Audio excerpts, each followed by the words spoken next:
поприветствовать вас сегодня на семинаре, посвященном программе «Память мира». Этот семинар мы сегодня проводим в рамках Конгресса архивистов, второго Конгресса архивистов. Программа «Память мира» была учреждена ЮНЕСКО в 1992 году и направлена на предотвращение безвозвратной утраты документального наследия, то есть документов и коллекций документов, имеющих значительную и неприходящую ценность, будь то в бумажном, аудиовизуальном, цифровом или любом другом формате. Сегодняшний семинар является частью инициативы по активизации деятельности организаций и учреждений нашей страны в рамках программы «Память мира» и призван выступить диалоговой площадкой для ознакомления с имеющимися международным и региональным опытами, обмена мнениями по подготовке новых номинаций для международного реестра, а также способствовать обмену опытом между экспертами ЮНЕСКО и специалистами архивных учреждений, библиотек и музеев. Сегодня я хочу искренне поприветствовать и поблагодарить за внимание к семинару доктора Амира Пирича, директора регионального бюро ЮНЕСКО в Алматы и представителя ЮНЕСКО в Казахстане, Кыргызстане, Таджикистане и Туркменистане. Также хочу поблагодарить за большое содействие в проведении данного семинара постоянного представителя Республики Казахстан при ЮНЕСКО и других международных организациях в городе Париж Абдрахманова Аскара Саудбекова. Аскар Саудбекова принимает участие в нашем семинаре в онлайн-формате. Модераторами и спикерами семинара выступят наши уважаемые эксперты программы. Руководитель отдела документального наследия ЮНЕСКО доктор Фахсан Банда. Президент форума национальных архивистов Международного совета архивов, директор Национального архива Суринама, член Международного консультативного комитета программы «Память мира» госпожа Рита Тьен Фу. Член подкомитета реестра программы «Память мира», директор инициативы гражданского общества Высшей школы развития Университета Центральной Азии госпожа Айжаркын Кажабекова. Для приветствия и открытия нашего семинара разрешите слово предоставить постоянному представителю Республики Казахстан при ЮНЕСКО и других международных мероприятиях в городе Париже Абдрахманову Аскару Саудбекову.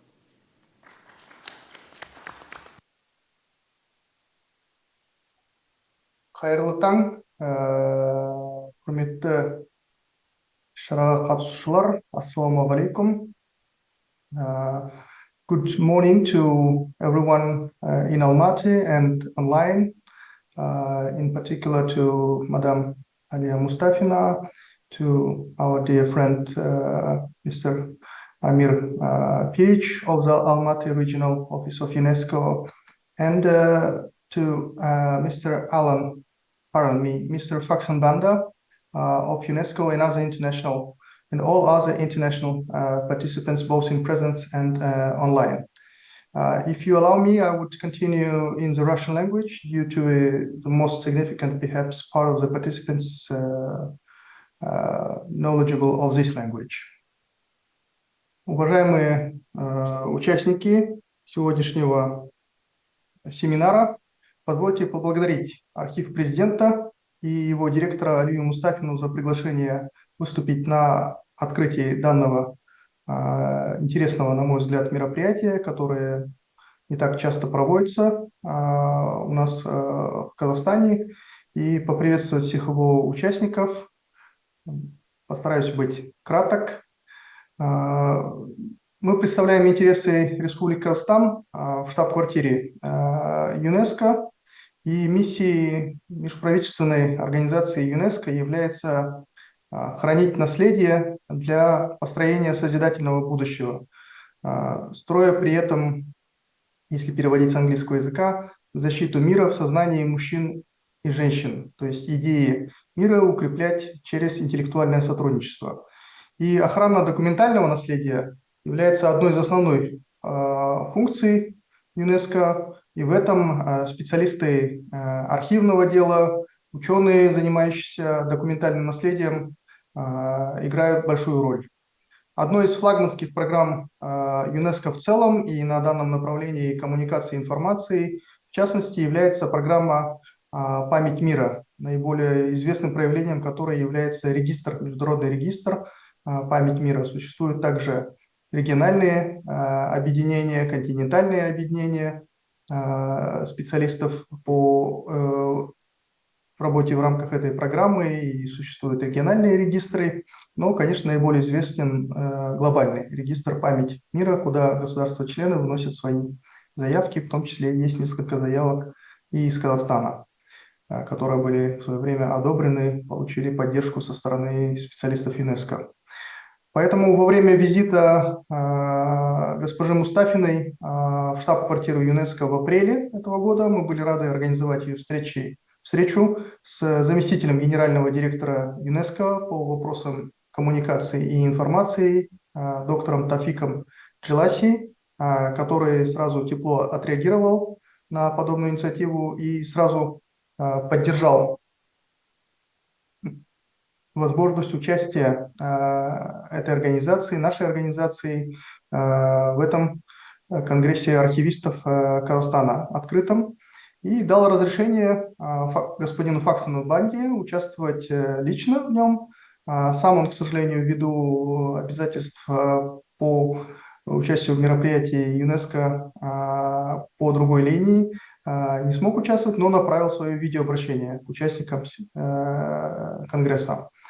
Я уверен, что с участием господина Банда и других специалистов, которые будут сегодня выступать, была сформирована качественная программа, а также хороший состав участников, в котором присутствует немало верных избранному своему делу профессионалов.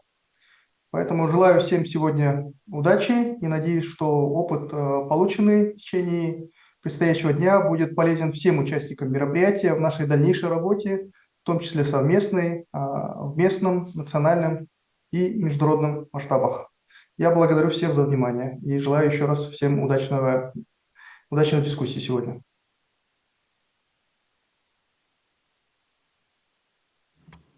Я благодарю вас, Аскар Саутбекова, и хочу перед началом семинара нашего еще раз озвучить, что мы ожидаем сегодня, что наши участники ознакомятся с глобальным и региональным опытом, как по поиску, определению, а самое главное, номинированию объектов документального наследия для дальнейшего включения в программу «Память мира».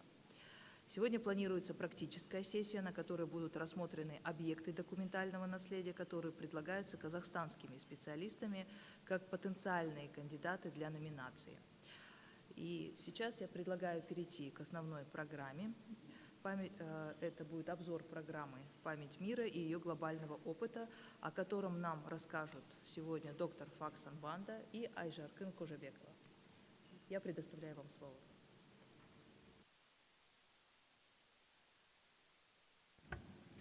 Thank you so much, Director.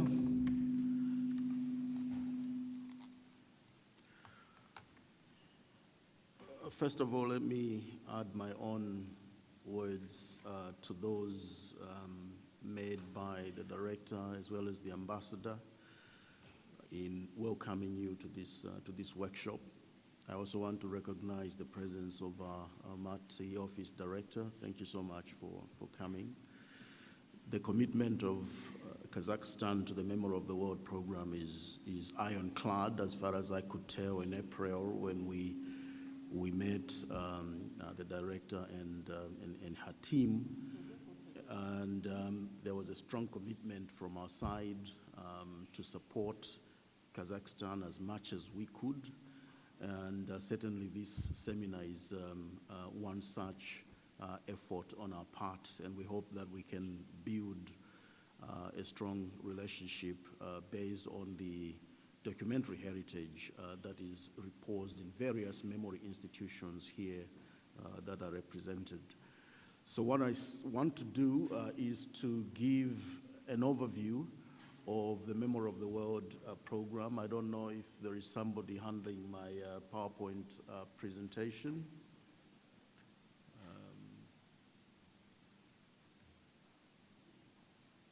Thank you so much. So if I could move to the first slide. Thank you. Well, this is what I want to do. So first of all, I want to introduce you to a broad overview of the Memory of the World program. And then after that, I will focus a little bit on what we call the UNESCO 2015 recommendation. This is a standard setting instrument within UNESCO that governs the Memory of the World program. And then I will give you a slide on the strategic directions in which we are moving as a program, introduce you a little bit to the tools and resources that we use, and finally, I'll give an overview of the Memory of the World International Register itself. It is important for you to understand the context within which we operate, because that will help you in your preparation of nomination dossier. So to begin, as some of you may have heard, the UNESCO Memory of the World program was set up in 1992, and it has three key objectives. The first one is to help our member states to identify documentary heritage, not only of national significance, but also of regional and possibly also international significance. In identifying such documentary heritage, there is need for people to be trained so they can understand that the documents that are kept in archives, in libraries, in museums, in all sorts of hoarding places, even within families, may in fact have the kind of significance that would enable them to be registered on the Memory of the World International Register.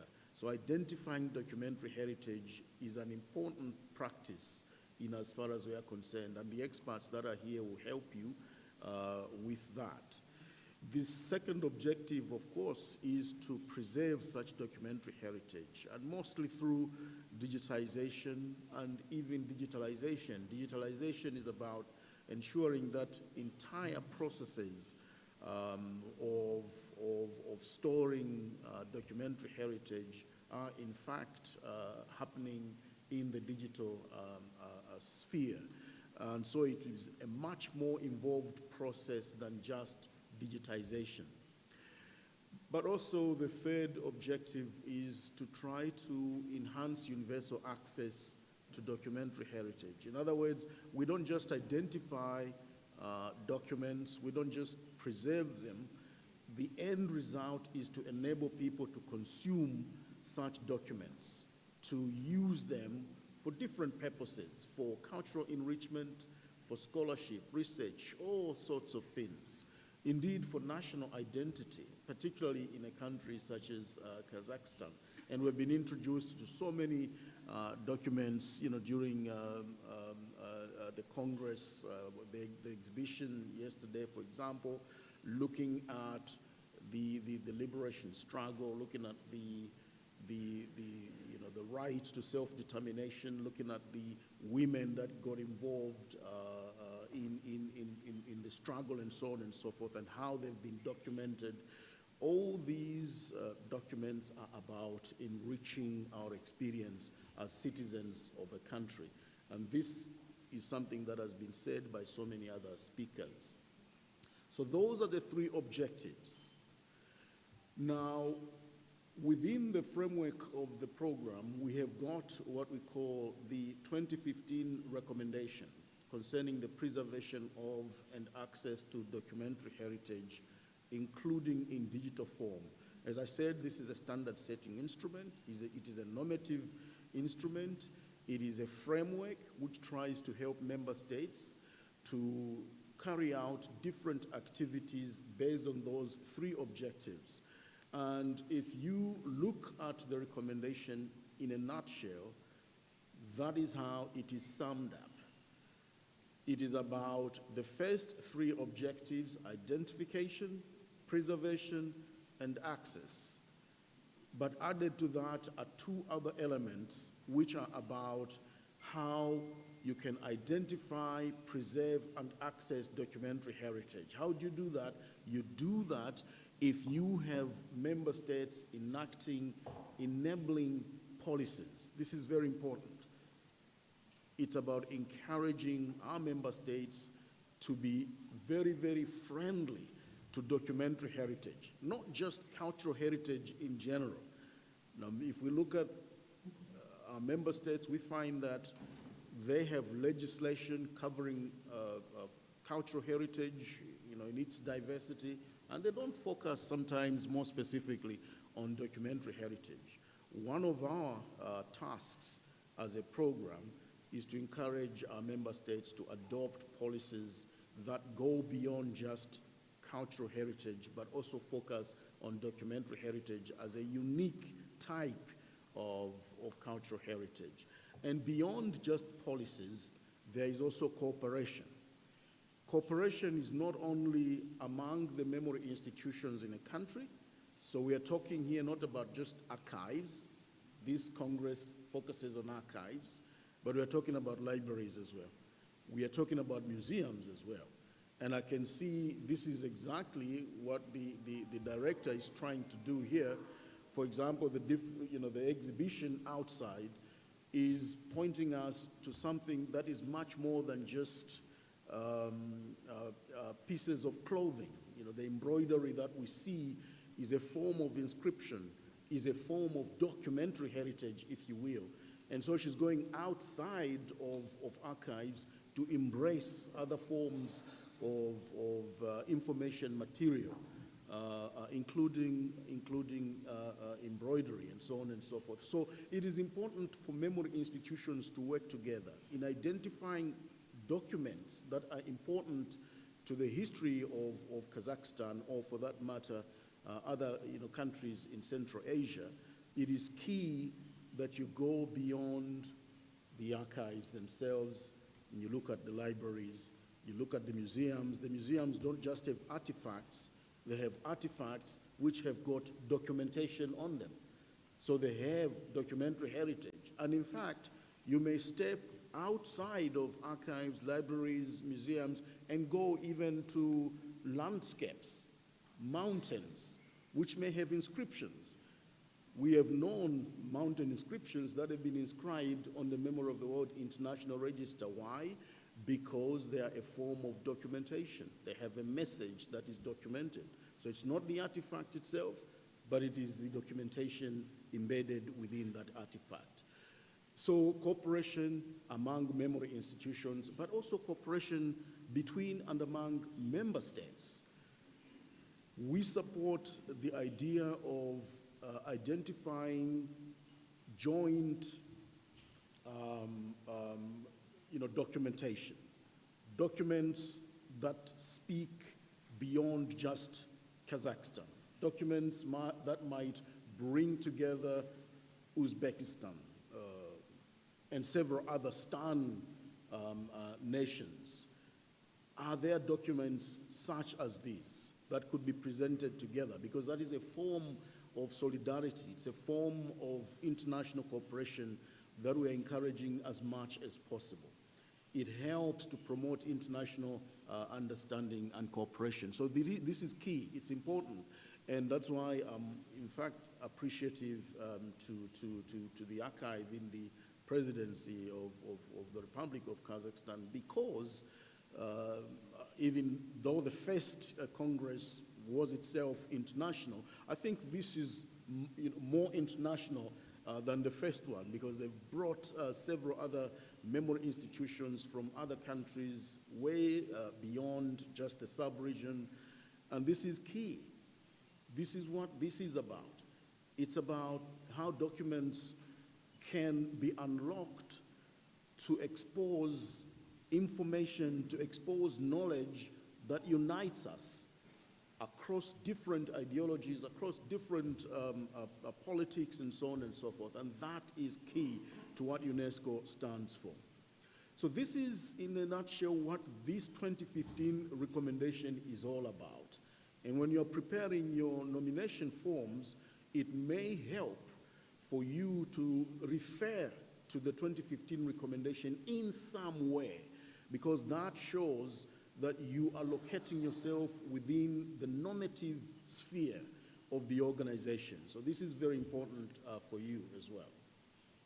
So based on these three objectives, based on the 2015 recommendation, what does our program profile look like? Well, it looks like that in a nutshell. So there are 5 strategic foci, strategic areas of focus for us. The first one is that we support our member states to implement the 2015 recommendation, and we do that in various ways, mostly by encouraging them to set up national committees of memory of the world, because these bring together experts within a particular country across the spectrum of cultural heritage. And we are working with different member states to promote the idea of setting up national committees and also regional committees. Some countries are part of what we call MOCAP. This is the Member of the World Committee for Asia Pacific here. We have one in Africa, we have one in Latin America and the Caribbean. We are developing one for the Arab states, and so on and so forth. So this is important because these committees help member states to implement the 2015 recommendation. Why? Because all member states are required to report every 4 years on the measures they've taken to implement the 2015 recommendation. And as memory institutions, if you follow what your countries are doing, you may well be better prepared in preparing nomination dossier, because you know precisely what is going on. The second strategic area for us is promoting a shared view of what memory of the world is. And we try to undertake inter-regional conferences. We have done 2 so far. And in October, we have an international conference in Paris. We have invited the director to take part. I hope she does. If she doesn't, I hope she can designate somebody else to come. We have a special panel, a special governmental panel where we want her to speak to address some of the concerns of archivists and other memory experts. And the focus of that international conference is going to be on promoting international understanding and cooperation using documentary heritage as a knowledge asset. So this is key. We also have an exhibition where several member states will bring shared documentary heritage to promote that theme. Thirdly, we try to support what we call upstream preservation policies and also downstream capacity building. We provide funding, we provide technical expertise to our member states in order for them to undertake preservation of documentary heritage. And this is key mostly in poorer nations, especially those in Africa, and also in small island developing states.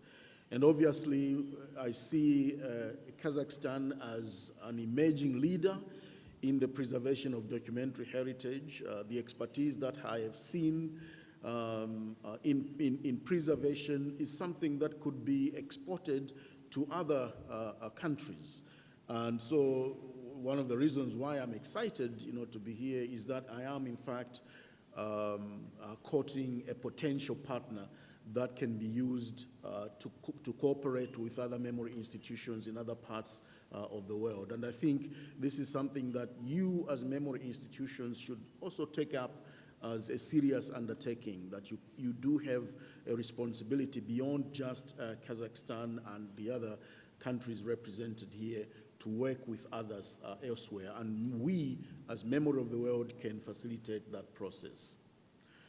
We provide, of course, funding in respect to this issue. We have got a global initiative to safeguard documentary heritage at risk. It is supported by the government of Japan, and we have several other countries involved in that area.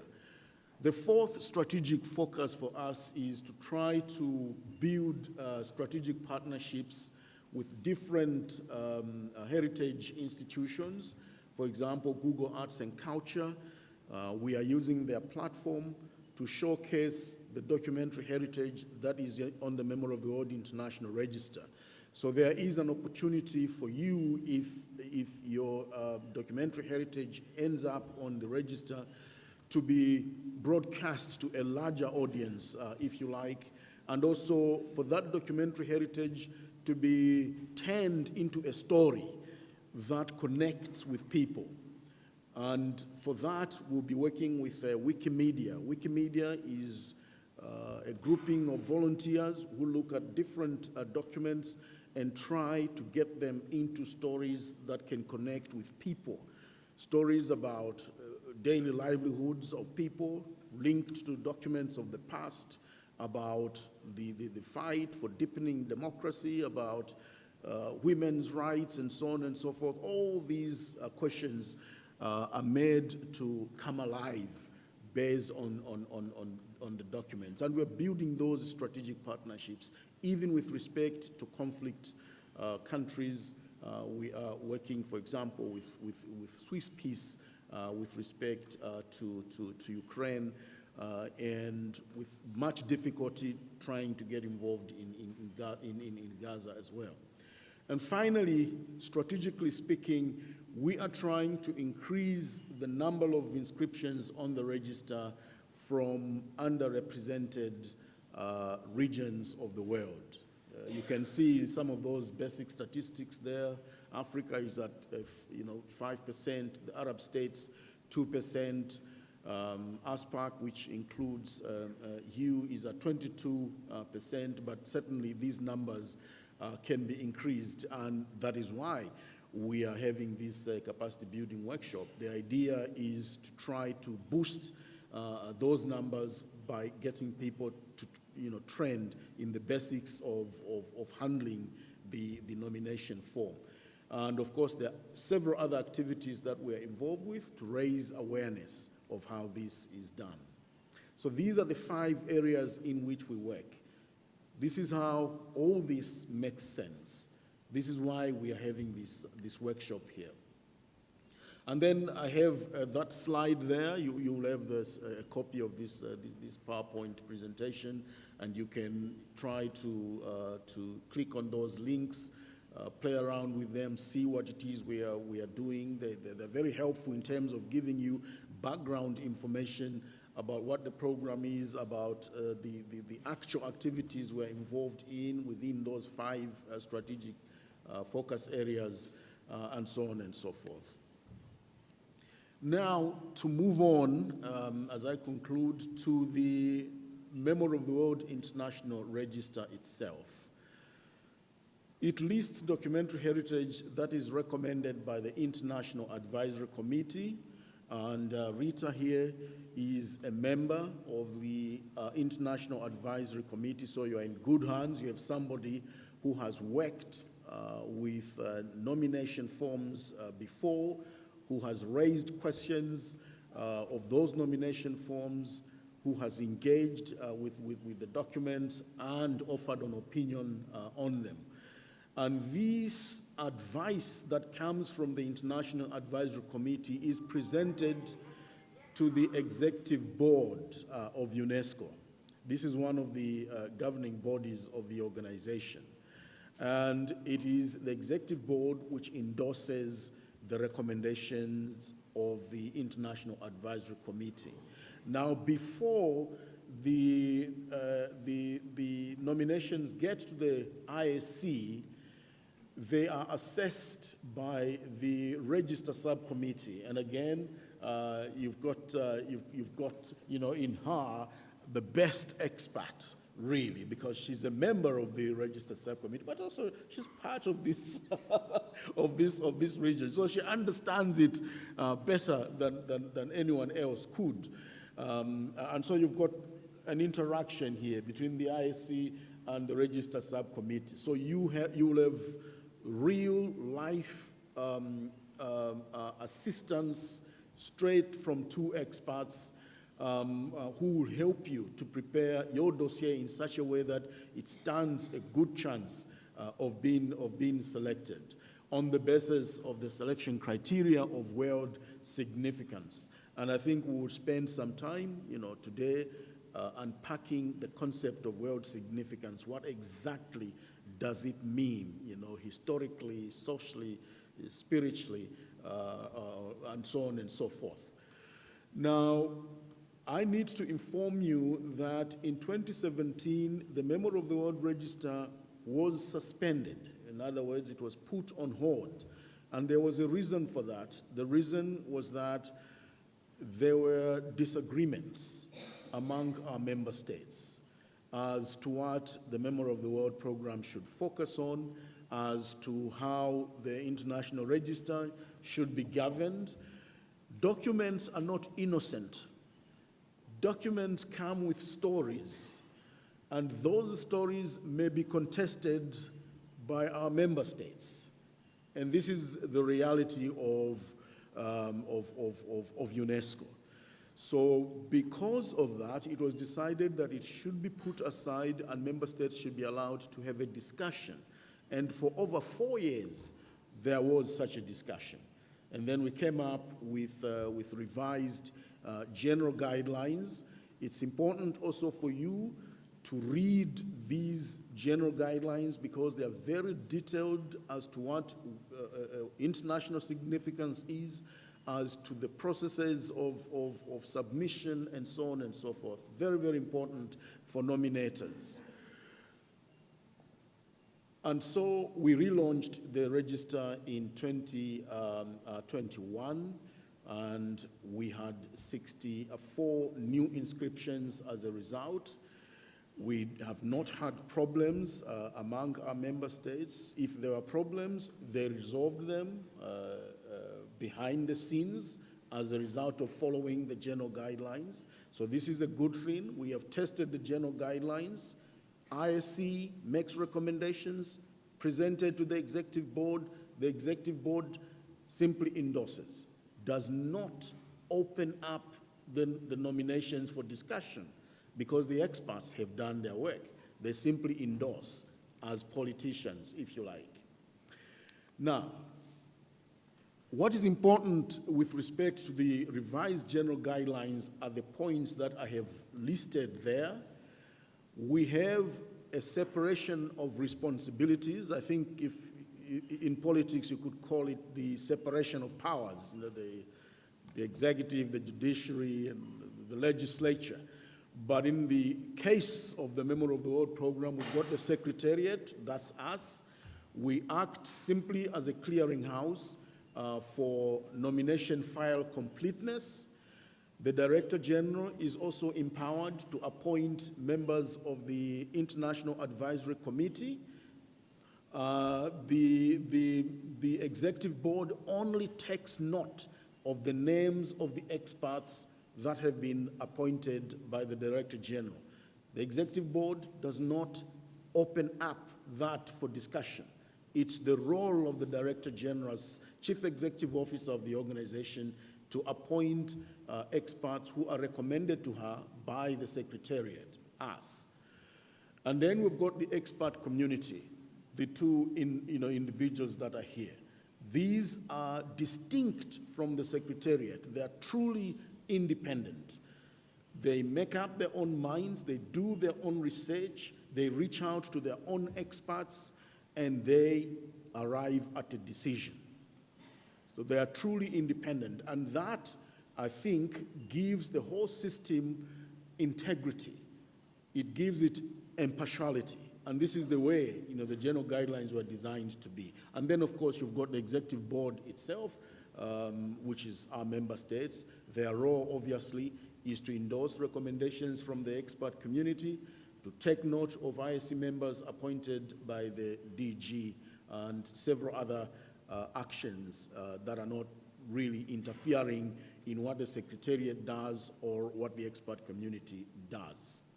And paragraph 4 of the decision that was adopted in the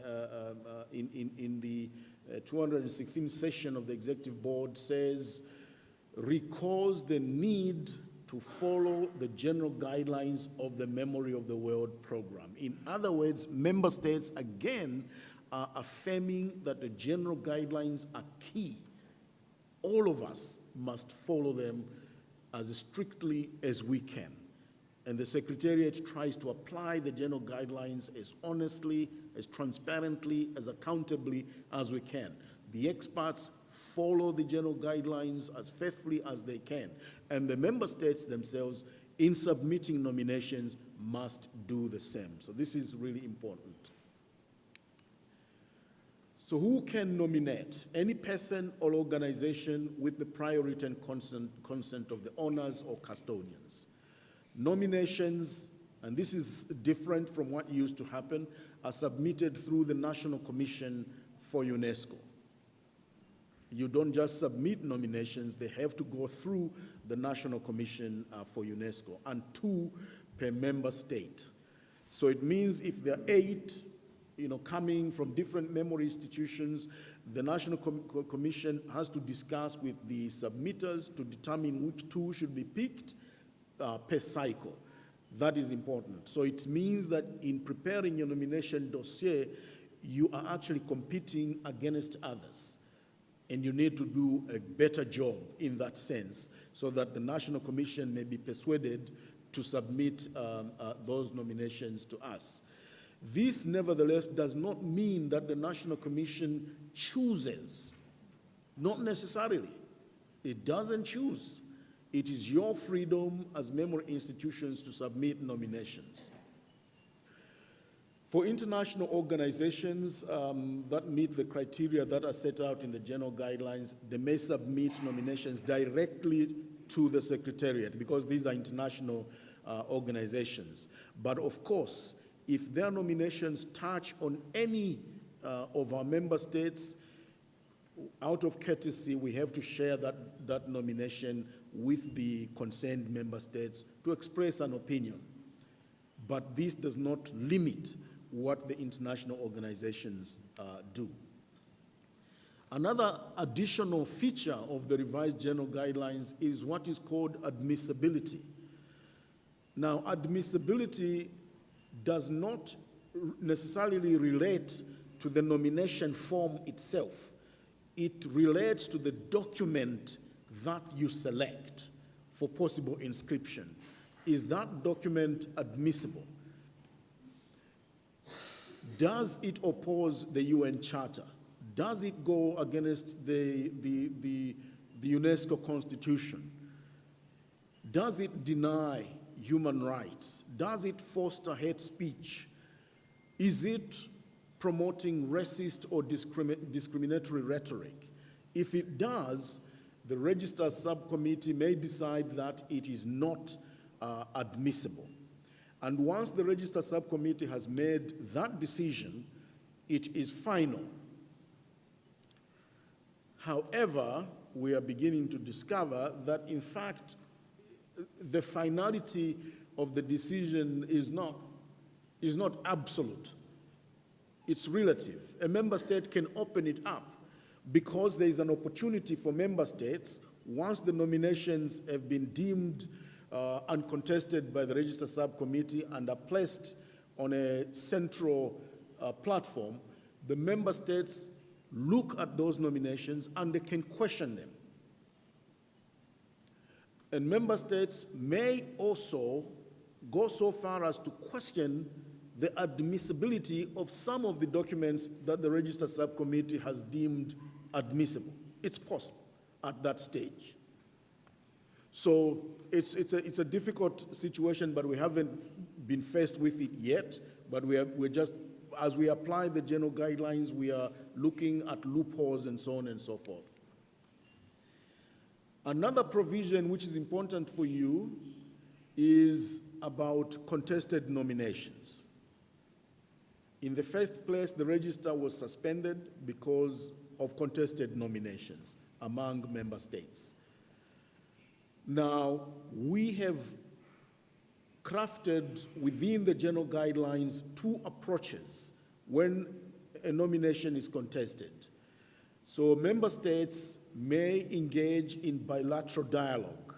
It does not involve the UNESCO Secretariat. The UNESCO Secretariat wants to remain neutral, impartial, understanding that such contestations may be political in nature, and these are left in the hands of member states to deal with bilaterally. Or, if they fail to do so, they may appeal to the UNESCO Secretariat to mediate or facilitate dialogue, in which case the Secretariat can designate somebody to assist with the mediation or the facilitation. We have not gotten to that point yet. We have only ended at bilateral dialogue, and I'm glad to say that some member states have resolved their problems peacefully, amicably, and this is a good thing. It shows that the system is working. But from what we are learning, it is important to take into account those 2 points there if we want to avoid contestation. Number one, there is need for prior consultation to preempt the grounds for contestation. In other words, if your document implicates another member state, it helps to approach that member state and tell them what you're going to do. This is the document we are selecting. There may be, a collection in your jurisdiction, and you may have a different interpretation of it. I have a discussion. That helps.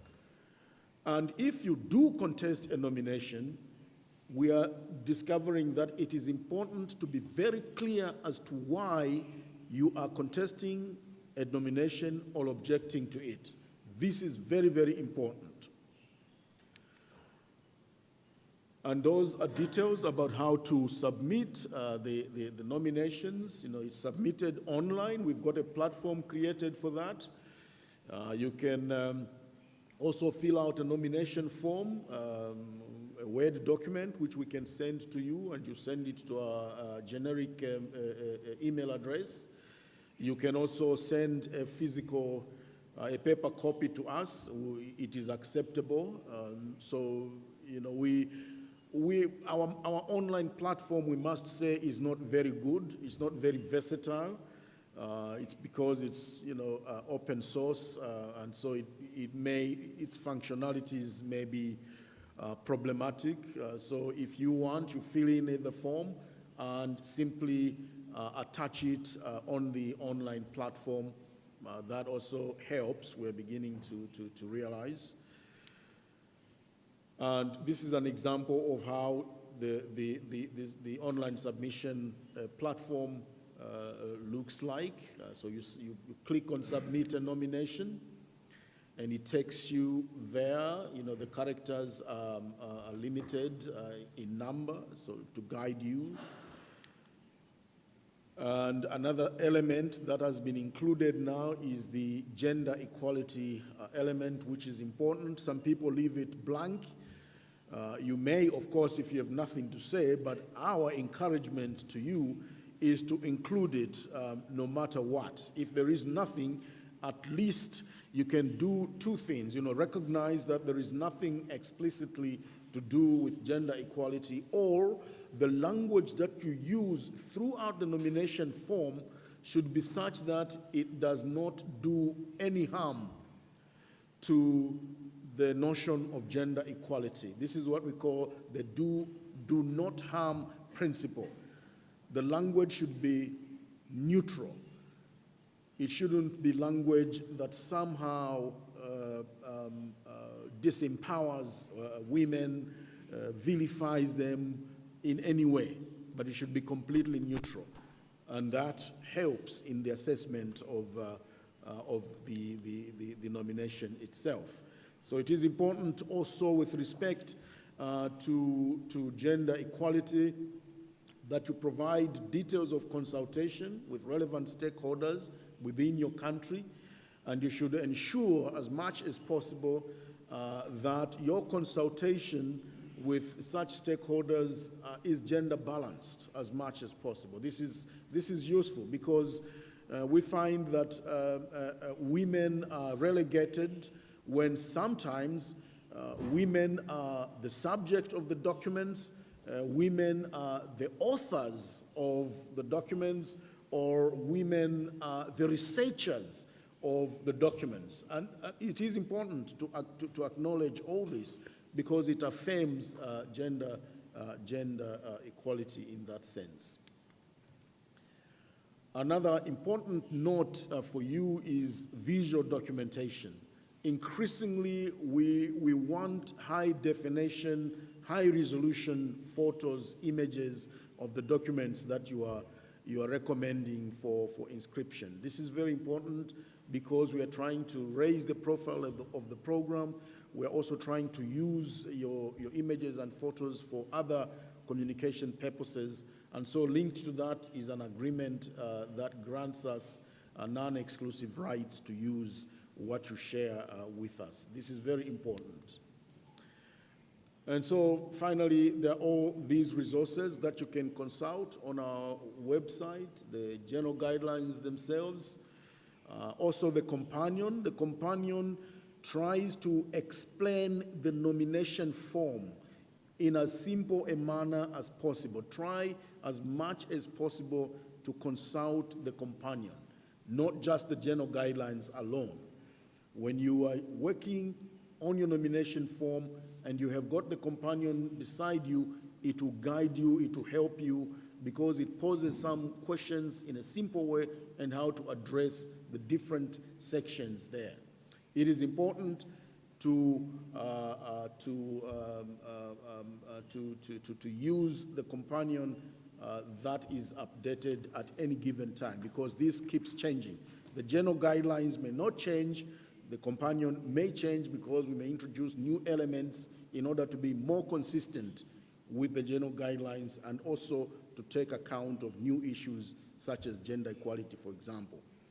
So please, this is my short sort of, well, not short, very long overview of the Memory of the World program in relation to the register.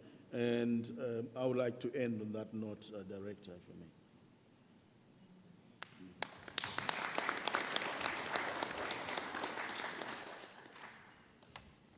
Thanks a lot, Mr. Banda.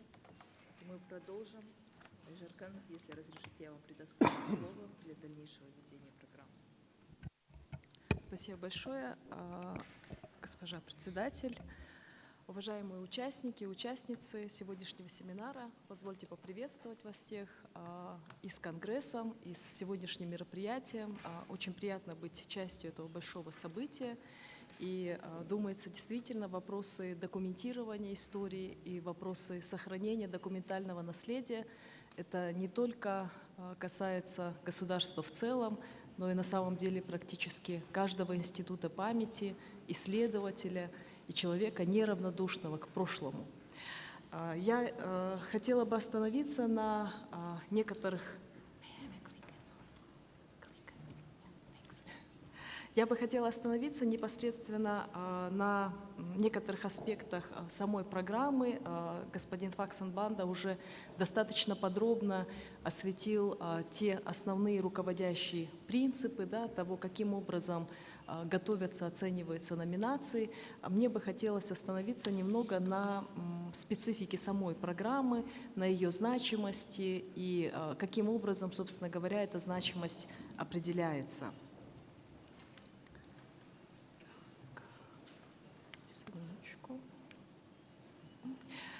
Если говорить о самой программе, то она была учреждена в 1992 году, и надо отметить, что предысторией принятия этой программы явился тот факт, что, к сожалению, в силу самых разных причин, политических, экономических, природных, огромная часть документального наследия утрачивается. И эти угрозы, они сохраняются и в современном мире, несмотря на все наши попытки цифровизировать, реставрировать и сохранять документы. Тем не менее, огромный пласт процессов, которые происходят как на глобальном, так и на локальном уровне, включая конфликты, войны, стихийные бедствия, по-прежнему влияет на сохранность документов. И эта программа поставила своей задачей, собственно говоря, фокус внимания определить сохранение документального наследия как возможности передачи того опыта, знаний, поколений для будущего. Что очень важно, эта программа, она является зонтичной и междисциплинарной, поскольку она объединяет в себя огромный пласт различных отраслей знания. Это не только представители библиотечного дела, архивного дела, но это исследователи, которые работают в области социологии, антропологии, экономики, политических наук, социальных наук в целом.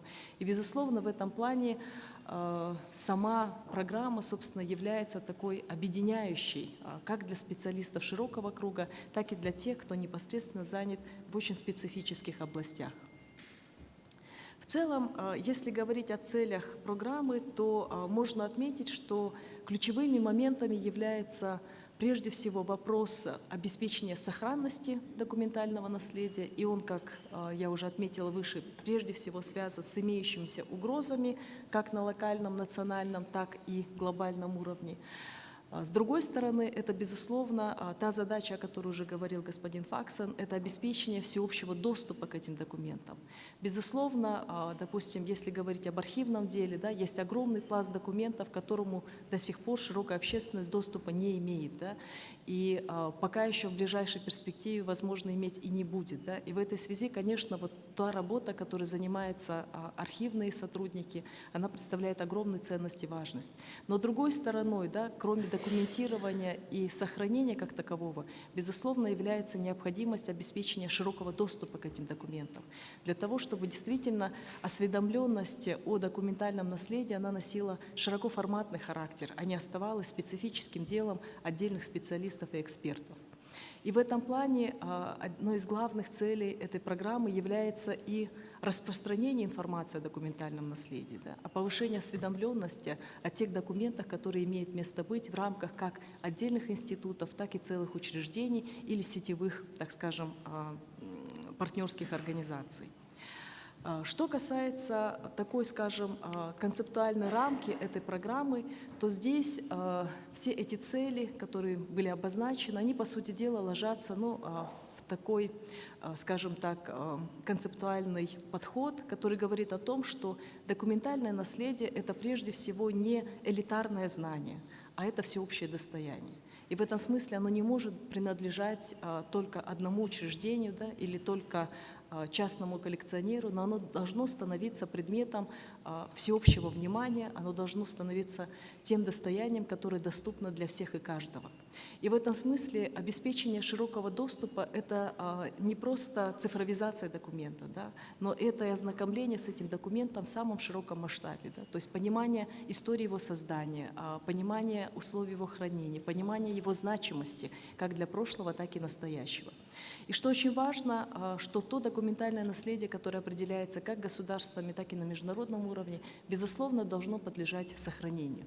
И вопросы сохранения зачастую носят такой, скажем, инфраструктурный характер. Да? Это вопросы финансирования, это вопрос и того, каким образом обустроены наши хранилища, это вопрос о том, насколько, скажем, ювелирно и специфически мы подходим к сохранности самых специфических документов, да? Поскольку носители этих документов, они тоже носители того содержания, да, исторически значимого, может быть тоже разным. И в этом смысле, безусловно, главной задачей является определение, сохранение и популяризация документального наследия. Я хочу остановиться на том, что на самом деле программа «Память мира», в отличие от, скажем, других реализуемых программ, таких как, скажем, сохранение нематериального культурного наследия или сохранение всемирного наследия, да, где в рамках ЮНЕСКО существуют большие конвенции, то программа «Память мира» не закрепляется какой-то конвенцией. Но, тем не менее, это не означает, что она не связана с какими-либо другими документами или другими программами, которые работают в рамках ЮНЕСКО. И здесь вот мы можем с вами отметить, что, безусловно, данная программа прежде всего связана с Конвенцией о защите культурных ценностей в случае вооруженного конфликта. И мы понимаем, потому что зачастую конфликты становятся причиной утраты документального наследия. Да. В период, когда у нас возникают военные столкновения, да, когда у нас происходит разрушение инфраструктуры, безусловно, в том числе и страдает документальное наследие. Это рекомендации, которые касаются сохранения движущихся изображений, поскольку в документальное наследие входят не только текстовые формы, да, но это и аудиовизуальные формы. И, безусловно, в этой связи программа имеет связь еще и с этими рекомендациями. Ну, здесь на слайде я не буду прочитывать весь тот перечень структур и документов, с которыми программа связана, но она говорит о том, что у этой программы такой очень широкомасштабный подход к наследию, и оно не только связано с текстовой формой, которая традиционно понимается, когда мы говорим о документах. Уже, как было отмечено ранее, действительно, когда мы говорим о документе, то мы, по сути дела, говорим о двух сторонах. Мы говорим о самом содержании, которое, безусловно, имеет для нас первостепенное значение, но и о самом носителе этого содержания. И довольно часто мы сталкиваемся с такими ситуациями, когда сама форма носителя и сущность этого носителя тоже представляет огромную ценность. Есть огромное количество документов, которые выполнены на особом типе бумаги, на особом типе носителя, да, который сам по себе является ценностью. И в этом плане, конечно, документальное наследие, если вы посмотрите номинационную форму, те, кто с ней уже работал, вы знаете, что в ней есть отдельная секция, это форма и стиль, который как раз-таки и отражает этот аспект, имеющий немаловажное значение. Но на сегодняшний день вы видите, что мы отмечаем текстовые материалы, мы рассматриваем нетекстовые формы, это и рисунки, и оттиски, и карты, и даже музыкальные ноты. Все это тоже входит в перечень документального наследия. Кроме того, у нас есть аудиовизуальные формы, это и фильмы, это и фотографии, это и магнитные диски, и все то, что позволяет нам увидеть, так скажем, реальность в движении, да, и посмотреть, каким образом эта реальность документировалась. Ну и кроме того, безусловно, это и виртуальные документы, которые мы сегодня, собственно говоря, и видим, и создаем, и те вопросы, связанные с цифровизацией, они, по сути дела, отражают и этот процесс в том числе. Хотя очень часто я задаюсь вопросом, что произойдет, если вдруг однажды весь наш виртуальный мир рухнет, и как нам быть тогда с этим огромным пластом документов, которые мы сегодня пытаемся оцифровать. Это тоже на самом деле задача, и поэтому очень многие музеи сохраняют аналоговые формы, да, и пытаются сохранять сами носители, да, но не только оцифровывать их. Это действительно очень большая задача по сохранению тех документов, которые отражают наше прошлое. Как было уже отмечено, имеется три, собственно говоря, реестра. Это национальный реестр, который составляется самими государствами. И я знаю, что у нас в странах Центральной Азии работают национальные комитеты в рамках программы «Память мира». И каждый из этих комитетов, собственно говоря, занимается составлением этих списков, их обновлением, рассмотрением, обсуждением. И это такая большая работа, которая, собственно говоря, охватывает целый ряд учреждений, институтов, да, которые, собственно говоря, занимаются этой проблемой. Ну и региональные реестры, уже было отмечено, да, что у нас есть региональный реестр, который связан с Азиатско-Тихоокеанским регионом, с Африканским континентом, Карибский бассейн. Сейчас рассматривается региональный реестр арабо-мусульманского мира. Да? И, собственно говоря, это вот такие большие географические охваты, да, которые говорят о документах, имеющих большую региональную значимость. Ну и, безусловно, международный реестр, который включает в себя те документы, которые носят глобальное значение, да, сохранение которых важно для истории человечества в целом.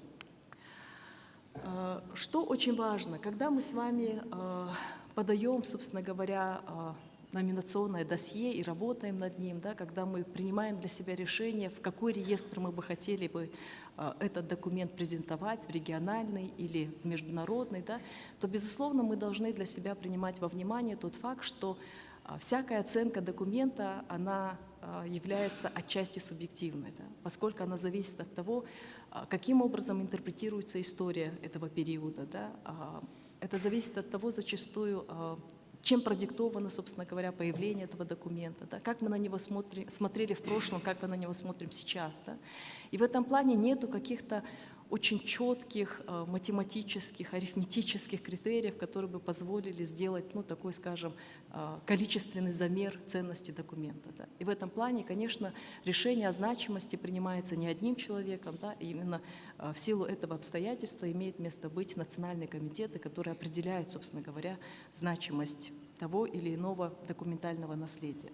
Но очень важно то, что когда мы с вами подаем номинацию, то мы, безусловно, должны посмотреть, а какие уже, собственно говоря, документы включены в реестры. в международный, в региональный. Да? И тогда у нас появляется возможность некоторого сопоставления, сравнения, понимания значимости, да? Понимания того, каким образом она представлена в рамках тех или иных номинаций, которые уже включены в эти списки. Это огромная, собственно говоря, помощь нам, помимо тех руководящих принципов, о которых говорил доктор Факсон, да? Но это, кроме того, еще такая исследовательская работа, да? Потому чтобы посмотреть, что уже включено в эти реестры и каким образом тот документ, который мы собираемся предложить в качестве номинации, ну, так скажем, в какой-то степени включается вот в эту большую региональную либо международную картину. Если рассматривать разные критерии отбора, то, собственно говоря, здесь, безусловно, одним из, наверное, таких значимых параметров является аутентичность или целостность документа и его всемирное значение.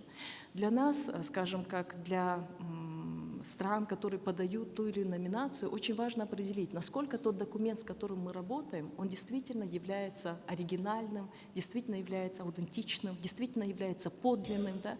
Можем ли мы доказать эту подлинность? Можем ли мы доказать, что, каким образом этот документ оказался в наших руках? Да? И что все вот эти моменты, они на самом деле являются очень серьезным обоснованием подачи документа. Мы понимаем, что целый ряд документов оказывается в руках частных коллекций. Да? Зачастую это процессы долгих переговоров по получению тех или иных документов уже в руки, так скажем, официальных учреждений. Да? Но, тем не менее, сама надежность и достоверность документа – это, конечно, одна из первых характеристик, которая позволяет сделать его объектом для номинации. Ну и, наконец, если мы говорим о значении документа, то есть целый ряд вопросов, которые мы должны задаться. Да? Ценность документа определяется тем, какова его значимость, если мы посмотрим на него с точки зрения, что будет, если этот документ утратится, да? Что будет, если этот документ, скажем, исчезнет из нашего оборота. Неважно, научный ли это оборот или это общий интерес к этому документу. Да? Насколько его исчезновение скажется на понимании истории, на понимании прошлого, на понимании, возможно, даже сегодняшних процессов, в которых мы находимся. И именно это, собственно говоря, и определяет значимость. И здесь я хотела бы также отметить, что значимость – это не обязательно исключительно положительная значимость, потому что есть целый ряд документов, которые повернули историю в драматическое русло, да? Но тем не менее от этого их значимость не теряется, да? Поскольку они отражают такие большие, серьезные, глобальные процессы, которые могли носить в том числе и разрушительный характер, да? Но тем не менее они оказали влияние на ход истории. Безусловно, здесь мы не говорим о дискриминирующих принципах, о тех, которые нарушают права человека, все то, что противоречит, собственно говоря, Конституции ЮНЕСКО, да, так скажем. Есть целый ряд критериев, по которым, собственно говоря, оценивается документ, и это историческая значимость, социальное значение, духовное значение для общества, форма и стиль, уникальность и редкость, гендерный аспект, о котором уже говорил доктор Факсон, и его современное состояние, да, то есть насколько мы смогли обеспечить его сохранность. Если идут реставрационные работы, да, то насколько они успешны. Да. Если эти работы пока не начаты, да, предполагается ли они быть инициированы и так далее, и так далее. Я бы хотела несколько остановиться, вот, собственно говоря, на аспекте, на каждом из этих аспектов с точки зрения того, с какими сложностями мы сталкиваемся в подготовке номинационных досье. Когда мы говорим об истории документа, очень часто мы начинаем рассказывать только об истории создания документа. Но если вы посмотрите внимательно на номинационную форму, то вы увидите, что она включает в себя два аспекта. Это история появления этого документа в рамках самого учреждения, то есть каким образом документ попал в Национальную библиотеку, да, допустим, да, или каким образом он оказался в архиве президента, да, то есть каким образом вообще, возможно, он оказался в частной коллекции, да, или, может быть, он был передан из частной коллекции в государственный институт. Да, то есть очень важно отследить вот этот путь движения документа до его настоящего места пребывания.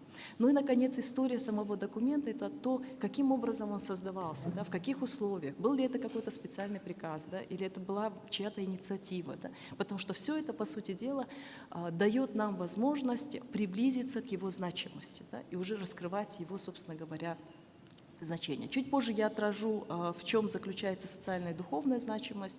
По форме и стилю этот момент не всегда присутствует во всех документах. Да. Есть документы достаточно, ну так скажем, типичные для той или иной эпохи, да. Но есть документы, чье содержание и сама форма, в которой этот документ представлен, уже являются редкими или уникальными. Ну, допустим, если мы говорим о копиях Корана, да, предположим, да, о каллиграфических документах, да, по сути дела, в них важное значение имеет не только содержание, да, но и то, в какой стилистике, в каком формате, на какой бумаге, да, на каком материале и так далее они были выполнены. И тогда сам носитель приобретает еще большую значимость. Да. Бывает так, что документ может быть интересен даже не только с точки зрения его содержания, а исключительно с точки зрения его формы. И это тоже имеет большую ценность. Уникальность и редкость – это два аспекта, которые всегда вызывают затруднения, собственно говоря, у номинирующей стороны. Уникальность говорит о том, что этот документ единичен в своем существовании. Да. Редкость говорит о том, что имеется и другие подобные документы, да, но тем не менее от этого значимость самого документа не теряется. Да. Ну и гендерный аспект. Надо отметить, что были некоторые дискуссии о том, нужно ли этот аспект включить в общую значимость, да, или все-таки его нужно выделить в отдельную секцию. Да. И то, что этот параметр выделен в отдельную секцию, тоже не является случайным, да, поскольку на протяжении истории, собственно говоря, ну, если мы говорим о женщинах, то они фактически никогда не были представлены на должном уровне. Да. И включение, так скажем, женщин как активных акторов в исторический процесс – это достаточно поздний период. Да. И вот само наличие этого критерия, оно позволяет посмотреть на гендерный аспект документа, да, то есть посмотреть, насколько он повлиял на жизнь общества с точки зрения гендерного равенства, да, насколько он изменил, возможно, судьбу женщин, девочек, да, насколько, возможно, повлиял негативно или позитивно. Да. Очень часто бывает такая ситуация, когда номинирующая сторона не отражает, что, допустим, в создании этого документа огромную роль играли выдающиеся женщины. Да. Хотя это тоже гендерный аспект, по сути дела. Поэтому, когда мы рассматриваем этот критерий, то нам нужно проявить такую хорошую исследовательскую жилку, да, и посмотреть на документ уже с той линзы, да, с которой, возможно, мы никогда на него не смотрели. И это действительно очень существенно и важно. Итак, если говорить об исторической значимости, это та часть, которая всегда вызывает затруднения, и я обещала на ней чуть подробнее остановиться. Дело в том, что очень часто в номинационных досье повторяются такие постоянные обобщающие слова о том, что этот документ имеет ценность, он имеет историческую значимость для тех, для других, для третьих, но, к сожалению, не представлено, каким образом эта значимость, собственно говоря, выверена, каким образом мы пришли к такому выводу. И вот когда мы говорим о значимости, то нам следует ответить на вопрос о том, каким образом этот документ, собственно говоря, отражает время своего создания, да? Насколько он отражает политическую, социальную, экономическую и другую ситуацию того периода. Помогает ли он нам вообще понять какой-то конкретный отрезок времени, да? И насколько вот это его содержание отражает этот отрезок времени. Более того, часто возникает вопрос, насколько старым должен быть документ, чтобы его подать в реестр. Да? Но понятие старого документа – это очень относительное понятие, да? Потому что для одних государств, допустим, да, 100 лет – это тоже очень небольшой исторический период. Да? И когда мы говорим, и мы не рассматриваем 100 лет как некоторую древность. Да? Для других государств это может быть очень серьезный отрезок времени, да? Когда документ считается старым. Да? Поэтому эта часть, она на самом деле субъективно с точки зрения оценки самого государства, да, и комитета, который подает этот документ. Но очень важно, что нам нужно показать, насколько вообще то содержание, которое мы представляем, оно позволяет нам увидеть тот или иной исторический срез, о котором мы говорим на этот момент. Ну и кроме того, очень важно, чтобы эта значимость, она доказывалась из содержания документа, да, и из тех обстоятельств, в которых этот документ работал. Что это не наш с вами придуманный реинтерпретирующий нарратив и желание приукрасить или мифологизировать историю, да, а всякий аргумент, который мы с вами представляем, он является выверенным, объективным и не вызывающим сомнений. Поэтому историческая значимость может быть связана даже с самим местом, где документ был создан. Да. Она может быть связана с историческими личностями, которые вовлекались в процесс создания этого документа. Она может касаться какой-то отрасли знания, искусства или вообще производства знания как такового. Ну и кроме того, еще один из аспектов, который важен в исторической значимости, это может быть инновация. В вполне возможно, что документ отражает какой-то эволюционный скачок, который произошел в знании самого общества или сообщества того периода. Ну вот еще один буквально слайд, на котором я хотела остановиться, это социальная и духовная значимость, тоже один из аспектов, который часто вызывает большие затруднения. Он, по сути дела, говорит о том, насколько содержание этого документа имеет значимость для современности. Да? Имеется ли те, для кого этот документ на кого этот документ по-прежнему оказывает эмоциональное значение, влияние, духовное влияние и так далее. Это вот такая связь прошлого и настоящего, которая тоже имеет огромное значение для всех нас. Спасибо большое за все сигналы о времени. Я завершила.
Тест.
Уважаемые участники и участницы, у нас буквально вот пара минут еще люди фотографируются, но мы, я думаю, уже можем потихонечку приступать к продолжению нашей работы. И сейчас мы продолжаем делать обзор программы «Память мира», но хотели бы посмотреть на него с перспективы регионального опыта. И я с большим удовольствием представляю возможность для выступления президенту форума национальных архивистов МСА, директора Национального архива Суринама, члену Международного консультативного комитета программы «Память мира» госпоже Рите Тьенфу. Рита, the floor is yours.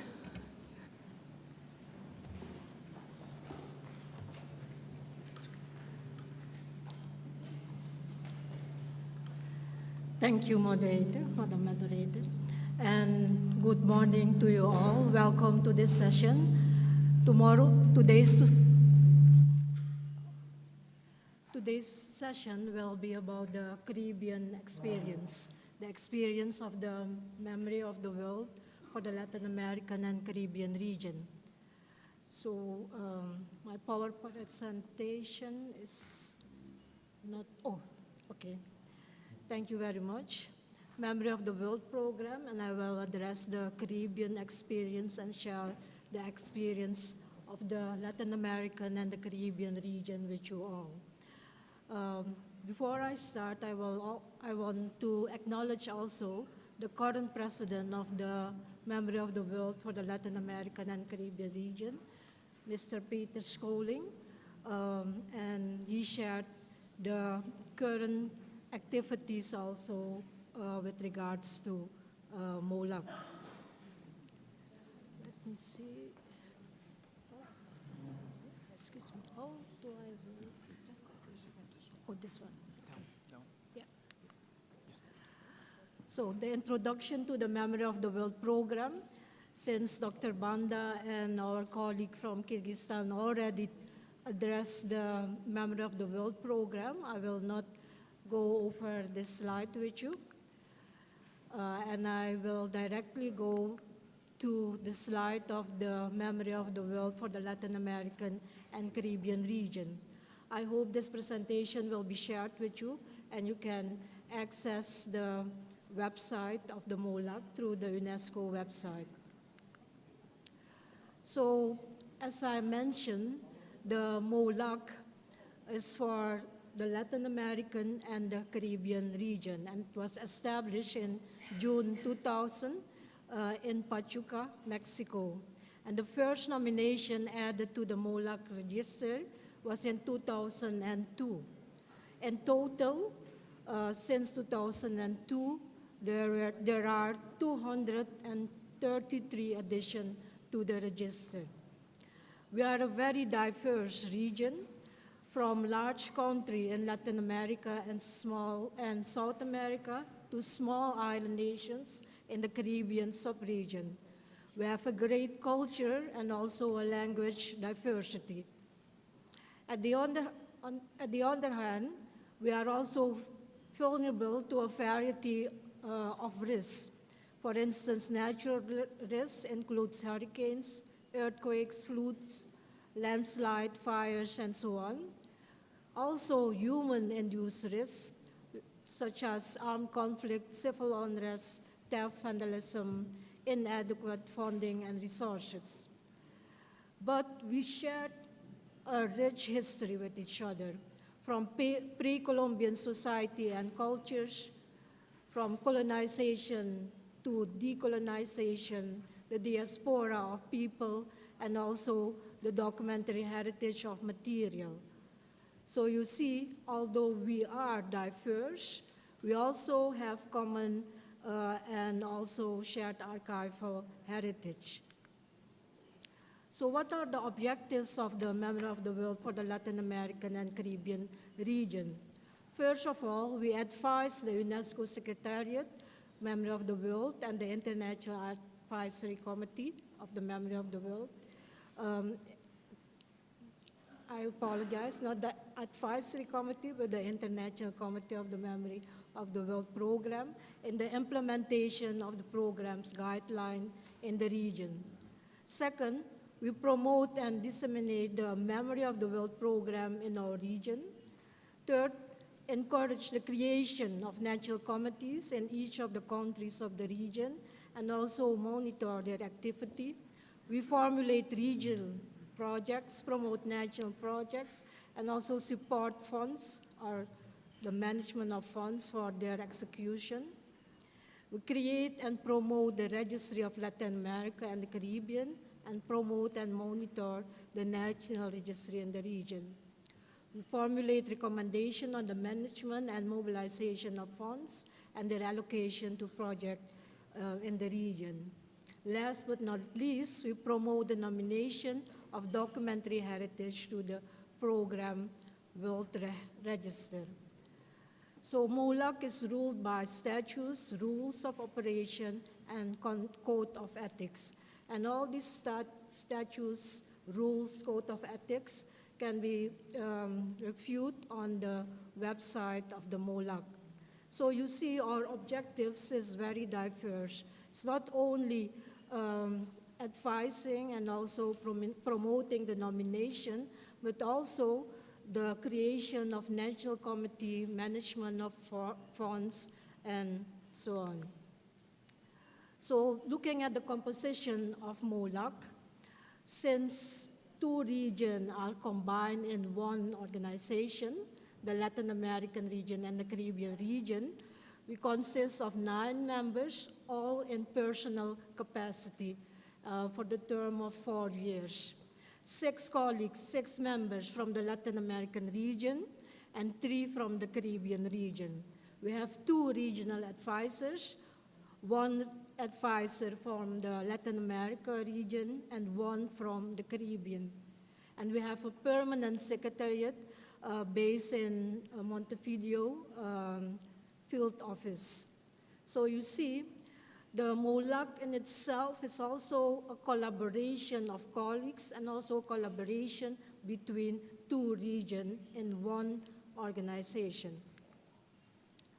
So the current president of MOLAC is Mr. Scholing. He's from Aruba. The first vice president is Madam Ana Ribeiro from Uruguay. We have the second vice president, and that is Mr. John Angus Martin from Grenada, and the rapporteur is Madam Laura Sanchez. Looking at the country, you see that there is also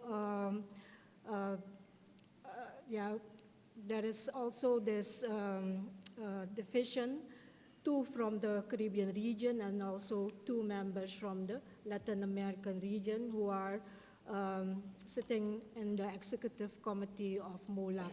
And the members are from Brazil, Chile, Guyana, Mexico, and Costa Rica. That's the current committee member. And in November, they will step down and a new committee will be elected or chosen then. So next one. The difference with the international level and in comparison to MOLAC, we are a small committee. We consist of 9 members and the International Advisory Committee of 14 members. We have no assistance from subcommittee. We have 1-year cycle. So in March, we circulate the call for application. In August, we close the call for application. And in November, the committee meet to discuss the submitted nomination. And the committee evaluates and make a decision then. So the submission are not only in Word document, not only archive material, but also in digital form. The submission must be in 2 languages, in English and also in Spanish, because of the 2 regions. And the submission, how does the country do that? It's not the country who submit, but the institution. For instance, here in Kazakhstan, the archives of the Republic of the president of Kazakhstan can submit a nomination. And in Suriname, my archival institution can also submit a nomination.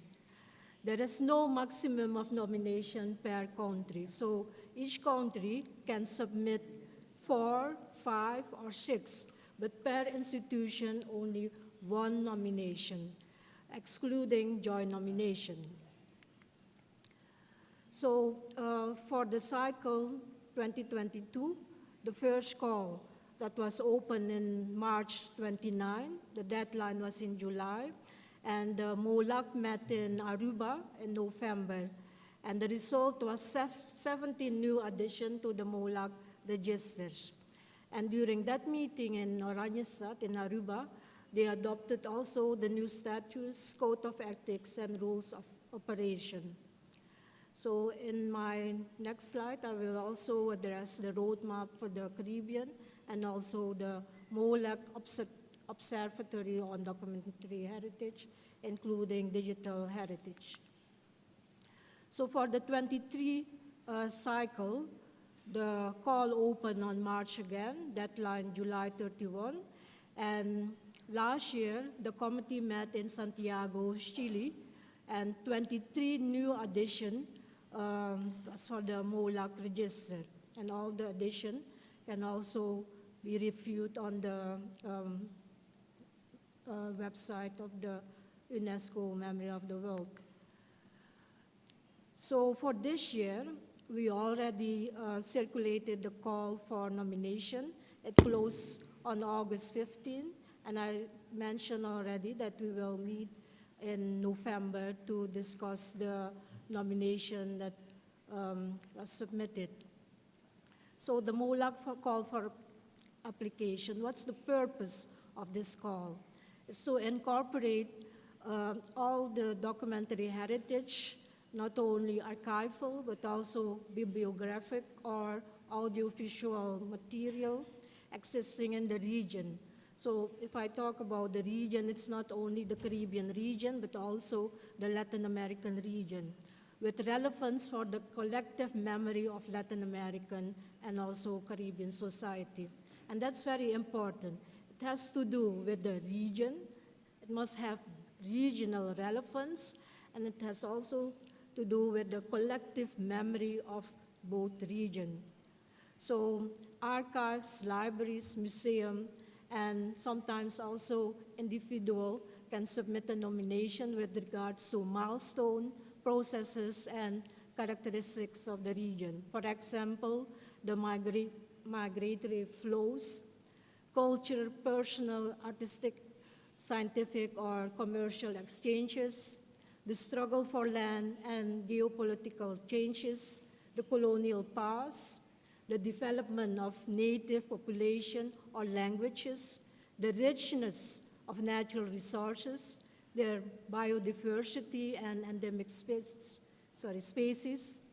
the origin and development of dictatorship in the 20th century, and the struggle for human rights. So these are some of the examples about with regards to milestones, processes, and characteristics of the region. And the document or documentary set, and I mentioned it before, can be text-based, a manuscript or printed, audiovisual, film, video, sound record, iconographic photography, print design, or cartographic on paper or other material supports. So I think I'm already 3 days in Kazakhstan, and you have a rich history with regards to your culture. So I'm sure there are many documents, also cartographic material that you can submit, nominate on national level, but also regional level. I noticed there are colleagues from Kyrgyzstan, Uzbekistan, and all the stans, and even Turkey, Georgia, and so on. So I'm sure there are some regional documentary heritage that you can nominate. But what the most important thing is that you have to collaborate with each other and also ask your researchers to access the documents, the file, and other material before you submit it. And the guidelines, they are also available on the website. That's also important to read it first before you complete the nomination form. And our colleague from the regional subcommittee of the Memory of the World, she can also support you with that. So this is very important. Read the guideline first before completing the forms. Okay, next one. So the application form, I mentioned it before from the MOLAG, you have to submit it in Spanish and also in English. So for us, the English-speaking Caribbean, sometimes it's challenging to translate our nomination form in Spanish, but we have our colleagues in the Spanish-speaking region who can support us with this. So besides identifying and nominating the documentary heritage of the region, we also conducted 2 projects recently. One is with regards to the MOLAG Virtual Observatory on Documentary Heritage with funding from the Japanese Fund and Trust. And what are the objectives of this observatory? It's increase the visibility of the MOLAG register and the region-rich documentary heritage. Set up a risk assessment of alerting system, enhance the region-owned emergency response capability, and serve as a knowledge exchange hub for region expert and institution. And this version was launched this year. So if you go to the website of the MOLAG, you see this screen. You can just tap on the circle there above, and then you see all the documentary heritage that has been included, inscribed in the register.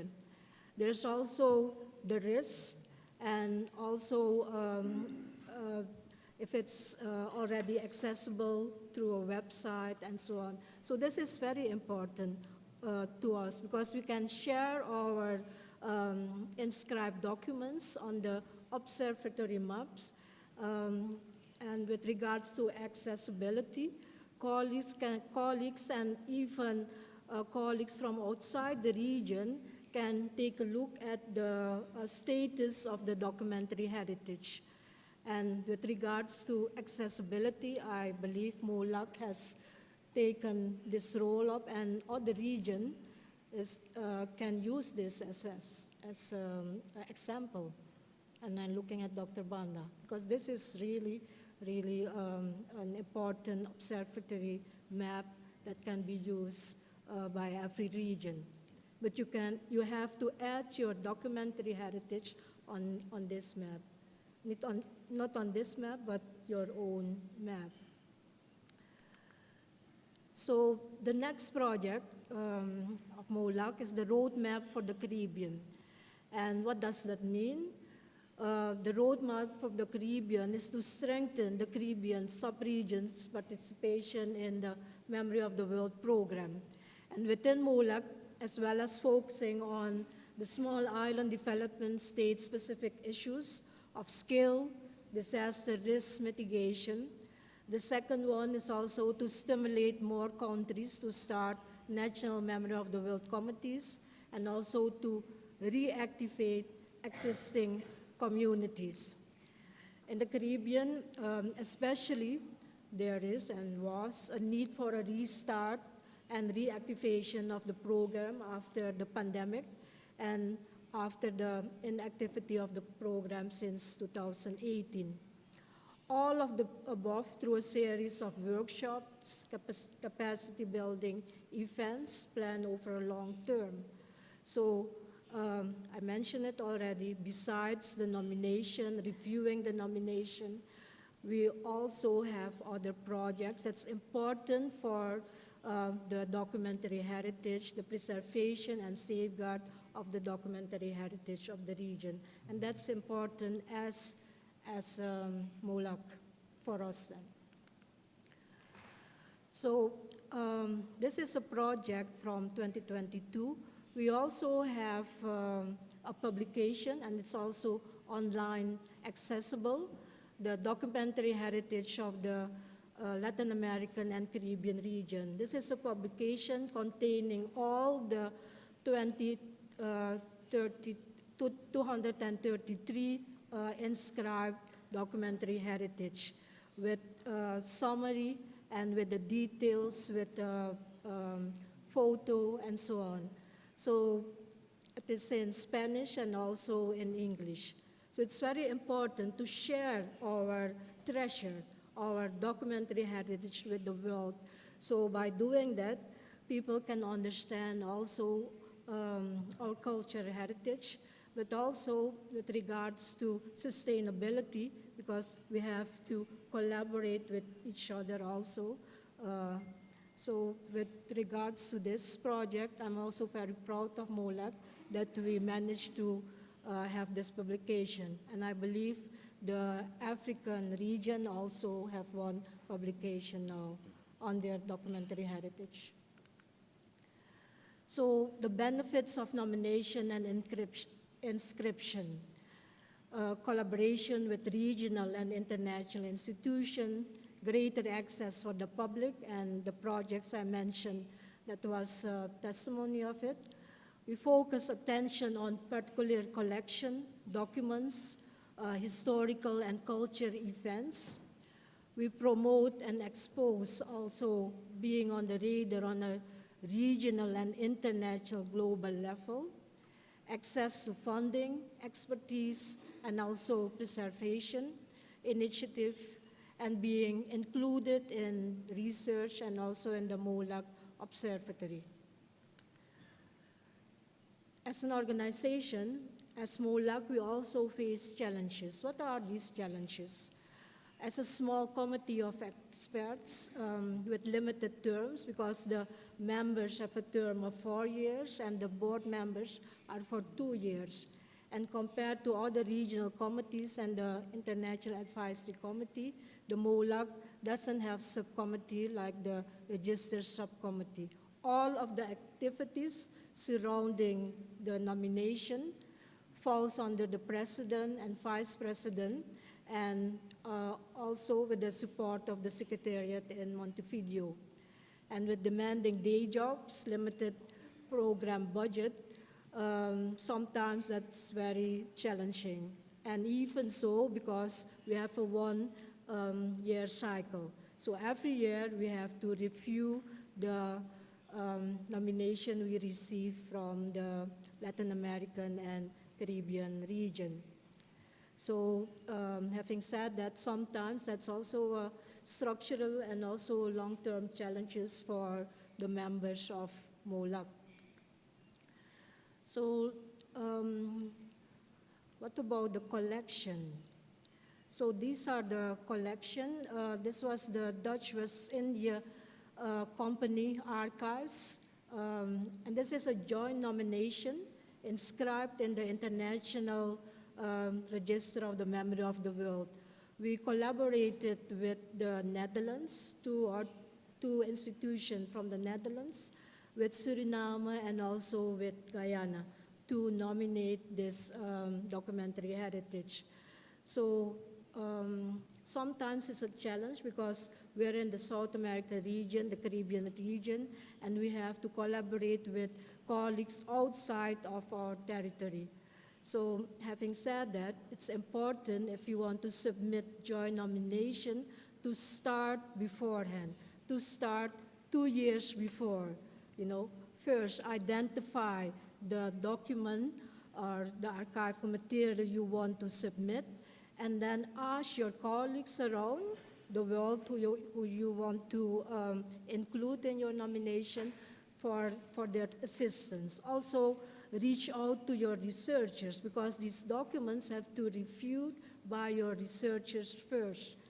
Sometimes we receive documents as International Advisory Committee, and we notice that the documents are perhaps complete it within 2 or 3 months, because we see the way it is written. And I just mentioned it this morning, start 2 years beforehand. And for example, Suriname, Indonesia, and the Netherlands will submit a nomination in the next cycle. So we already began to select the documents, identify the documents, and then include our researchers, other experts to look at the documents. Because you have to look for the regional significance, the social, economic, and also the religious impact. So all the significance you have to take into account that sometimes as the custodian, as the library, as the museum or archival institution, you are not able to look at all the significance. So that's my advice for all the colleagues here. Start beforehand and reach out to your colleagues in your region to support you with your nomination. We have several on the World Heritage List, but also on the National Register. This is on the British Caribbean enslaved people. Also with regards the previous nomination, we submitted the nomination of enslaved people and their stories. And this one, we collaborated with the Netherlands, with Curaçao, Aruba, and Suriname. So although it's challenging to collaborate, it's feasible if you start beforehand. This one is with regards to the enslaved people I just mentioned. There is this one also about African song or chant from Barbados. I mentioned, and yesterday I noticed also, you have so many folklore songs. So you have to look at the regional significance. And you can submit if there is a written document or other kind of document, you can also nominate those folk songs. So these are all examples of joint nomination and also a nomination on the regional register. This is one from the Lewis Papers, the Derek Walker collection, and the Barbados collection also. So these are all examples. So these are all examples. And also with regards to Indian indentured labor, Guyana, Suriname, Trinidad and Tobago, and Grenada, St. Lucia then added also their nomination on the same registers. So thank you for your attention, and I look forward to sharing my, my views also during the second session. Thank you. Большое спасибо, госпожа Тенфу. Очень интересный, такой содержательный доклад, да, который позволяет нам немножко выйти за рамки нашего региона, да, и посмотреть, что делается в другом регионе в рамках той же программы «Память мира». И это тоже такой интересный опыт, где мы много чего можем позаимствовать, включая эти замечательные рекомендации по поводу совместных номинаций, которые можно делать в рамках региона. Спасибо еще раз, госпожа Тенфу. Мы продолжаем с вами нашу работу. И следующая презентация будет моя, но я постараюсь ее сделать буквально в течение 5 минут, чтобы нам оставить время для презентации по Казахстану. Поэтому, если вы не возражаете, я буквально таким очень быстрым, так скажем, заходом пройдусь по тому, каковы вообще возможности и сложности или вызовы, которые имеются для реализации данной программы в нашем центральноазиатском регионе. Итак, если говорить о самой программе и о том, какие у нас уже есть номинации, то вы можете увидеть, что в международном реестре, да, у нас есть целый ряд номинаций. И вот в этом году в региональный реестр вошли еще 2 номинации от Узбекистана. Это туркестанский альбом фотографий и альбом фотографий Диванова. Потому что такие 2 очень интересные коллекции. Но если вы обратите внимание в целом на международный реестр, то вы увидите, что у нас практически нет совместных центральноазиатских номинаций. Это, наверное, тоже такая вот большая основа подумать о том, как можно выстраивать сотрудничество в регионе в рамках этой программы.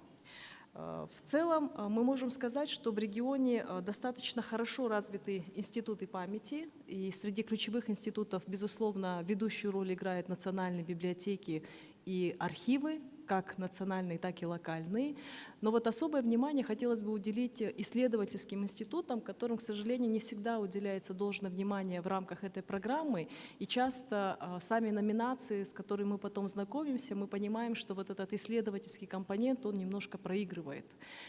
По сути дела, если мы говорим об исследовательских институтах, это не только государственные учреждения, это могут быть и частные исследовательские центры, но именно там, собственно говоря, тот самый капитал, который может позволить увидеть содержание документов в той необходимой значимости и выявить ее для того, чтобы она была правильно отражена достаточно на том уровне, которым требуется в рамках номинационного досье. И вот в этом смысле исследовательский институт — это все-таки один из таких ключевых, собственно говоря, органов, который может помогать в работе по пополнению как национальных реестров, так и подаче номинаций в региональные и международные реестры. В целом по региону ведутся самые разнообразные работы по документальному наследию в рамках национальных комитетов и за пределами той работы, которую ведут национальные комитеты. Это и исследования, собственно говоря, в области тех или иных документов, независимо от исторического периода. И тоже очень интересно отметить, что если говорить о самой программе, то, как она реализуется, то основной фокус тех номинаций, которые подаются, они все-таки связаны с таким глубоким прошлым, нежели таким, скажем, ближайшим прошлым, которое близко к нашему настоящему моменту. Имеются национальные списки, проводится целый ряд мероприятий, это выставки, вот такого же рода конференции, семинары, конгрессы, да, которые позволяют, собственно говоря, ознакомиться с документальным наследием, но опять-таки очень часто они узкопрофилированные, доступны исключительно для экспертного сообщества, и информация об этих мероприятиях, она часто проходит только в новостных анонсах, которые идут на телевидении, да, или там в газетах, но это не вот такое широкомасштабное освещение, которое бы позволило играть функцию повышения осведомленности, да, как о документальном наследии, так и о той работе, которая ведется в этом направлении. Идут работы по реставрации документов, здесь тоже есть свои сложности, связанные как со специалистами, так и с оборудованием, собственно говоря. Работа по сохранению документов, и часто это вопрос инфраструктуры, оцифровывания, тоже в таком большом, так скажем, масштабе достаточно неплохо поставлена в нашем регионе. И та проблема, о которой вчера много говорили, да, каталогизация, стандартизация, за которой стоит целый ряд вызовов о том, по каким критериям стандартизировать, что делать с документами, которые выпадают из этих узких рамок, да, и где вот как раз-таки зачастую возникает довольно узкий формальный, да, так скажем, подход, когда каталогизация ведется во имя каталогизации, но, к сожалению, она не всегда сохраняет значимость содержания тех документов, с которыми мы работаем. И если рассматривать те вызовы, которые имеются для программы в целом и для такого, скажем, крупномасштабного подхода к сохранению документального наследия, здесь целый ряд вызовов, которые имеют такую, скажем, контекстуальную основу. Да. С одной стороны, это, безусловно, внутренние политики в отношении самих исследований. Да. Часто они связаны с тем, что целый ряд документов носит до сих пор конфиденциальный характер, либо они относятся к какому-то определенному историческому периоду, либо доступ к ним ограничен, где-то требуются специальные разрешения для проведения таких исследований, и они не всегда, к сожалению, материалы становятся доступными для экспертов и исследователей, интересующихся той или иной проблемой. Трансграничные вопросы, к сожалению, затрудняют зачастую коммуникацию между странами, и это тоже такой серьезный вопрос, хотя надо отдать должное тому, что экспертное сообщество и сообщество исследователей все-таки находят возможности для коммуникации, несмотря на имеющиеся политические вызовы, да, и это дает некоторую надежду. Большие глобальные процессы, в которые мы тоже вовлекаемся, и зачастую они нас где-то отвлекают от нашей текущей работы, да, заставляют испытывать некоторое ощущение тревожности по поводу будущего, финансирования, которое сокращается, к сожалению, да, и это тоже одна из таких больших тенденций, которая имеет место быть в регионе. Где-то идет реаллокация инвестиций, поступающих от международных организаций. Да, это вот все те проблемы, с которыми мы сталкиваемся в такой повседневной работе. Ну и вот один из таких интересных вызовов сегодня, который можно рассматривать и как вызов, и как возможность в рамках контекста, это так называемое деколонизационное движение по пересмотру, переосмыслению, переоценке исторического прошлого. Да. И здесь очень много интересных проектов. В Кыргызстане большой оборот набирает интерес к устной истории, и работает сейчас целый ряд организаций, которые по-новому рассматривают те или иные исторические события. Ну вот один из таких, наверное, крупных примеров – это изучение басмачества, которое в советской историографии рассматривалось как исключительно негативное движение, которое мешало, да, строению, установлению советской власти. Сегодня вот целый ряд интересных таких интервью, которые проведены с потомками басмачей, их воспоминания, да, о их родителях, о их родителях во втором поколении, где они говорят о том, что на самом деле не совсем таким был образ басмаческого движения в сознании самого местного населения. Да. Это тоже такие интересные процессы, которые где-то создают вот этот конфликт между сложившейся исторической, да, так скажем, перспективой, да, и тем, что сохраняется на уровне коллективной памяти. И это тоже одна из ниш, которая еще пока мало, да, так скажем, исследована, но она достаточно интересно для того, чтобы ее документировать и также сохранять в качестве исторической памяти.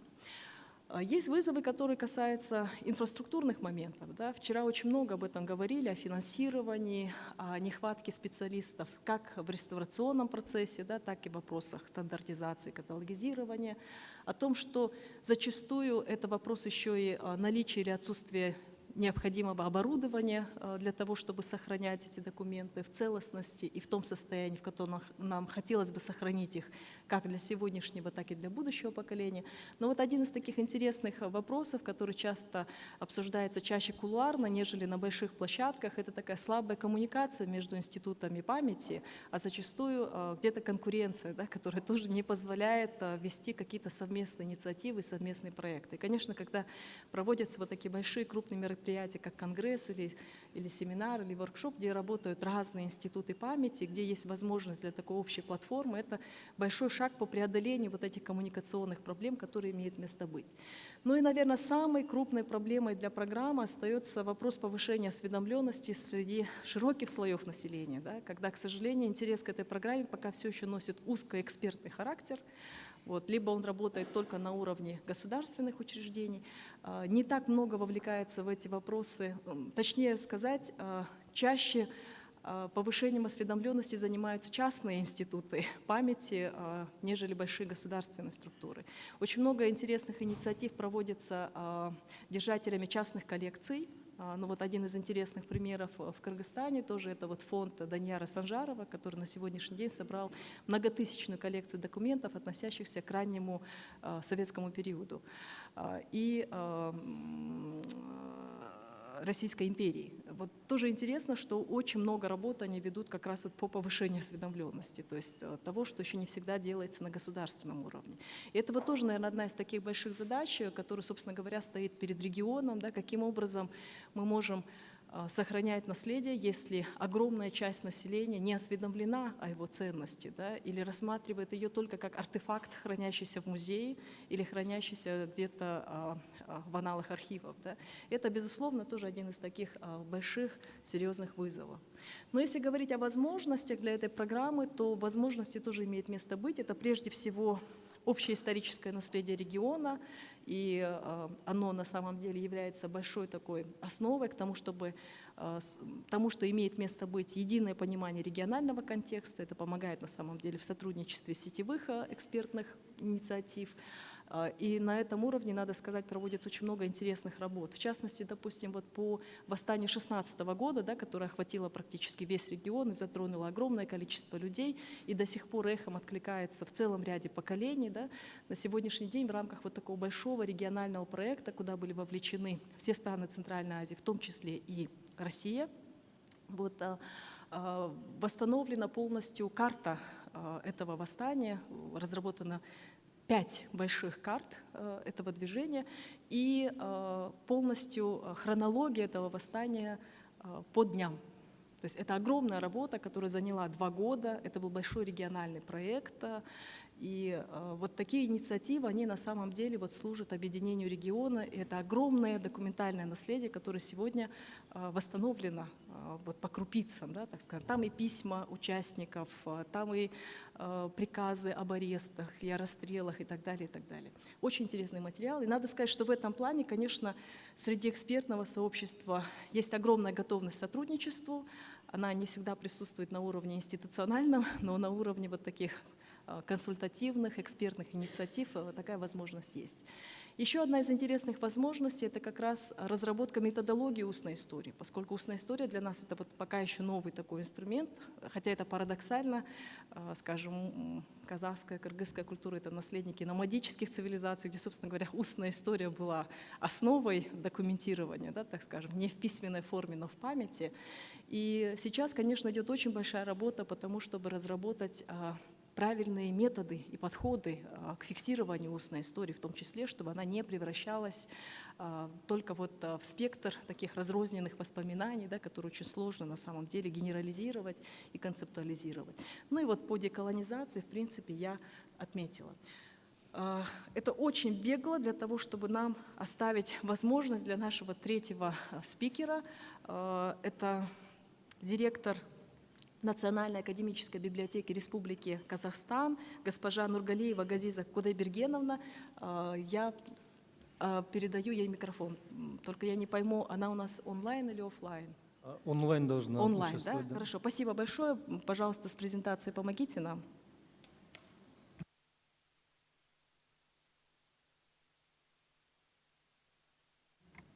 Сейчас я уточню.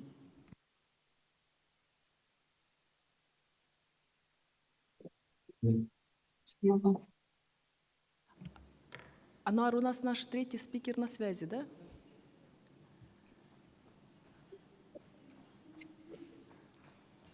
Добрый день, как меня слышно? Слышим хорошо, спасибо. Теперь видим. Қайырлы күн, құрметті бүгінгі маңызды жиынға қатысушылар. Добрый день, уважаемый гость Паксанбанда Асхар Саутбекович.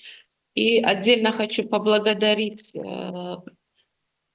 директора архива президента Республики Казахстан Алию Хусаину, Розу Самидулаевну. Память мира. Казахстан является с 1992 года членом программы ЮНЕСКО «Память мира». Деятельность Национального комитета и направления всем известно. До этого времени подключили мировой реестр коллекции рукописей Ходжи Ахмета Ясави, его последователя Сулеймана Бакыргани, это в 2003 году, документы антиядерного движения «Невада семей», документы по спасению Орала, это 2002 год. 2010 по 2020 этот период Казахстан активно работал над его оцифровкой, переводом цифровой формат письменного наследия. В настоящее время на стадии обсуждения находится уникальная рукопись, которая находится в научной библиотеке в Алмате при Ғылым ордасы Хандар Шежреса. С 23 года активизировалась работа, была передана в Национальную библиотеку как фондодержатели, Национальную академическую. С начала этого года активизировалась работа, программы при ЮНЕСКО «Память мира в Казахстане». Сейчас у нас главные фондодержатели находятся по всей республике, особенно в Алмате. Оператором программы является Национальная академическая библиотека. Сейчас заново создан новый состав, программа, положение, программа 2024-2025 год. Как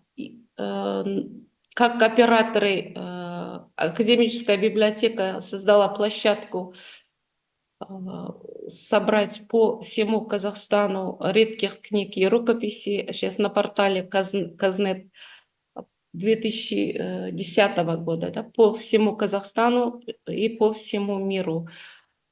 По международному проекту сейчас у нас вторая площадка создана. Это цифровая площадка редких книг и рукописей тюркоязычных стран. В дальнейшем будем при встрече с членами, новых членами комитета выдвигаем несколько рукописей редких книг. Сейчас готовим по инструкции. В этом году у нас была встреча с Международной библиотечной ассоциацией, информационной ассоциацией, которая штаб-квартира находится в Гаге, это ИФЛА. Мы попросили, чтобы побольше у нас была информация, чтобы дополнить наш реестр по всему миру, чтобы они помогли нам в дальнейшем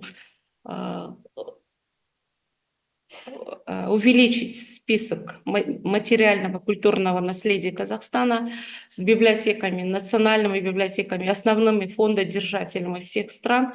Сейчас мы начали работать с библиотекой Хоутон Гарварда, библиотекой Конгресса в Америке. С 6 стран уже получили. Вчера только получили с Республики Турции 25 тысяч электронного формата книги. Вот это все будем анализировать. Здесь хочется пожелать остальные члены комитета памяти мира в Казахстане тоже помогли активизировать работу. Я сама лично участвовала в этом году в Туркменистане, организовала 10-я национальная комиссия по делам ЮНЕСКО стран-членов Тюрксой. Единогласно было принято решение проведения 11-го заседания. Это у нас в Казахстане, в Актауе будет. Сейчас активно готовимся на это мероприятие международное. По плану, по программе будем работать. Сегодня у нас по известным причинам я не смогла попасть к вам. Полностью информацию этого международного семинара мы хотим собрать и загрузить в нашу площадку, чтобы другие члены, другие, которые все интересующие лица могли почитать, ознакомиться с материалами международного семинара, который организовал архив президента Республики Казахстан. Еще хочу радостное событие. Это для меня, для членов памяти мира в Казахстане.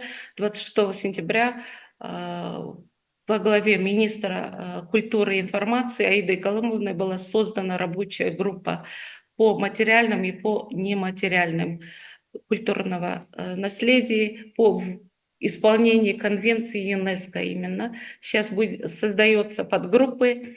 Я надеюсь на активизацию, что будет активизироваться работа, потому что за 30 лет у нас в мировой реестр вошел только всего 3 документа. При встрече в Туркменистане мы встречались с коллегами с других стран. Использовать нашу информационную площадку Казнет, которая является оператором наша библиотека, доступна бесплатно, без авторизации. Там читателей, онлайн-читателей, которые заходят из 100 стран мира. Здесь не только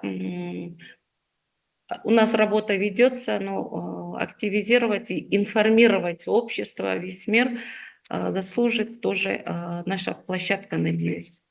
И вторая цифровая площадка. В 2019 году президент страны нашей предложил создать на нашей площадке электронную цифровую площадку редких книг и рукописей тюркоязычных стран. Сейчас мы над этим активно работаем. У нас есть второй международный проект со всего страны. Мы сейчас собираем, и у нас идет исследование. Плюс исследование. Недавно мы закончили исследование 150, оно давно на сохранении лежало, сейчас уже 70 готово. Скоро выпустим каталог. В прошлом году 2 тома создали список редких книг с QR-кодом. Работа активно идет. Еще раз хочу полностью информацию, презентацию мы вместе с остальными обязательно загрузим нашу площадку. Спасибо. У нас сейчас в стране очень важные мероприятия идут, поэтому я много с вами не могу быть. Хочу поблагодарить отдельно спикеров сегодняшнего. Еще раз спасибо. Благодарю вас, Газиза Кудайбергеновна, за такой экскурс, да, в ситуацию по программе в Казахстане. Интересно слышать, какие есть хорошие и важные инициативы, которые проходят. Успехов вам в вашей работе, в частности, в области международного сотрудничества. Это такие большие, серьезные глобальные шаги. Спасибо огромное. Уважаемые участники, участницы, у нас есть буквально 6 минут до обеда. Мы можем принять пару вопросов до того, как мы уйдем с вами на перерыв. Если есть вопросы, буквально один-два, если можно. Меня зовут Жандос Болдыков, директор Национального центра рукописи и редких книг Министерства культуры и информации. Во-первых, большая благодарность нашим модераторам, организаторам этого мероприятия, нашим уважаемым гостям, госпожа Рита, госпожа Джексон, приехали. Очень рады вас видеть в Казахстане. На самом деле, вот как мы заявляем, да, вот большая история Казахстана есть. Со времен Улусаджучи берем историю, мы Залтайра, Казахское ханство. К сожалению, вот за весь период очень мало книг было принято, на самом деле, в ЮНЕСКО. И вот буквально вот с прошлого года вот более-менее работа активизировалась на самом деле. И вот хочется, чтобы очень много у нас документов все-таки пошло в проект, получается. Вот мы с вами недавно, если помните, онлайн проводили встречи, я там вопрос задавал по поводу наших книг, что возможно ли книги религиозного характера, как Кораны древние, внести. И также был вопрос у нас по внесению в список книг, которые находятся за рубежом. Все знаем, да, что все наши самые ценные книги находятся за рубежом. Это работы Аль-Фараби, работы еще других историков, вот эти все Кораны древние, все находятся за рубежом. Вот мы были в Великобритании, там очень большой фонд книг. И вот наш специалист тоже вопрос задавал вам по поводу совместной подачи для этого в реестр ЮНЕСКО. И, в принципе, вы сказали, что это возможно, что мы можем подать, сделать такую коллаборацию, получается, с этими библиотеками зарубежными и будем подавать. Ну, я думаю, эту работу мы начнем. Сейчас мы очень тесно работаем с посольствами этих стран, и я думаю, такой проект. И еще один как проект, вот мы хотели бы книгу «Куран» Кенесары хана, которую знаете, да, вот мы недавно только в Казахстан вернули эту книгу, уникальная книга, она принадлежит нашему последнему хану Кенесары, и там это все уже доказано, научно обосновано, и вот такие вот книги мы хотели бы тоже подать. Но с вашей помощью, я думаю, мы это все в рабочем порядке все отработаем, и я думаю, это все у нас получится. И опять же, большая благодарность, то, что вот такие мероприятия проводятся, и вот очень важные такие мероприятия для исторического наследия именно нашей большой страны, Великой Степи, и что это все у нас сообща с вами, все это получится. Большое спасибо. Спасибо большое. Очень приятно слышать, что такие инициативы идут и уже какие-то переговоры. Да? Спасибо огромное. Еще один вопрос буквально. У нас есть 4 минутки. Да, спасибо большое. Я тоже хотела бы выразить благодарность организаторам данного семинара, Архиву президента Республики Казахстан. Я представляю Национальную библиотеку Республики Казахстан, заместитель директора Юсупова Ажар Хамитовна. Как вам известно, Национальный комитет «Память мира» до 2017 года в Казахстане председательство было за Национальной библиотекой в городе Алматы. Вот буквально с 2017 года такие полномочия перешли в Астану, в Национальную академическую библиотеку. Но только как тут говорится о том, что мы как бы стояли у истоков разработки этих номинаций, подачи документов. И, вот 3 номинации, которые прошли, это было буквально при содействии Национальной библиотеки. Вот 5 рукописей Хаджа Ахмета Яссауи и его ученика Бакаргани. Это находится у нас в хранилище Национальной библиотеки. Это была номинация в 2003 году, вот, как сказала Газиза Кудайбергеновна, прошла эта номинация. Невада Семипалатис документы международного антиядерного движения прошли в 2005 году. И последний документ, который был номинирован и прошел Международный реестр «Память мира», был у нас архивный фонд Аральского моря. Он прошел в 2011 году. И вот буквально 13 лет Казахстан не имеет ни одной номинации, не прошел ни один документ, который подавали и с нашей стороны, и совместно с другими организациями. Вот как вы говорите, Алмаз Шашимбековна, Ажар Шашимбековна, о том, что надо инициировать совместные. Вот эти документы, архивный фонд Аральского моря и Невада Семипалатинск, там были и институты, и архивы совместные документы. Теперь, вот по Хандар Шижирсы, который находится сейчас в Галымордасы, бывшая Центральная научная библиотека. Нет, она называется Центральная научная библиотека, относится к Галымордасы, а бывшая библиотека Академии наук. Это очень уникальный документ, который мы подавали и разрабатывали в 2014 году. Это очень уникальный документ в том, что там на телячьей коже, то есть вот такой документ развернутый на подача идет карандашная, графитовая. На ней, история, начиная с Адама, зарождения, человечества на земле, включая Пайгамбарда, там идут, наместники на земле, там идут арабский, след, потом идет, это Чингисхан, вплоть до Аблайхана, то есть вся история на этом документе, картографическом виде, карандашный, как древо, как шижре, шижре, Хандар Шижреса. Очень уникальный документ, и нам отказали в этом. То есть мы получили письма, я до сих пор сохранила, они у нас имеются. Вопрос в чем? Вопрос в том, что мы не нашли экспертов, кто могли бы доказать, что этот документ уникальный, и нам бы дали такую рецензию, оценку этого документа. Потому что, допустим, если у нас находится офис в Европе Международного реестра «Память мира», да, они не представляют значения этого документа. То есть каким образом нам подключать в нашу среду, в оценку какого-то документа таких, специалистов, которые могли бы дать действительно объективную оценку. И поэтому наши документы, понимаете, 52% документов, которые находятся в Международном реестре, это европейские документы. Страны Азии, Карибского моря, там и другие, часть азиатского континента, они представлены в малом количестве, процентном соотношении.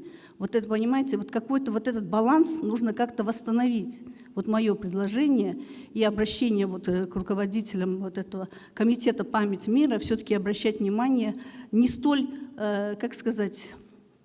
строго оценивать документы, потому что, как вы остановились, что Казахстан, Центральная Азия была ориентирована на номадический образ жизни, и у нас превалировало это устное народное творчество, то есть хронология документирования шло из уста в уста, и самих документов очень мало, но такого рода документы, которые у нас сохранились, и мы не можем их представить в этот международный реестр.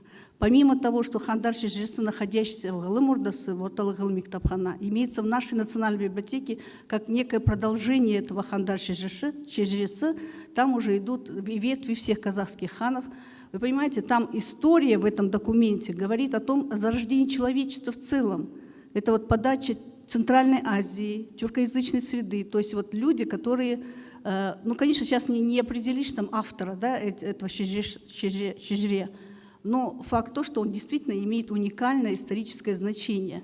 Но доказать, вот нам отказали, мы не смогли доказать, что оно действительно как бы должно принадлежать всему миру, что мир тоже должен знать, то есть позицию или взгляд вот этой вот Центральной Азии, Казахстана на то, как писалась история вот в то время. Понимаете? Все, спасибо. Поэтому у меня очень большая вот просьба вот к организаторам, к руководителям этого комитета, да, на уровне, то есть рассмотрение вот документов Центральной Азии, немножко подойти какого-то с другой стороны, и вот эта вот оценка документов, вот как требуется, там большое количество должно быть экспертиз. Понимаете, там очень много запрашивается от различных стран, эксперты, ученые, которые должны оценить. А как может ученые каких-то стран оценить документ, казахстанский документ, когда они не владеют особой ситуацией вокруг этого вопроса? Вот, поэтому у меня вот такое вот пожелание, чтобы все-таки к Центральной Азии, Казахстану было какое-то вот, ну, какое-то адекватное отношение, да, к подаче наших номинаций. Спасибо большое.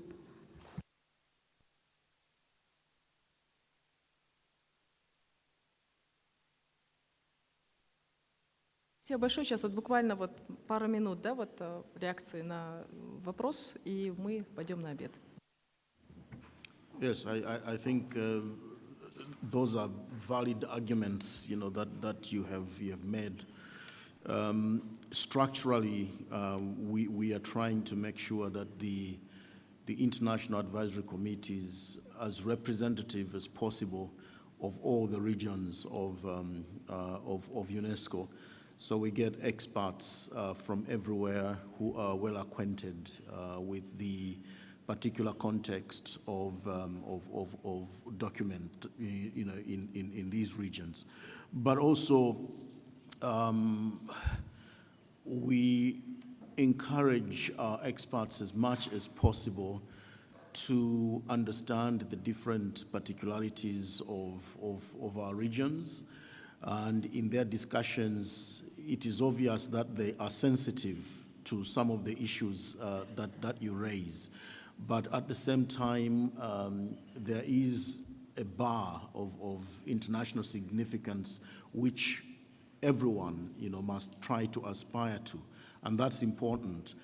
And that is why we're organizing these workshops. It's not just this one. We have had workshops everywhere. For the Arab states, for example, we had one in Amman, Jordan. We just had one for Africa in Accra, Ghana. And yes, also in Tashkent, we had a similar workshop. The idea is, number one, to build a corpus of knowledge in different regions. Number two, to sensitize our experts to the particular situations in these regions, so that when they do their assessments, they are sensitive to these. At the same time, obviously, we are trying to grow the number of experts all over the world. There are many young researchers who are eager to understand the context of documentary heritage in their regions. We are trying to bring them into the network so that they can be used for consultation by our regional, our register subcommittee, our ISC, and so on and so forth. It is the job of the Member of the World Program Secretariat to try to do this. So, in a nutshell, we recognize the validity of your arguments, and we will do as much as we can to try to live up to that. Я, наверное, буквально добавлю пару фраз к тому, что уже сказал доктор Факсан. При оценке номинаций вы знаете, что есть разные форматы, да, отказа. То есть есть отсылка документа к номинатору с просьбой сделать небольшие дополнения, изменения необходимой информации. Есть опция, которая просит пересмотреть документ и переделать его, да, и это означает, что еще есть шанс доработать, да, так скажем. Вот, поэтому вот в отказе тоже есть как бы свои нюансы. Да? Мне кажется, одна из больших, наверное, возможностей, вот когда мы имеем дело с такими уникальными документами, то, что все-таки программа, она имеет двухгодичный цикл, да? То есть 2 года — это достаточно хорошее время для того, чтобы пересмотреть документацию, документ, привлечь, возможно, экспертов, пусть даже не из региона, да, а тех, которые занимаются либо этим периодом, либо похожими документами, да, то есть теми, которые обладают экспертизой оценки, и вот в течение 2 лет подготовки провести эту работу. Потому что на самом деле есть целый ряд документов, когда действительно мы сталкиваемся с трудностями оценки. Но у программы нету такого параметра, что должны оценить там 10 независимых экспертов. Даже если вы указываете одно имя эксперта в этой области, это уже на самом деле такой хороший параметр значимости. Но вот 2 года — это достаточно хороший цикл, чтобы вот в этом направлении поработать. Это вот часто такая ситуация, когда, допустим, недостаточно библиографии, да, вот скажем, да, по тому или иному документу. Библиография — это тоже один из параметров международного интереса, да, который доказывает, что у научного сообщества, у академического сообщества, у экспертного сообщества есть интерес к этому документу. Да. И вот 2 года, мне кажется, это в принципе неплохой период, чтобы организовать вот работу, в том числе и по привлечению экспертов к изучаемому или к потенциально номинированному документу.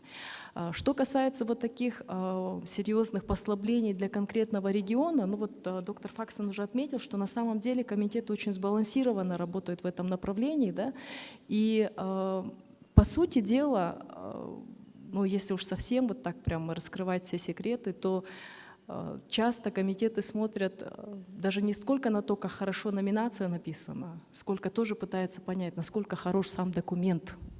Потому что проблема написания номинации — это отдельная проблема. Да? То есть насколько мы можем представить значимость на должном уровне, чтобы люди, которые впервые с этим наследием знакомятся, могли понять его значимость. Но очень часто среди специалистов, которые сидят внутри региональных комитетов, всегда есть те, которые говорят, документ имеет огромную ценность, номинация может быть слабо написана, но тогда дается шанс. Перепишите, посмотрите, доделайте, доработайте. Да? То есть мне кажется, вот даже если бы мы получили отказ по какой-то номинации, да, это еще не означает, что документ плох. Это может означать, что мы не доработали с точки зрения подачи. И, наверное, это открывает скорее вот возможность, да, нежели ее закрывает. Коллеги, я очень прошу прощения, мы на 10 минут запаздываем на обед. В 2 часа мы возвращаемся на нашу сессию. Позвольте поблагодарить всех спикеров офлайн, онлайн, кто был с нами, за вопросы и комментарии. Я думаю, в голове у многих есть свои размышления по каждой сессии. Как раз после обеда у нас будет такая практическая часть, где мы посмотрим некоторые документы, которые представлены казахстанскими институтами памяти, как потенциально, да, так скажем, номинируемые, и мы можем увидеть вот примерно, как обычно вот идет оценка, да, и вот какие комментарии могут даваться. Спасибо большое всем за работу, увидимся после обеда.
успели подойти после обеда. Мы сейчас приступаем с вами к такой практической части, да, где мы будем рассматривать и обсуждать те номинации, которые сегодня предлагаются для включения в реестр программы памяти мира. У нас запланировано 3 документа на рассмотрение. И предлагаем действовать в таком формате, то есть сначала мы заслушаем все 3 презентации, посмотрим все 3 документа, и затем уже перейдем к обсуждению, да, для того, чтобы у нас осталось время для какой-то обратной связи.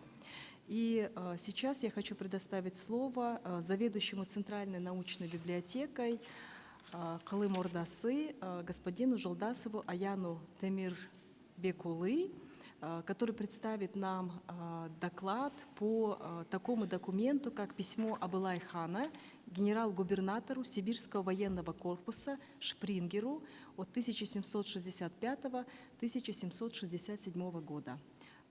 Господин Жолдасов, микрофон ваш. Көп рахмет, Ажархан ханым. Армысыздар, қадірлі әріптестер, құрметті қонақтар. Бүгінгі біздің баяндамамыз, яғни ЮНЕСКО-ның әлем жады бағдарламасына ғылым ордасы мемлекеттік кәсіпорын орталық ғылыми кітапханасына ұсынылатын Абылай ханның 1765-1767 жылы Сібір губернаторына жазған хаты. Яғни Абылай хан азан шақырып қойған аты есімі Әбілмансұр. Ең әуелі соған тоқталып кететін болсақ, Абылай хан деген кім? Абылай хан 1771-1781 жылдар аралығында билік құрған қазақ хандығының 18-ші ханы болып табылады. Яғни бұл жерде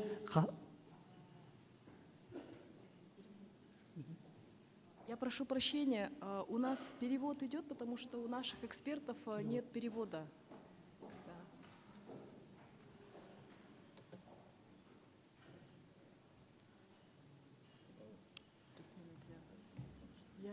That's why I asked to stop for a while. Yeah. Да, потому что не идет перевод. Не идет перевод. Ни факсом, ни Рита не могут слушать.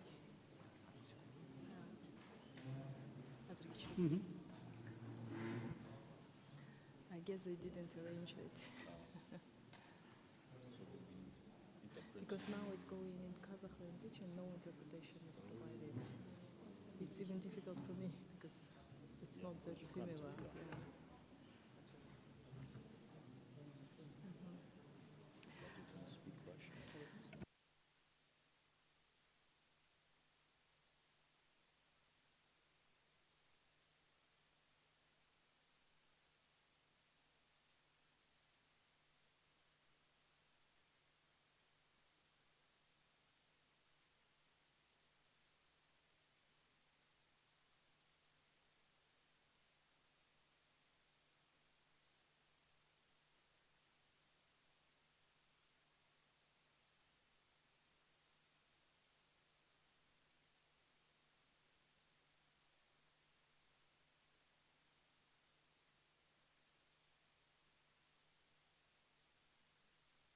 Мы просим прощения за такую техническую заминку с переводом, просто для того, чтобы наши международные эксперты могли иметь возможность дать обратную связь.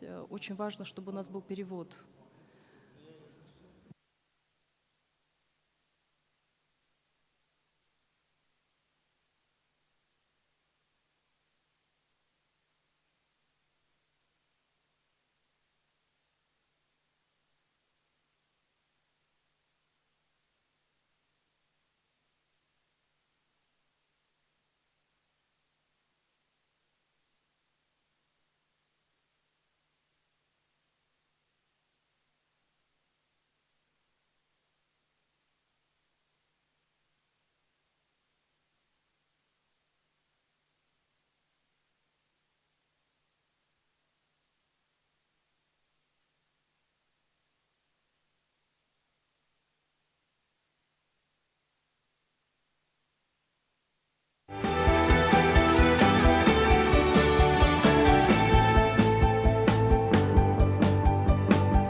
предлагаю не терять нам время, воспользоваться этой возможностью и задать вопросы, которые, может быть, кто-то не успел задать в первой части, да, нашего семинара, поскольку до того, как мы ушли на обед, мне кажется, оставались незаданные вопросы, и вот есть такая возможность обсудить, пока у нас сейчас решится вопрос с переводчиками.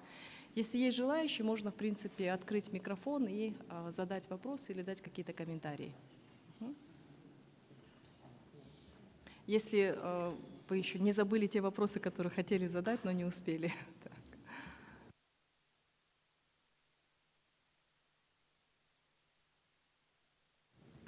У меня есть вопрос. Сатаева Сауле, Центральный государственный архив кинофотодокументов и звукозаписи. Мы весной этого года подали на конкурс «Культурное наследие».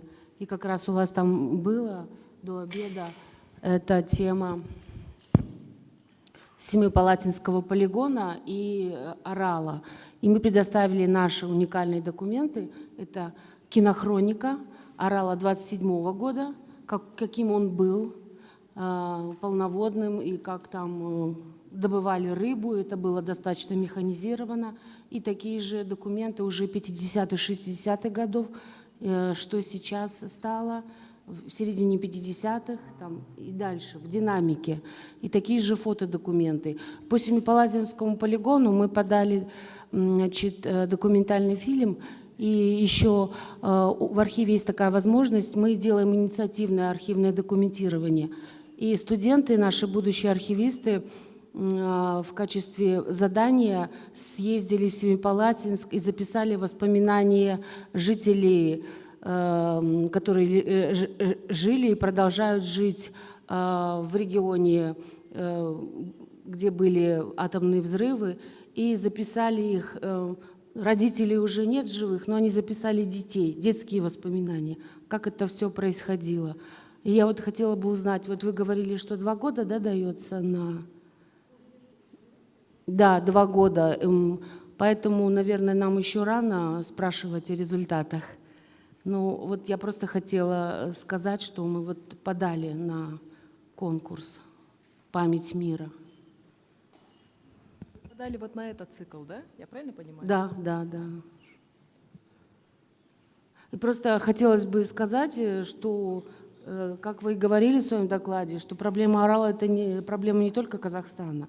И если бы как бы вот весь регион Республики Средней Азии, которые Узбекистан, Туркмения, как-то совместно бы решали. Но сейчас мы до сих пор решаем проблему с... Но это не проблема, а вопрос в том, чтобы мы никак не можем пока попасть в архивы Узбекистана и посмотреть, что у них хранится по советскому периоду, по аудиовизуальным документам. Есть какая-то сложность, и мы попали в архивы России, Киргизии, Белоруссии, Монголии, то есть граничащих. Но пока в Узбекистан мы не попали, а так бы было бы здорово, если бы это был какой-то совместный проект. Вот. И по поводу Семипалатинска, это вообще глобальная проблема.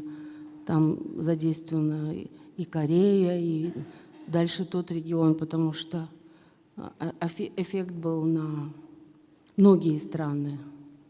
Вот об этом хотела сказать. То есть, я так понимаю, это не вопрос, а да. комментарий, да? Так, хорошо. То есть о результатах нам пока рано, да, спрашивать? Да, потому что пока вот прошли заседания комитетов, вот, комитеты рекомендуют, вот, и затем решение уже будет приниматься на самом генеральном заседании. По Оралу, на самом деле, действительно, вот, есть очень большой спектр материалов. Каракалпакстан, насколько я знаю, они тоже хотели присоединиться к этой номинации по Оралу. Вот. Но это вот вопрос уже такой коммуникации, да, между межстрановыми институтами памяти. Да? То есть здесь, конечно, нужно налаживать, наверное, какие-то мосты для того, чтобы можно было иметь доступ. Но это все решается уже на официальном уровне. И, скажем, ну, у меня, например, нет полномочий давать какие-то директивы институтам памяти по поводу открытия архивов. Да? То есть это вопрос, который решается на уровне межправительственных связей.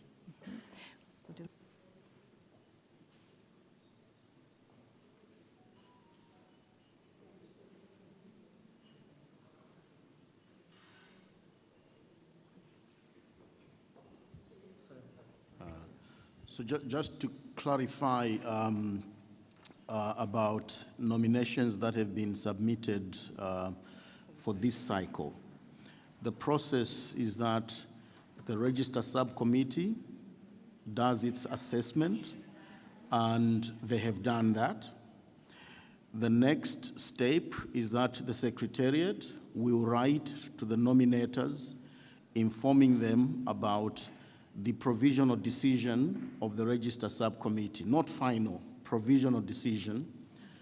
If your nomination is inscribed, we will not communicate with you, we will keep quiet. But if it is rejected, if it is provisionally inscribed, if it is resent for resubmission, we will write to you and give you 1 month to come back with answers to the questions that the register subcommittee has asked. So we will be writing during the course of October and maybe give you November to come back to us. Afterwards, the file will go back to the register subcommittee. If they agree with your counter arguments, that's good, then they inscribe. If they still disagree with you, again, we will not write to you. We will wait until after they have passed their recommendations to the ISC.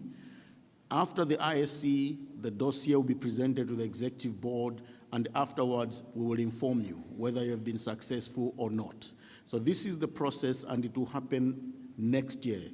The end will be next year, hopefully in March, but there is a possibility that the RSC and the ISC may need more time.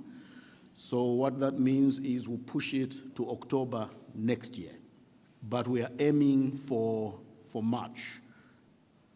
Yeah.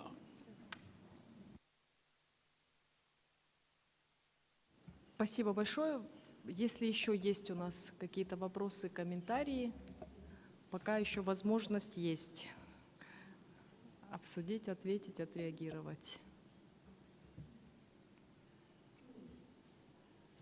1 минуту, и у нас замечательно. У нас есть 1 минута быстро принять какой-нибудь коротенький вопрос или комментарий. Извиняюсь, можно вопрос? А вообще по статистике, кто из стран СНГ самое большее эти проекты пропустили, у кого самое большее количество введенных в этот реестр ЮНЕСКО? Есть такая статистика из стран СНГ? Кто лидирующий является в нашем регионе? Такой прямо вот сознательной статистики соцсоревнования между странами так намеренно не ведется, но если вы зайдете на сайт ЮНЕСКО, там, где у нас международный реестр, то вы по поиску можете увидеть страну и сколько у нее номинаций. Да? Ну, так зачем вот сейчас вот они молодцы, мы не такие молодцы. Единственное, я могу вот отметить, допустим, вот если мы возьмем, скажем, в целом международный список, в котором 494 да, элемента представлено, то из Азии, Центральная Азия у нас включается у нас в МОУКАП, да, то есть это Азиатско-Тихоокеанский регион, в международном реестре 129 документов. Да. Ну, то есть это фактически чуть меньше трети, да? Ну, это достаточно хорошая представленность. Вот. Но если мы пойдем ближе к нам в Центральную Азию, у нас, к сожалению, пока еще не так много номинаций. Да? То есть, ну, вы видели, что буквально там 3-4 таких совместных межстрановых у нас практически нет. Да?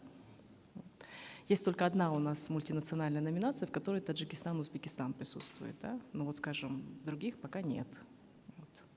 Да, просто со всеми мы же тоже дружим, общаемся, просто с кем-то поделиться опытом, обмен с ними, поговорить. Вот если Узбекистан, тогда мы с ними уже больше будем. Потом надо понимать, что у нас кроме международного списка есть региональный реестр, в который тоже активно Центральная Азия подает. Да? Поэтому тут тоже есть разница, конечно, что в международном реестре, что в региональном. Угу.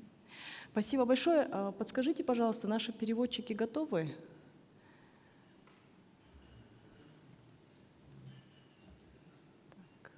Если не готовы, можно еще один комментарий или вопрос принять.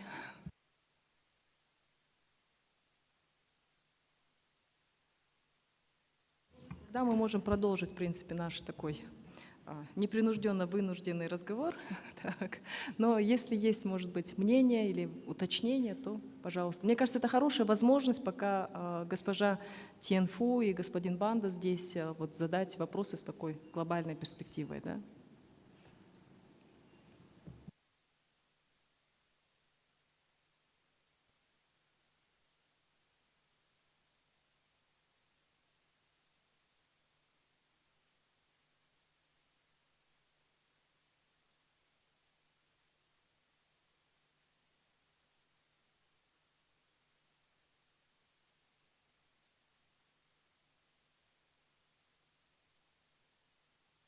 Ну вот если говорить о вот том моменте, который был обозначен доктором Факсоном, да, по поводу обратной связи, да, относительно номинаций, вот там, где приходит обратная связь с комментариями и дается вот этот зазор 1 месяца, то очень важно вот этот месяц его эффективно использовать, потому что некоторые вопросы, они, особенно там, где требуется пересмотр и углубление и усиление аргументов, он, конечно, требует такого исследовательского подхода к документу. Да?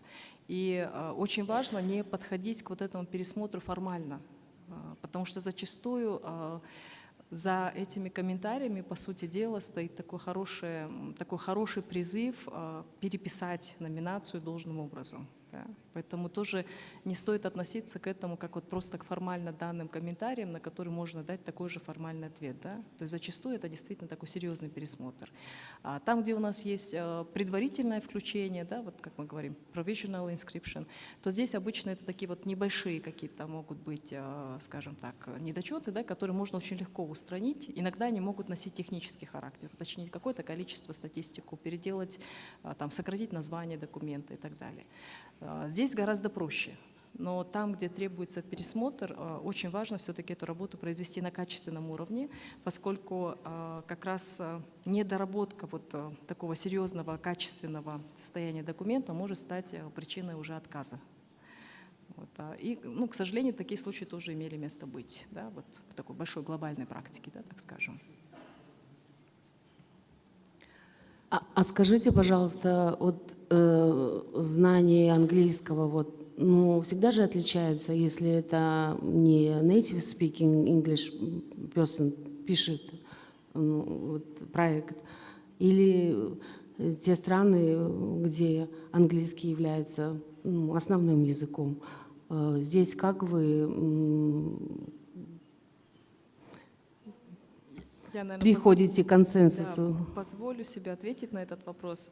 Конечно, когда мы подаем номинации в международный реестр, да, или в региональный, хороший уровень языка, на котором написана номинация, это очень облегчает работу комиссии. Да? И поскольку документ уходит все-таки в большое международное пространство, очень важно обеспечить качественный язык. Да?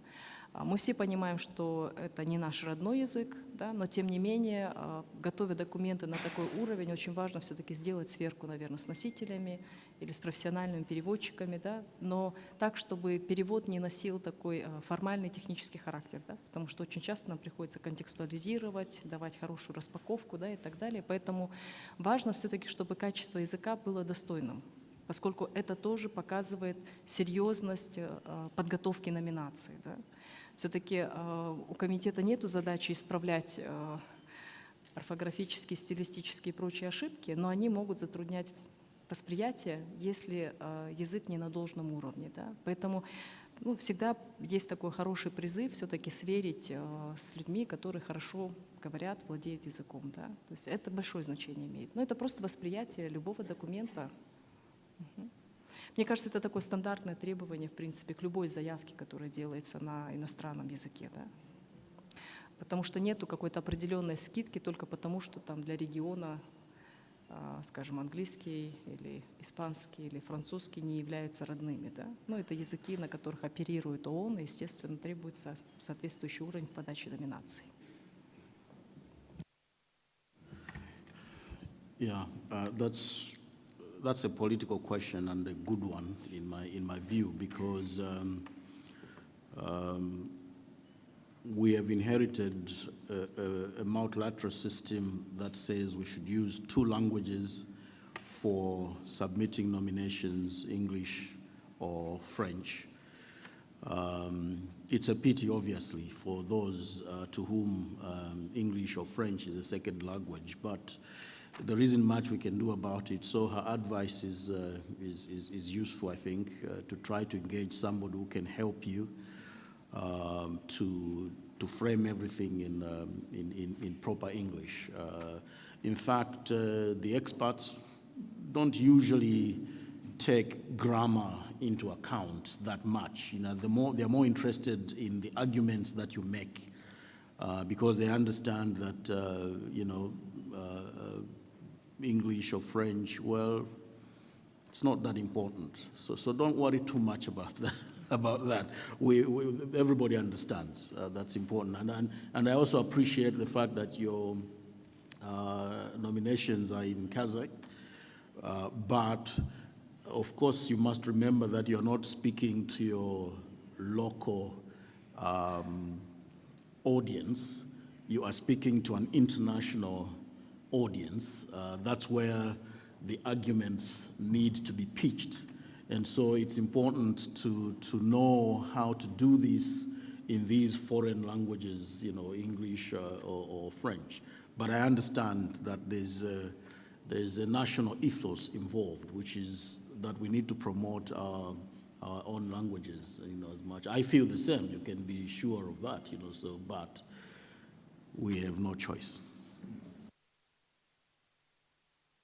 I just wanted to mention that English is a very developing language, have 500,000 words, close to 1 million, but Kazakh language is 2 million words. So our projects would be more attractive if we could represent it in the Kazakh language, literature language. So that's my remark. No, unfortunately, our experts are linguistically poorer, so you have to come down to their level and give them the arguments in English, you know.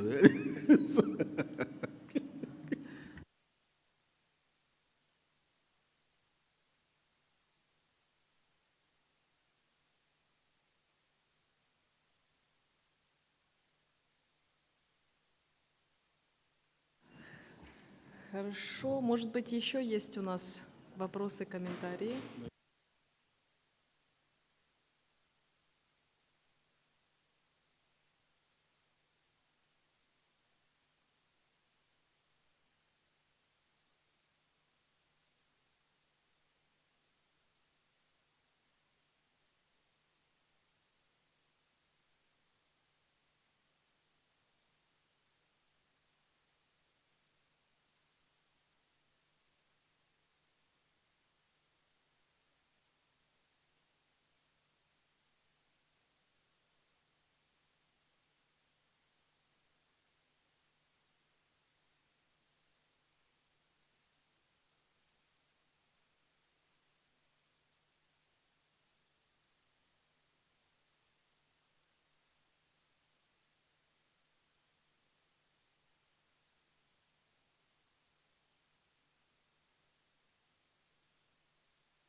Уважаемые участники, пока у нас идут такие заминки, есть решение, и сейчас я с удовольствием предоставляю слово нашему другому спикеру, который будет делать презентацию на английском языке, господин Шенгиз Бегимтаев, научный сотрудник Национальной академической библиотеки, доктор наук, тюрколог. Документ, который предлагается к нашему вниманию, это очерки истории 5 восточных народов от 1910 года за авторством Курбангали Халиди. Микрофон ваш, господин Шенгиз Бегимтаев. Спасибо большое. Здравствуйте, уважаемые коллеги. Қайырлы күн, құрметті әріптестер. Мен Қазақстан Республикасы ұлттық академиялық кітапханасынан келіп отырмын. Я, значит, приехал из Астаны, представляю научную академическую библиотеку Республики Казахстан. Значит, меня зовут Бегимтаев Чингиз Хусманович. И позвольте Значит, я продолжу на английском языке свой доклад. Курбангали Халиди's book, Tawarikhi Khamsa-i Sharqi, The History of 5 Eastern Countries. This is the author of the book, Kурбангали Халиди, was born in 1946 in the city of Ayagos. From an early age, he showed a keen interest in history, traveling extensively, observing the events of his time, and recording everything he saw and heard. In accordance with the linguistic norms of his era, he wrote his book in the common Turkic Chagatai language. The manuscript was published as a book in 1910 in Kazan by the Örnek Publishing House. This is the manuscript.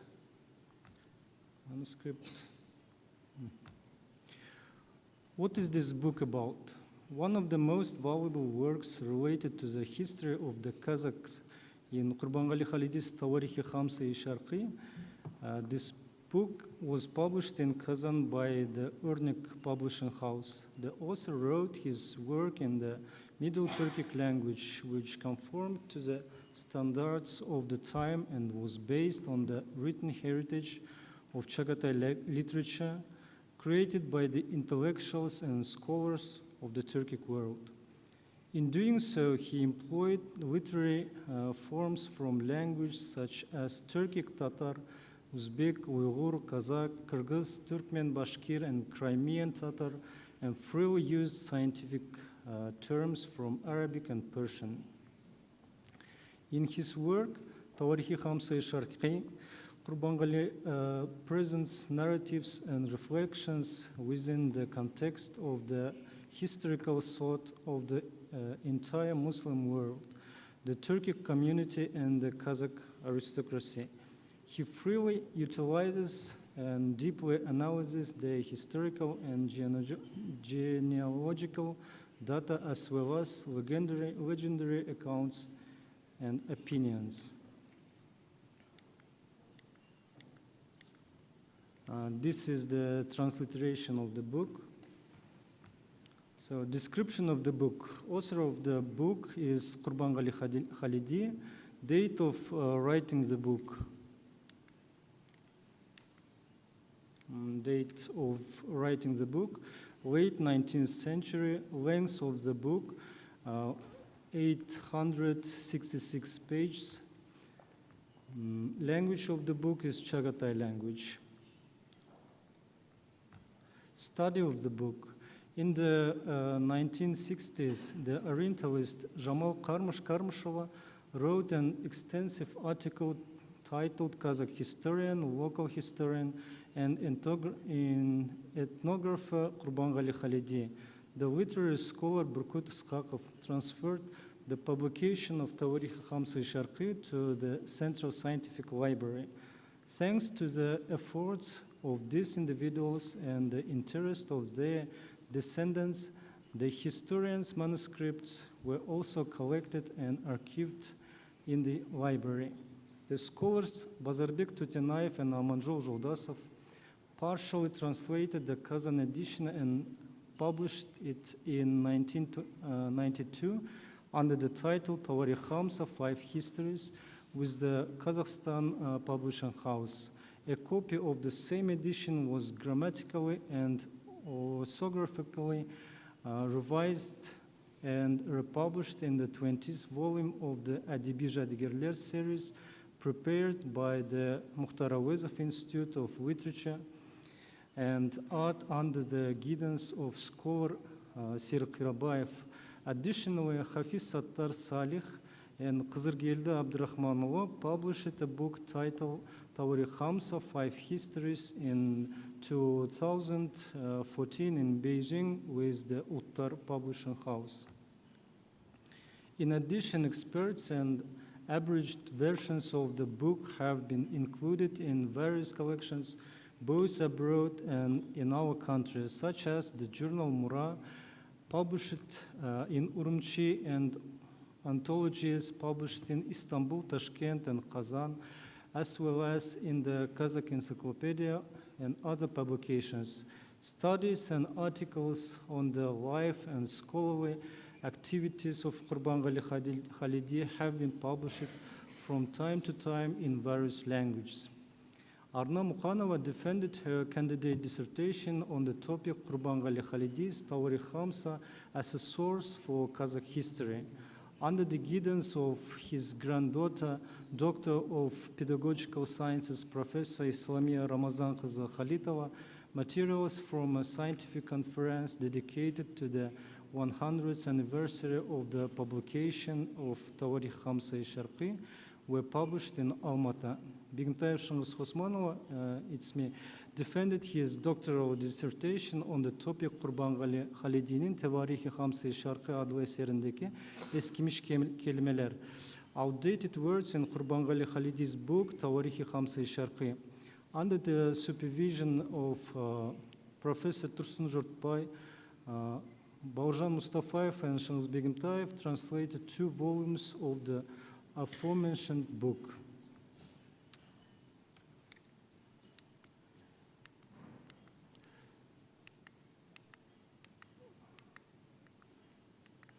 What is the significance of this book for the Turkic world? The common history of Turkic peoples is written in the book. In Tawarikh Khamsa Sharqi, not only the history of Kazakhs is covered, but also the broader history of Turkic peoples. In his book, Qurbangali Khalidi provides an extensive account of the history of Central Asia and the Turkic peoples surrounding it, detailing their political, economic, and cultural relations. He offers insight into the distinctive aspects of nomadic culture and the mutual influence between various Turkic groups. The information presented on the history of Turkic peoples serves as an invaluable sources for understanding and appreciating their shared heritage. The role in strengthening the unity of Turkic peoples. The book Tawarikh Khamsa Sharqi helps to shape the common historical memory of Turkic peoples. In this work, Khalidi illustrated the close connections between Turkic peoples and highlights their shared values and history. Collaboratively studying the past of Turkic peoples strengthens their ties and encourage the creation of a common future. The content of the book, especially in the current era of globalization, assists in preserving the cultural and historical roots of Turkic peoples. The cultural heritage of the Turkic world. Khalidi's book is especially important for preserving the spiritual and cultural heritage of the Turkic world. This book deeply explores the culture, traditions, and spiritual values of the Turkic peoples, highlighting their contributions to civilization. By describing intercultural connections, the book helps strengthen the common cultural foundations of Turkic peoples and contributes to maintaining their uniqueness. Restoration of lost historical data. The work Tawarikh Khamsa Sharqi encompasses numerous details about the history of Turkic peoples that are often overlooked or lost in official history. Through this work, Khalidi revives the history of Turkic peoples, allowing them to recognize and appreciate their past. This plays a crucial role, especially in shaping a common historical consciousness among Turkic peoples. Promotion of the historical values of the Turks. The work of Qurbangali Khalidi enables the promotion and popularization of the historical values of Turkic peoples at an international level. The inclusion of this book in UNESCO's Memory of the World program would be a significant step towards showcasing the common heritage of Turkic peoples to the world and preserving it for future generations.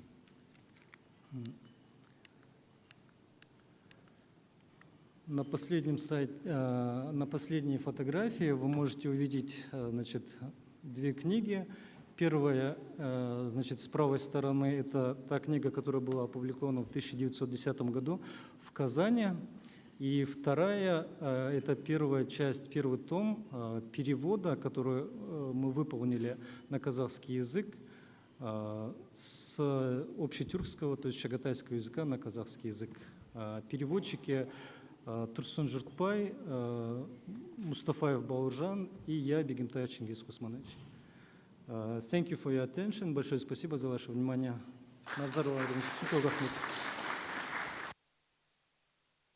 Спасибо большое за представленный документ. Мы можем, в принципе, перейти к его обсуждению.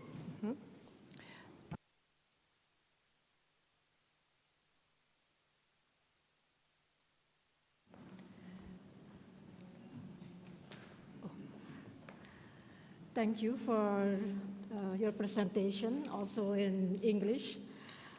I listened to your presentation about this wonderful book, and you mentioned that it has historical significance because of the unity, the creation of a common future. But what we also are looking for is the demonstration, the proof. Other researchers have they published it, write about it, because we are looking for the proof that is indeed of international significance. You just mentioned or declared that it has historical significance, world significance, but I was looking for something about other researchers that has reviewed this book, wrote also about this theme and using this book. That was lacking.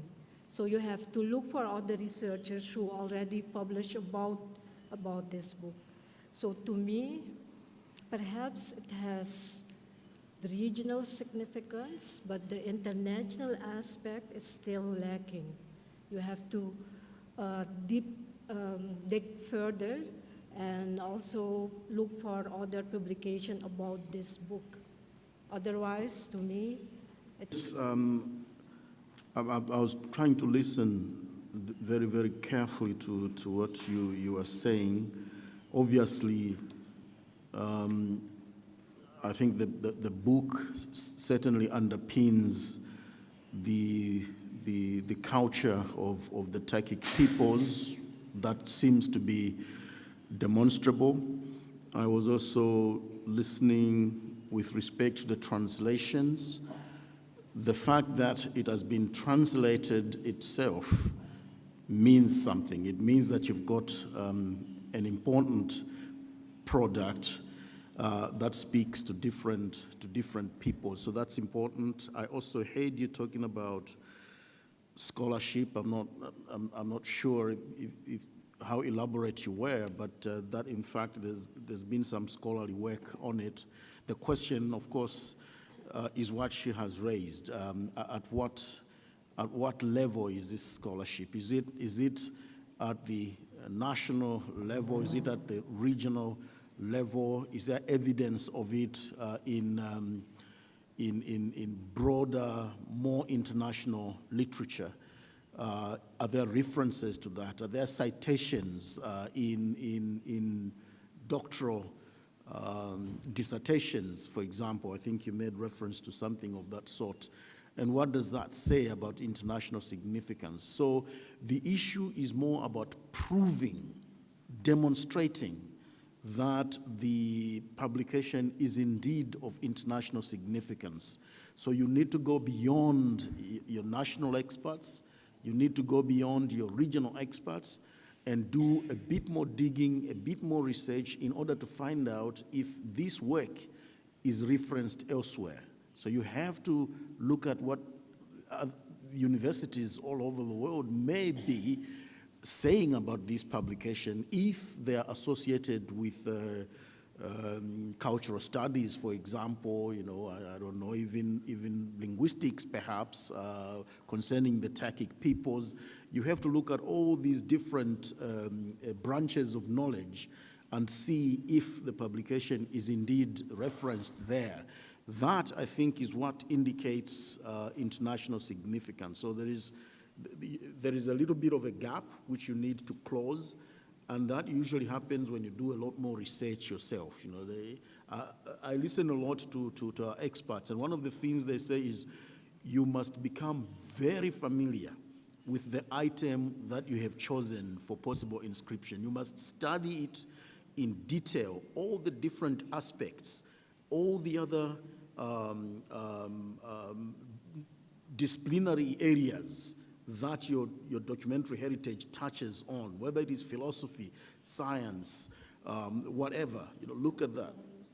Indeed. I don't know. Спасибо большое. Вот хороший, интересный комментарий. Я вот тоже позволю себе добавить несколько моментов. Действительно, когда мы представляем, да, какой-то документ в качестве номинации, вот, скажем, в вашем выступлении вы очень большой упор сделали на то, что эта книга отражает историю, культуру тюркских народов. Да? То есть, по сути дела, вы уже замкнули номинацию на регион. Поэтому, если вы хотите выйти на международную перспективу, да, то нужно посмотреть чуть дальше. Да, то есть в чем еще будет значение, которое будет иметь такой глобальный контекст. Да? То есть пока, скажем, ну вот региональная значимость, она уже в принципе обозначилась. Да? Другое дело, что действительно, когда мы пытаемся доказать эту значимость, да, то доказывать ее нужно не повторением того, что это очень важный, ценный документ, да, а какие именно содержательные моменты в этой книге позволяют нам говорить об этой значимости, да? Какую информацию мы оттуда получаем, что мы узнаем конкретно благодаря этому труду, да? Узнаем ли мы об истории народов, узнаем ли мы об их состоянии науки, да? Или мы узнаем об их быте, каким образом вообще эта книга, когда она впервые была напечатана, как она вообще повлияла, может быть, на то сообщество, которое впервые получило его в руки. Второй момент, насколько я понимаю, сама книга изначально была написана арабской вязью, но на чагатайском языке. Да? То есть это вот как раз один из аспектов, который может идти в форму и стиль. Да? То есть это один из таких очень интересных моментов, да, что книга написана на одном языке, но используется скрипт другого языка. Да? И ведь это тоже было одним из таких проявлений времени, да, по сути дела. То есть вот эти нюансы, они требуют такой конкретной информации, которую вы каждый раз подтверждаете. То есть в чем значимость? Да? Если вы говорите, что документ содержит, скажем, информацию о культуре, то что именно говорится об этом? Да? Что мы узнаем такого нового, что делает вклад в понимание там, тюркологического, да, так скажем, тюркологической науки, да, в целом? То есть и тогда документ начинает работать по-другому. Да? То есть мы видим, в чем его ценность. Да? Не только потому, что его написал Халиди, да? А потому что у него есть за этим определенное знание и содержание. И по международному аспекту коллеги уже сказали, что вот очень важно показать, в чем глобальная значимость этого произведения. Да? То есть насколько знание, которое там представлено, помогает стать богаче, глубже, да, знанию человечества. Да? То есть это уже вот, такой, как бы другая перспектива, да, с которой мы смотрим на документ. Может быть, с вашей стороны есть комментарии на те вопросы, которые прозвучали, да, в частности, по интересу со стороны ученых, исследователей к этому документу, международного сообщества. Может быть, у вас уже есть какая-то информация, вы можете ответить. Да, спасибо большое за ваши комментарии. Очень, да, действительно, очень важные слова были высказаны. Thank you so much. Также могу выразить на кыргызском языке «чоң рахмат».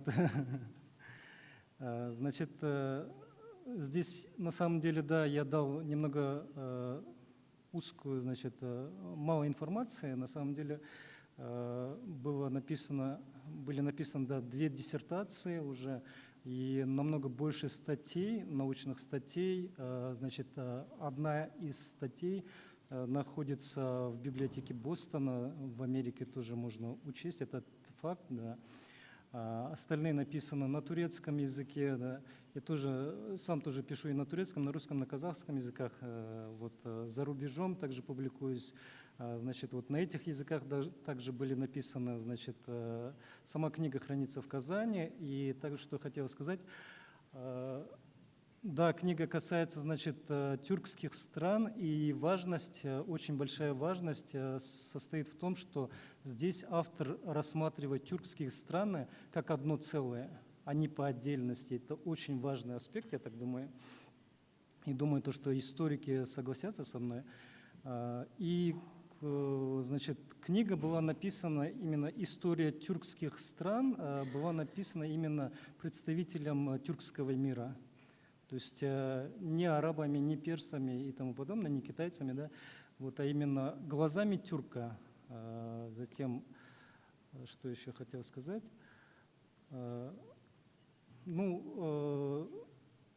Также, значит, уже было написано 2 статьи, и все еще можно будет там очень много, значит, и диссертаций извлечь из этой книги, я так думаю. Просто я знаю содержание этой книги, да, и мы, значит, проработали уже 2 тома, планируем еще 2 опубликовать. Также, значит, есть люди, которые из Турции, которые работают над этой книгой, да. Вот, ну и в принципе, да, думаю, все.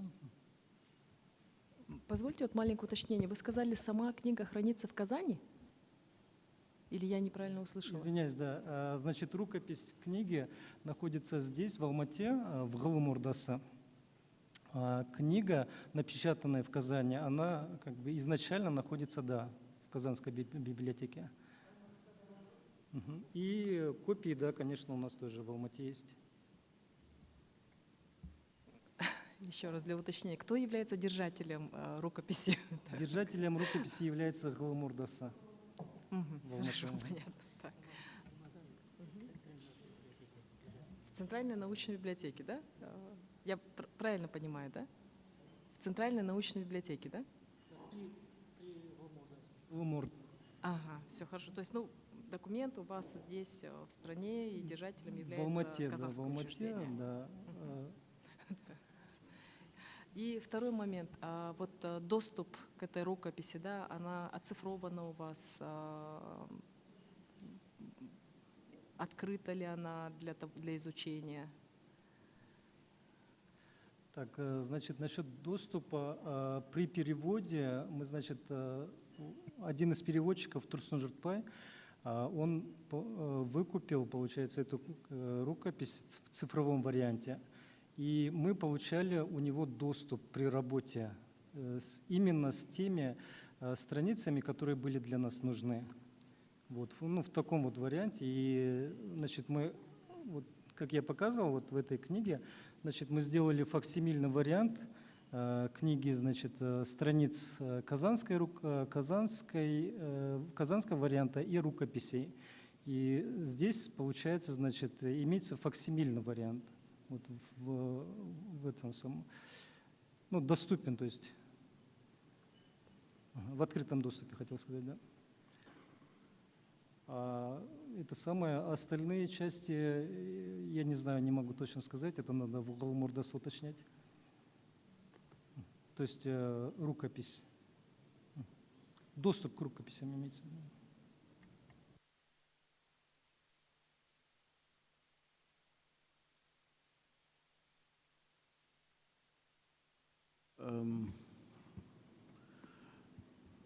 I understand that this is a very important publication to the nation, and also in terms of being faithful to the writing of your own history of the Turkic people. This is appreciated. So this is your emotional and national affinity to the documentary heritage. That's understood. But beyond that, where else is it appreciated as such? Where else does scholarship say it does exactly what you are saying? So that's important. That's the evidence that experts tend to look for. Now, obviously, that may not be available, and you may say, well, if it becomes more known, then maybe that's when it will be cited more internationally. Then say so, demonstrate that. Say the steps that will lead to that, maybe because the principles underlying the publication touch on some of the issues that concern the world. What are those issues? Is it cultural particularity? Is it aspirations for independence? For all those things, you may point them out in making the case for international significance. But as she said, saying so does not make it so. So this is the problem. So you need to have to use argumentation, logic, and so on and so forth, evidence, pile it up. So either way, whatever way the experts look, you have a watertight case for international significance, whether it is spiritual upliftment of the Turkic peoples, whether it is the historical impact that the book has had on the cultures of the regions, or even on diasporic Turkic communities outside of this region, and so on and so forth. You need to know your document so well that you can answer many of the questions asked, something like that. But at this stage, it's neither here nor there. Just to add, you already mentioned unity, also creation of common future, writing your own history. Those are international values. Yeah. So you have to demonstrate it indeed that it's proven. The values, we are also looking at the values that is internationally common. And you already mentioned that, yeah. Unity, creation of common future, and other aspect. So tap on that and try to look for international academics or references about this topic. But you have to do more research. You're on the right path, but yeah, it needs more work. So, thank you. Есть вот очень такой хороший способ, да, доказывания значимости. Вот у вас очень прозвучала интересная такая мысль, что книга, она дает такую перспективу изнутри, да, на тюркские народы. Вот есть возможность, допустим, сопоставительного анализа, когда вы говорите, вот внешний взгляд на тюркский мир, да, представленный в таких-то, таких-то книгах других авторов, да, он дает вот такую картину, да, в то время как внутренняя перспектива, да, она дает либо альтернативный взгляд, либо дополняет эту историю, либо обогащает ее теми знаниями, которые не были представлены в других источниках, вот это будет придавать вес вашему документу. То есть тогда у вас появляется аргумент, когда вы сравниваете с другими источниками, да, и говорите, что вот в этом источнике дается такая информация, которая не представлена в других подобных, возможно, рукописях, да, может быть, того времени или позже написанных, да, но тем не менее вот именно в этом тоже состоит ее значимость. Да. То есть вот не упускайте возможность еще такого сопоставительного анализа, да, потому что очень много на самом деле такой зафиксированной истории, да, которая официально принята, да, которой часто придерживается историография, да, но когда мы получаем источник, позволяющий нам глубже, лучше, многосторонне, многоаспектнее посмотреть на вопрос, это тоже один из критериев значимости. То есть постарайтесь сделать вот номинацию как можно больше основанной на фактах, да? То есть в том числе и в сравнительном срезе, да? Что будет очень облегчать вашу работу, по сути дела. Может быть, с вашей стороны тоже есть что добавить вот, к комментариям, которые позже прозвучали? Нет, все понятно, да, спасибо большое. Единственное, я в конце обсуждения хотел бы просто, как не то чтобы добавить что-то, выразить благодарность. Если просто скажите, когда закончится обсуждение, пожалуйста, да. Спасибо. Может быть, у участников есть какие-то вопросы или комментарии, или идеи относительно этого документа, тоже, я думаю, можно поделиться. Я хотела бы спросить, я поняла, что вот у нашего молодого ученого вы дали ему очень много полезных советов, и эта работа, она на перспективу. Какие знания несет эта книга и сравнение с другими источниками. Это мне напомнило, что когда мы вот по программе «Архив-2025» выявляем фотодокументы по нашей истории культуры в зарубежных фондах, мы можем сравнить то, что, как запечатлел казахский быт, казахскую культуру, допустим, российские путешественники и западные. И вот в сравнении вот с этими вот фотодокументами, потому что эта фотография несет очень много информации, можно прийти к какому-то консенсусу и понять, как жило наше общество в прошлом. И когда в это дело вовлечен геополитический интерес, это совсем другие фотографии. А когда более отдаленные путешественники, ученые, это совсем другое. Но я хотела задать вопрос. Вот вы говорите, что глобально, да, проект должен быть, иметь ценность глобальную. Но разве тюркский мир это уже не глобально? На территории Евразии проживает 50 тюркских народов. Я считаю, что это уже глобальный проект. Ну, такое у меня мнение.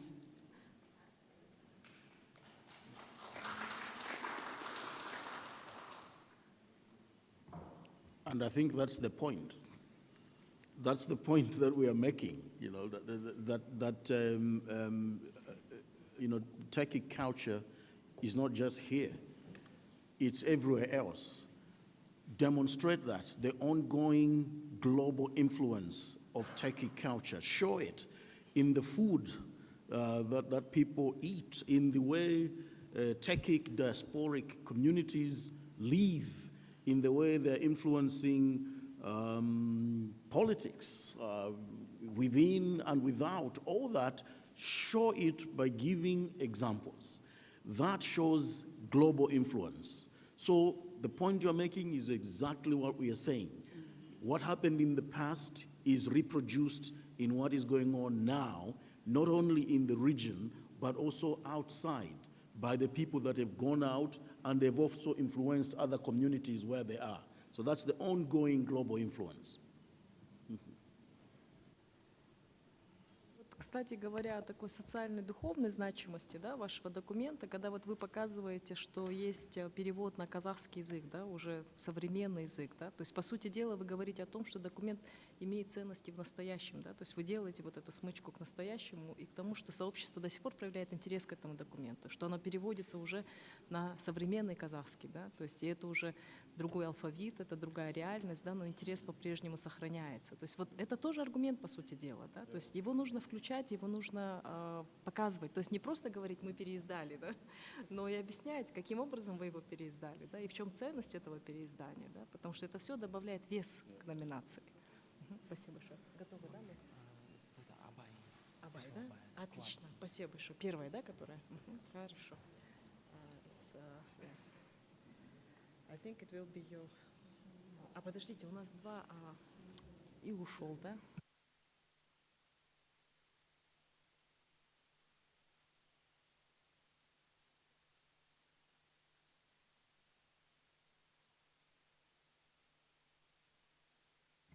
Извините, пожалуйста, можно пару слов? Да?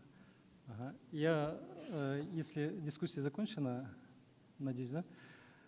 Я бы хотел выразить благодарность, во-первых, и, значит, из Астаны, из нашей Национальной академической библиотеки Республики Казахстан я привез небольшой презент для господина Банда. Позвольте мне его вручить.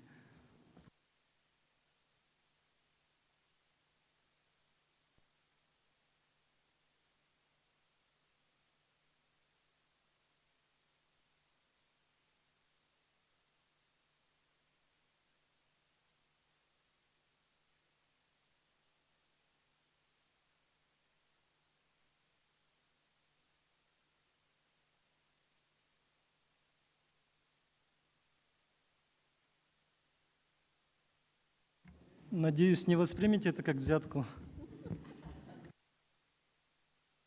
Спасибо большое, спасибо огромное.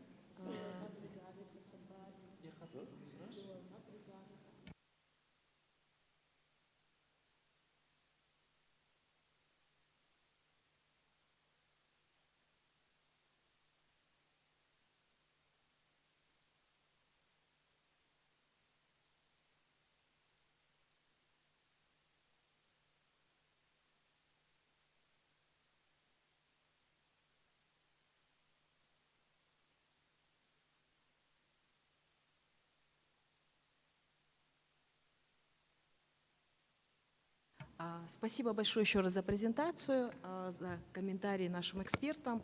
И я предоставляю слово Кыйкбаю Куату, научному сотруднику Государственного историко-культурного и литературно-мемориального музея-заповедника Абая Жидебай Берели с представлением документа на наше с вами обсуждение «Рукопись Абая», написанная на казахском языке арабским шрифтом. Господин Кыйкбай Куат, пожалуйста, слово вам. Жақсы, армысыздар, құрметті архивист ғалымдар. Бүгін біз сіздермен қазақ мәдениетінің, қазақ руханиятының алтын бесігі Алматы қаласында бас қосқанымызға бек қуаныштымыз. Абай қазақ баласының маңдайына тұтқан үлкен жұлдызы. Біз енді қазір Абайдың ғылыми танымдық еңбектері тек қазақ даласында ғана емес, бүкіл әлемді шарлағаны белгілі.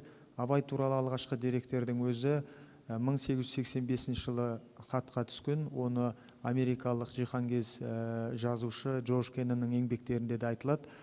Сондағы бір ауыз сөздің өзінде Абайдың тағылымы мол жан екенін ескеруіміз керек деп ойлаймын. Енді бүгінгі біз арнайы мәдени мұра ретінде ұсынып отырған дүние бұл Абайдың Мағауияға жазған хаты. Бұл хатта енді жалпы көлеміне негізгі түр сипаты осы. Бұнда 1896 жылы жазылған, хаттың төменгі жағында.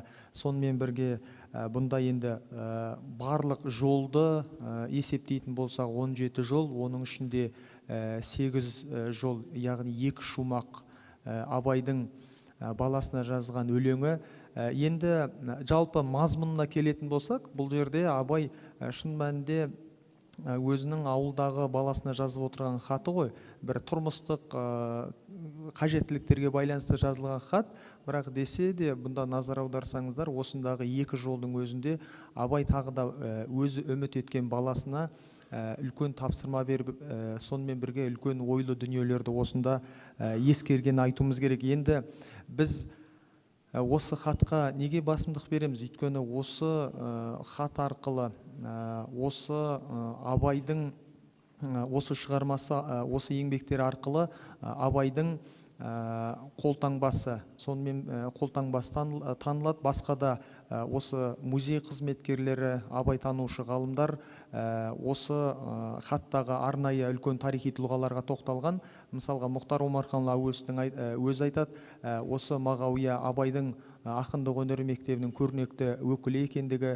Сонымен бірге бұнда тек қана Мағауия ғана емес, және де Шәкәрім, Ақылбай сынды Абайға қатысты тарихи тұлғалар арнайы хаттың ішінде көрсетілген. Бұнда негізгі енді мағынасында, мысалға қазіргі бүгінгі біздің тілімізден алшақтауда болуы мүмкін, бірақ бұндағы тағы да біздің бір басты назар аударатын дүние, бұнда Абай заманындағы көне қадым жазуы, Абай графикасының қазақ тіліне негізделуіне сүйеніп отырмыз. Енді жалпы міне оқылуы туралы да біз арнайы тарқатып айтып отырмыз. Бұнда 1896 жыл деп көрсетіледі, бірақ хаттың негіз жаңа бас жағында өздеріңіз көргендегідей күндердің жалпы мына айы мен күні көрсетілмеген, қай кезде жазылғандығы белгісіз болып қалып отыр. Сонымен бірге енді бұнда Абай хатының оқылуы деп отырмыз. Тағы да осы хатта біз басымдық беретін дүние, Абай өзінің жалпы жазған хаттарында болсын, қолжазбаларында болсын, абай негізінен мысалға біздің өзіміздің қазақ тарихындағы ең алғашқы төте жазудың өзі абай танымынан, абай заманынан басталғанын аңғаруымыз керек. Енді сонымен бірге тағы да бір тоқталатын тағы бір үлкен дүние, бізде абайдың хаты бұл осы біздің нақты 1896 жылы жазылған хат 1997 жылы, яғни жазылғаннан кейін 100 жылдан кейін табылған, оны жазып жалпы ғылыми айналымға қосқан біздің Семей өңірінің жалпы қазақ тарихының көрнекті өкілі Исин Амантай Исаұлы деген үлкен тарихшы ғалымның еңбегі негізінде осы Абай музейінің қорында, сирек қолжазбалар қорында сақталған кітаптардың ішінен табылған. Сонымен бірге бұнда біз және айттық, шәкәрімге қатысты айтылатын мәтінде бар, бұнда сөйлемде сатарлық деген сөзді Абайдың жаңағыдай жазып қайтадан сызып тастағанды аңғаруға болады. Бұнда бір нәрсе, бұл нақты түп нұсқа екеніне біз сенім білдіреміз. Неге? Өйткені бұнда қатесі болса да, мысалға Абайдың өзінің сол хатты жазып отырғанда, мысалы бүгінгі күндегі сияқты технология заман емес, өшіріп тастау мүмкін емес қой, бірақ десе де үстінен сызып тастап, қайтадан ойын жинақтап қайта жазғандығын біз көріп танып отыру арқылы бұл хаттың нақты түп нұсқа екеніне көз жеткіземіз. Бұл хат туралы ең алғаш үлкен ғылыми айналым ретінде біздің жергілікті басылымдар, сонымен бірге республика көлеміндегі үлкен басылымдарда жарияға шықты. Бұл осы хаттың негізгі жалпы түсім парағында да, түсім кітабында да осы кітап туралы айтылады. Бұл Абайға қатысты елеулі дүние екеніне біз басымдық бергіміз келеді. Енді сөз соңында тағы да бір айтатын нәрсе, бұл сөз басында да айттық, шын мәнінде Абай мұрасы бұл адамзаттың ортақ қазынасы. Сондықтан біз келешекте осы елеулі экспонатты, жылдар көшінен жеткен осы бір жәдігерді әлемдік деңгейдегі осы мәдени мұра тізіміне енгізілсе деген ниеттеміз, соны біз ұсынамыз. Уважаемые эксперты, мы рады вас приветствовать здесь, в этом зале. Ну, конечно, вы очень прекрасно понимаете, что наследие Абая – это достоинство нашего человечества. И таким образом, конечно, вот по рукописи вот Абая мы осознаем, что эти вот очень ценный экспонат, и рекомендуем, что письмо в списке всемирного наследия и в реестре. Рахмет назарларыңызға. Спасибо большое, господин Кайхпай. Уважаемые эксперты, может быть, есть какие-то замечания, комментарии. Если позволите, я начну вот буквально сразу с названия. Да? Вот в программе документ обозначен как рукопись Абая, написанная на казахском языке арабским шрифтом. Да? В презентации звучит письмо, да? То есть вот просто сразу буквально такая очень формальная ремарка, да? Когда вы подаете номинацию, то очень важно, чтобы название документа четко говорило о том, что будет. Да? То есть в данном случае письмо прозвучало более конкретно, чем просто рукопись. Да? То есть это вот тот факт, который нужно принимать во внимание, когда вы подаете номинацию. Да? То есть название должно четко отражать суть документа, который вы подаете. Спасибо большое.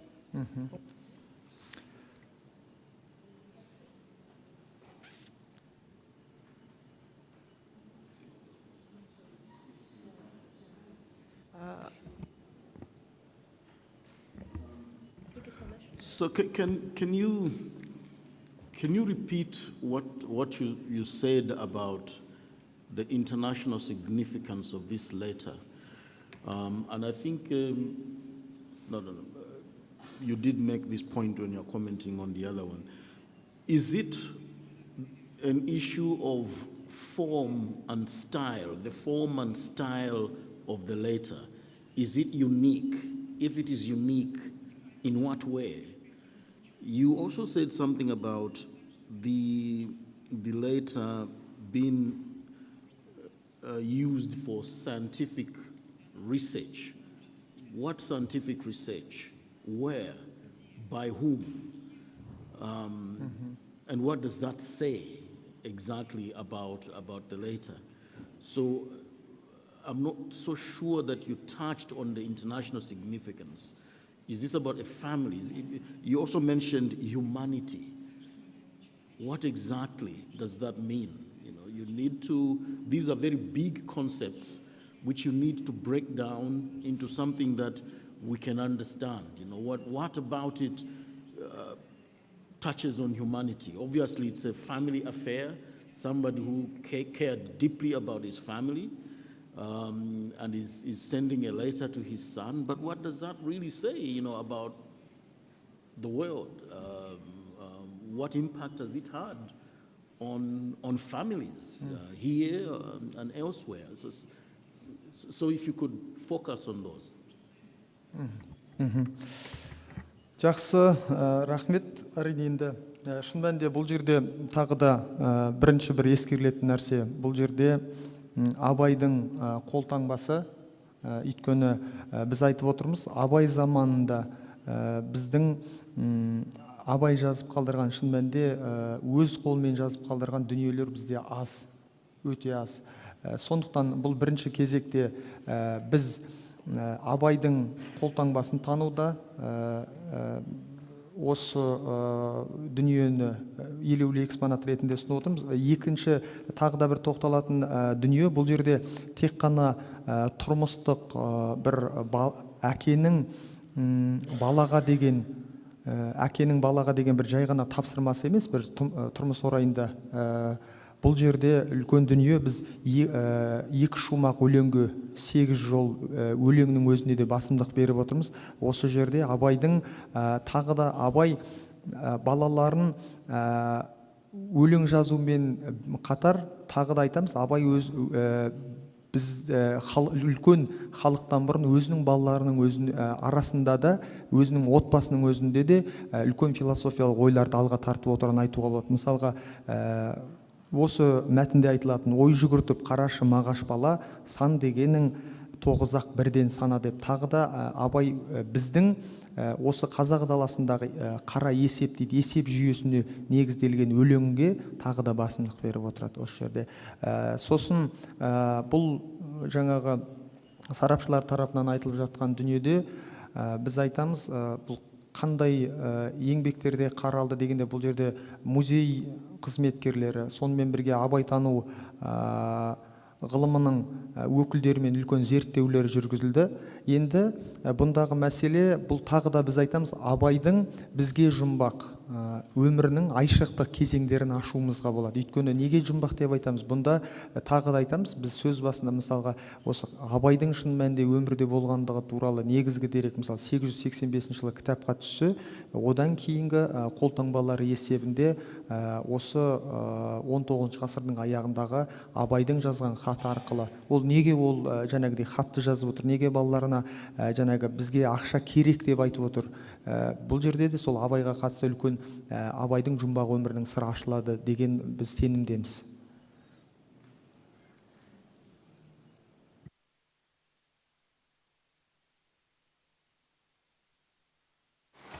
Спасибо большое. Thank you.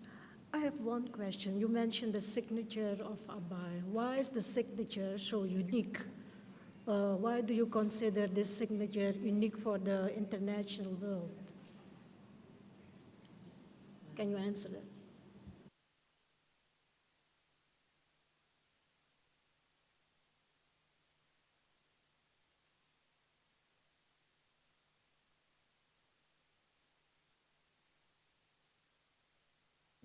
Кешіріңіздер. Жақсы, рахмет сұрағыңызға. Бұл жерде бізде мынандай мәселе ғой.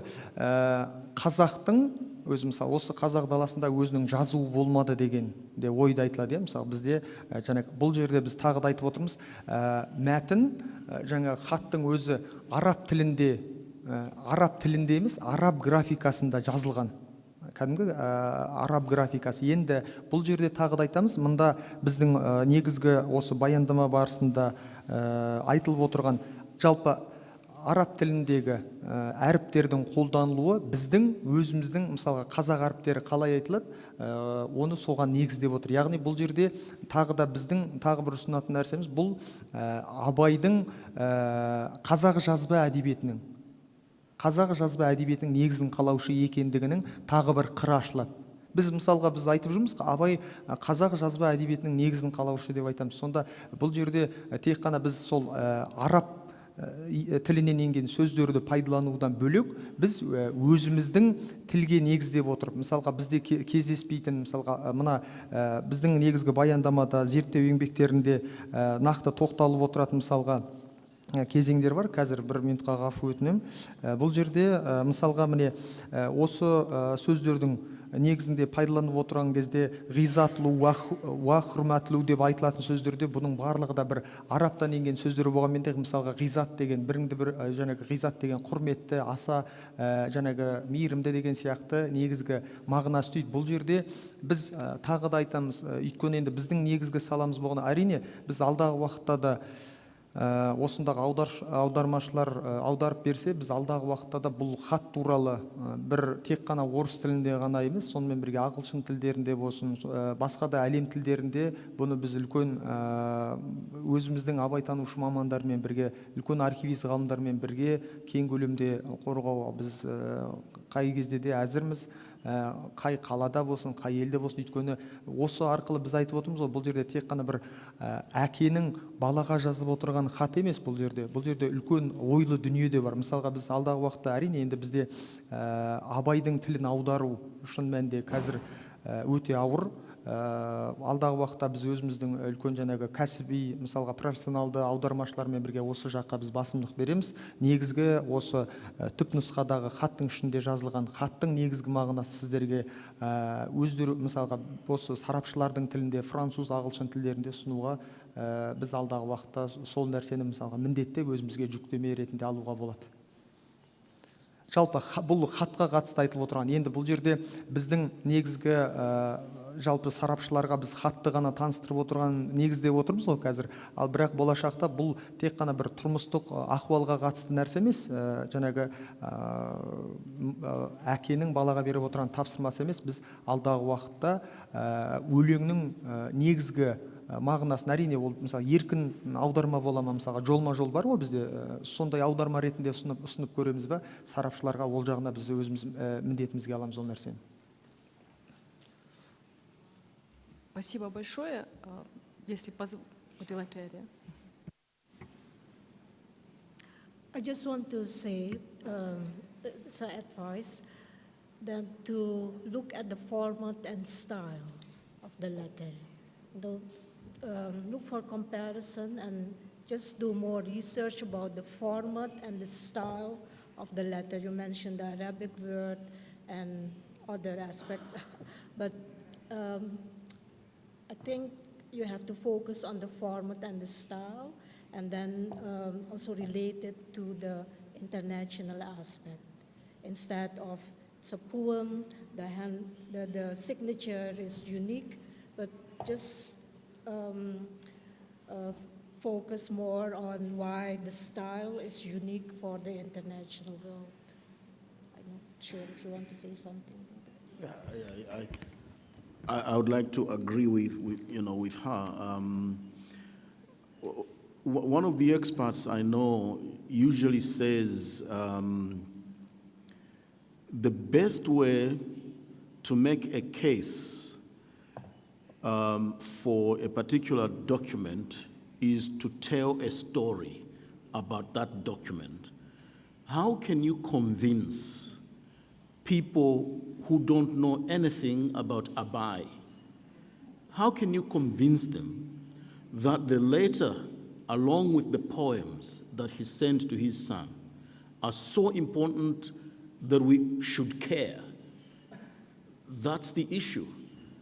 Because you may have an audience that, as a result of being Kazakh, understands what you're talking about. But you've got an international audience out there that has no sense of the history of Kazakhstan, but would like to appreciate the document that you're presenting. So what story can you tell? A very simple story that can convince them that this is of international significance. We should really care. That's the main issue for me. And what she has said is, rather than focusing on all these other things, which are not really unique, you know, when we talk about humanity, there's so many documents out there which touch on that subject in all regions of the world. Maybe you should focus only on the stylistics, the form of the letter itself and the issues that surround it. You are reducing international significance to that one aspect. Focus on it, do the research. The difficulties associated with interpreting some of that, maybe focus on that. It helps. But of course, if you have more arguments out of this discussion to focus on other areas such as historical significance and so on and so forth, you are welcome to do it. But I think it is better usually to make things simpler and more focused. It helps that way. Спасибо большое за комментарии. Я хочу добавить буквально несколько слов, да, когда вот мы, уже было упомянуто выше, что образцов, да, так скажем, документов, которые были написаны самим Абаем, да, их не так много, да, и вот письмо является одним из них. Да. И вот в этой связи сразу же возникает вопрос, да, если это один из документов, написанных Абаем собственноручно, да, то что делает именно это письмо заслуживающим наибольшего внимания? Да? То есть у вас должен быть очень четкий аргумент, почему из ряда других рукописей, написанных Абаем, вы выбираете именно это письмо для номинации, допустим, там, в региональный или международный реестр. Да? И для этого должен быть очень четкий аргумент, чем это письмо отличается от всех тех других документов, которые у вас на руках. Второй момент, что делает это письмо выходящим за рамки национальной значимости, да? Потому что мы понимаем, что наследие Абая прежде всего имеет национальное значение, да? Это вопрос национальной гордости, истории, да? И в этом нет на самом деле сомнений, да? Но если мы выходим с этим документом на региональный или международный уровень, то что в этом письме позволяет нам говорить о том, что эта значимость выходит за пределы национальных масштабов? Да? Насколько это письмо повлияло исторически, может быть, на какие-то процессы? Да? Повлияло ли оно на жизнь сообщества? Изменило ли оно что-то в судьбе самого Абая? Да? Или еще произошли какие-то события, которые позволяют говорить о значимости именно этого письма? Да? Письмо — это все-таки достаточно короткий документ. Да? И, безусловно, здесь необходимо глубоко посмотреть как на содержание, так и на то, что происходило дальше с этим письмом. Да? То есть, возможно, значимость будет выходить с точки зрения того, какой эффект оно имело в дальнейшем. Да? Не осталось ли оно внутри только такой семейной переписки, и тогда, конечно, его значимость будет понижаться. Да? Но если оно имело какой-то эффект, выходящий за пределы, да, вот такого семейного общения, да, то это тоже возможность для поиска аргументов. То есть очень важно, когда мы рассматриваем вот такие очень короткие документы, написанные собственноручно тем или иным историческим лицом, иметь возможность сравнения, да, с тем, что уже было сделано, и что делает его более выдающимся по сравнению с другим рядом подобных документов, написанных этим же человеком. И я тоже поддерживаю вот этот аргумент относительно формы самого письма, да, стилистики. Вот вы отметили, что очень много слов, которые упоминаются, да, сам язык Абая очень затруднителен. Возможно, в этом есть значимость лингвистического этого письма в том числе. Да?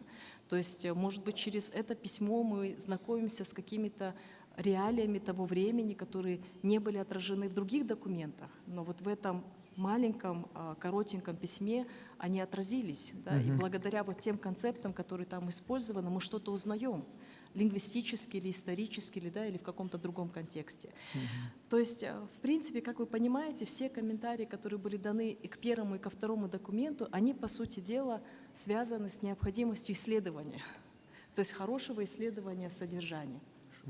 И вот только с помощью такого подхода, собственно говоря, можно найти хорошие, значимые аргументы, обоснования, особенно для аудитории, которая, может быть, не знакома ни с фигурой самого Абая, ни с его наследием, да, ни с пониманием, скажем, значимости его в региональном масштабе или в международном масштабе. Спасибо большое. Жақсы, бір ауыз айтайын, иә? Да, я хочу, наоборот, вам дать слово. Жақсы, енді өте дұрыс айтып отырсыздар. Бұл жерде әрине енді бір қызық нәрсе. Тағы да айтамыз, иә? Әке мен бала арасындағы байланыс. Енді бұның астарында тек қана бұл Абайдың әсер еткен ортасы шығады осының артында. Осында айтылатын Мағауия, Ақылбай, Шәкәрім деген Абайдың ақындық өнер мектебінің көрнекті өкілдері. Кәдімгі поэтическая школа Абая дейді. Осы арқылы енді қараңыздар, бұл жерде тек қана қазақ тілінде өлеңдер ғана жазылып қойған жоқ. Бұнда осы Абай арқылы, Абайдың ақындық өнер мектебі арқылы бізге әлем әдебиетінің жауһарлары. Мысалға, осында аты аталатын Шәкәрім арқылы қаншама шығармалар өмірге келді. Біз бұл жерде тағы да айтып отырмыз, сіздер әрине сарапшылар осы сан қырына қарағандарыңыз, басымдық бергендеріңіз шын мәнінде қуантады. Әрине біз мынандай жағдайда отырғанда қысқа да тоқталып, қысқа да қайырғымыз келеді, бірақ бұл жерде айтып отырмыз әке мен бала арасындағы байланыс. Сосын Абайдың ақындық өнер мектебінің көрнекті өкілдерінің осында аталуы. Олардың Абай жай ғана мысалға тұрмыстық жағдайда бір затты ауылдан маған жеткіз деп қана жай ғана біреуден де сәлем айтып жіберуіне болады ғой. Бірақ бұл хатты жазу арқылы Абай өлеңмен тапсырма беріп отыр. Абай өлеңмен тапсырма беріп отыр. Бұл дегеніңіз мысалға біз қазір мысалға әке мен бала арасында енді тапсырма берсек бір нәрсені отыр тұр деп жай қысқа ғана айтармыз, бірақ Абай оны ждақатты істеуді, сонымен бірге ойланып іс қылу керегін айтып отырды. Абай өзі біреуге тапсырма берерде, балаларына тапсырма берерде әрдайым ойланып, дейді, мысалға жан жақты парасатпаймен шешім қабылдау керегіне тоқталып отырғандығын айтамыз. Сосын тағы да бір нәрсе, бұл жерде сіздер тоқталып өткен Абайдың тілі деген мәселені айтасыздар. Иә, біз бұны сөз басында да айттық. Абайдың тілі деген ол өте күрделі түр. Сонымен бірге бұл біздің қазіргі сөйлеп жүрген қарапайым тілден анау айтарлық бәсі жоғары тіл.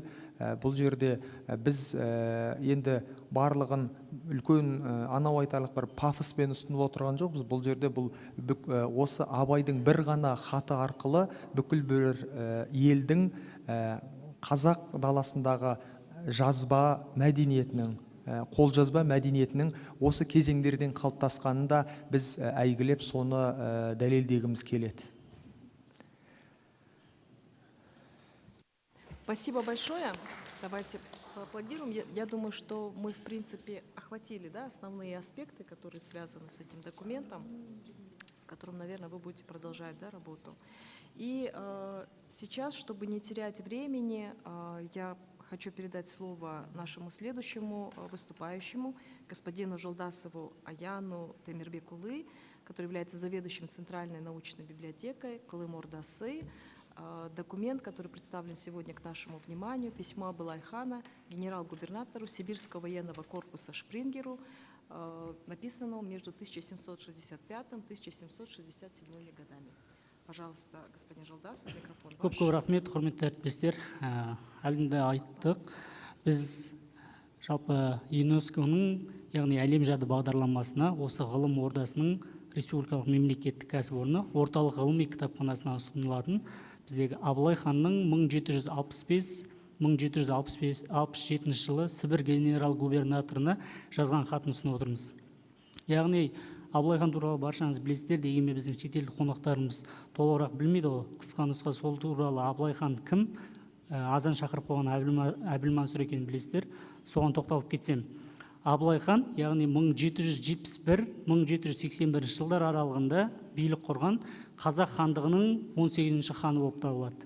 Яғни қазақ ордасының тарихындағы ең ұлы хандардың бірі.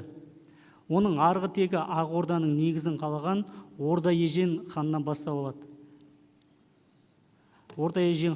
алады. Яғни Абылай онымен қоса Ұрыс хан, Барақ хан, Әз Жәнібек хан сияқты билеушілердің тікелей ұрпағы болып табылады.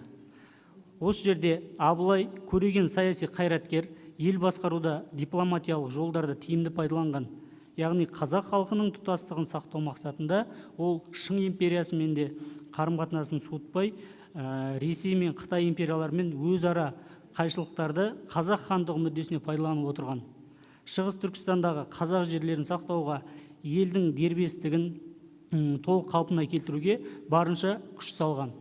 Яғни Абылай хан 1754-55 жылдары және 1764 жылдары қырғыздар Жетісуда біраз ауылдарды шауып, ол жердегі Жауғаш, Көкжал барақ пен Шынқожа батырлар бастаған әскерлерді Ақсу, Көксу және Шу бойында олар талқандаған. Осы себептен де Абылай 1755-1765 жылдары қырғыз ұлысына қарсы жорыққа шығады.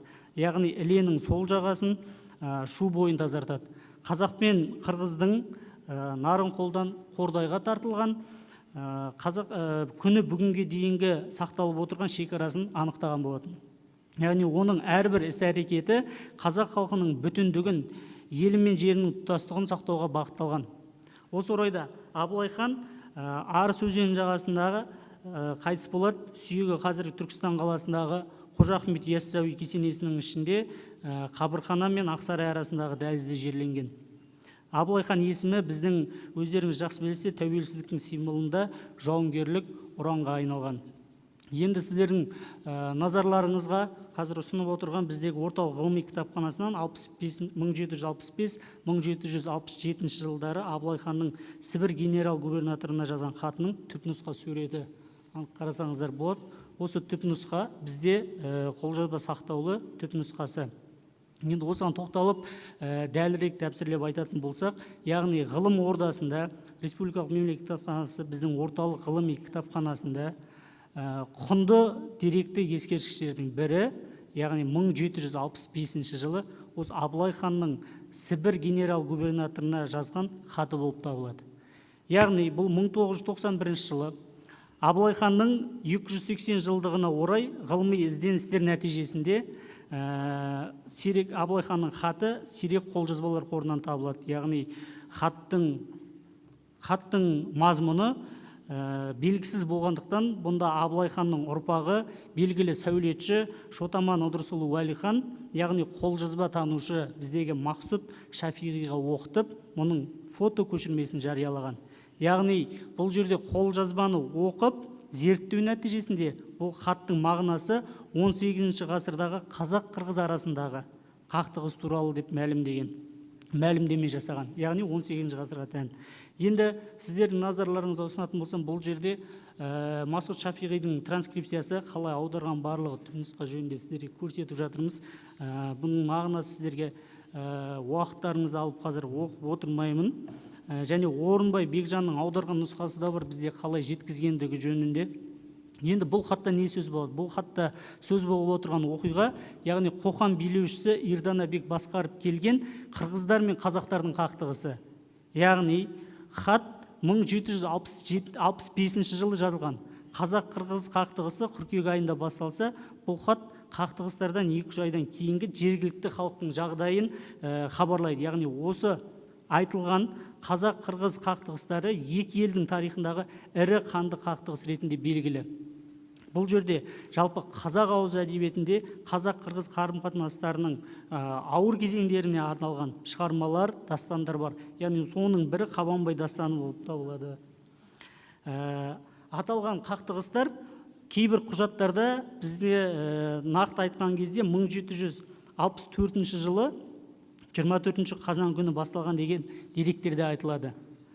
Ал жалпы хаттың кімге жазылғандығы хатта жазылмай, нақты кімге екені ДПЧ деген инициалдармен белгіленген. Яғни бұл жерде демек Абылай хан хатта арнап жазған адамның фамилиясы Д әрпінен басталуы мүмкін деген жорамалға саяды. Яғни сол кездегі мемлекет қайраткерлерінен бізге белгілі 3 адам бар. Яғни ол генерал-лейтенант 1771 жылдан Сібір корпусының қолбасшысы болған Деколон, екіншісі 1759 жылдан 1763 жылға дейін Орынбор губернаторы болған Давыдов, және үшіншісі генерал-майор барон фон Денис деп айтамыз. Енді Деколонгтың Абылайханмен жазысқан хаты бар, бірақ ол осы Пугачев көтерілісіне байланысты қырға қашқан қалмақтар туралы. Ал 1774 жылдың 26 мамырында Троицкіден жазылған хат. Яғни Орынбордың губернаторы Давыдов көбіне кіші жүздің ісімен айналысқан болса, ал Шпрингер болса Абылайдың Орта Азиямен, Қытаймен, басқа да мемлекеттермен қарым-қатынасын қадағалап отырған. Әскери коллегияда істейтін генерал-майор барон фон Денис Шпрингердің мәліметтерін кең пайдаланған. Осы негізде соның айғағы 1765 жылдың 23 қарашасында сыртқы істер коллегиясына Абылайдың Қоқанның билеушісі Ердәнбекке соғыс ашу ниетінде жазған хаты болып табылады. Яғни енді біз мына хатта кездесетін сөздерді бөліп қарайтын болсақ, Абылай ханның хаты 18 ғасырдағы қазақ тілінің қолданысынан аз да болса хабар беретін құнды жазба дерек. Мысал келтіретін болсақ, жазбада жазу сөзін араб әліпбиінде ж әрпі болса да яу деп, ал жаман сөзін әрі жымен, әрі имен, жаман, яғни яман деп жазған. Сондай-ақ жазу сөзін қазіргідей жымен жазу қолданылған. Бұл, яғни сол дәуірде и дыбысының қолданылуының соңғы кезеңін байқауға болады. Мысалы, қазіргі жұрт сөзі хатта юрт болып жазылған және қазіргідей қысқартпай ерін үндестігімен жазған. Дегенмен, сол кездің өзінде идің әлі де біршама деңгейде қолданыста болғандығын мына мысалдардан көруге болады. Яғни, юз, янарлап, йол, амалы, яқын, ел, яне, йолташ, ербүдік, еткіргейсіз, жеткізерсіз осыны деген мағына еткіргейсіз деп айтады. Ал енді қазақ хандығы тарихындағы Абылай кезеңі қазіргі кезде ең жақын, ең танымал кезең болса да, онда да ашылмаған ақиқаттардың бар екені белгілі. Осындай деректік ескерткіштер арқылы 18 ғасырдың екінші жартысында орын алған оқиғалар мен шекаралық мәселелерді терең зерттеуге мүмкіндік береді. Сол себептен біз осы ЮНЕСКО-ның әлем жады бағдарламасында осы Абылай ханның Сібір генерал губернаторы Шпрингерге жазған осы хатын ұсынып отырмыз. Назарларыңызға рахмет. Бірінші.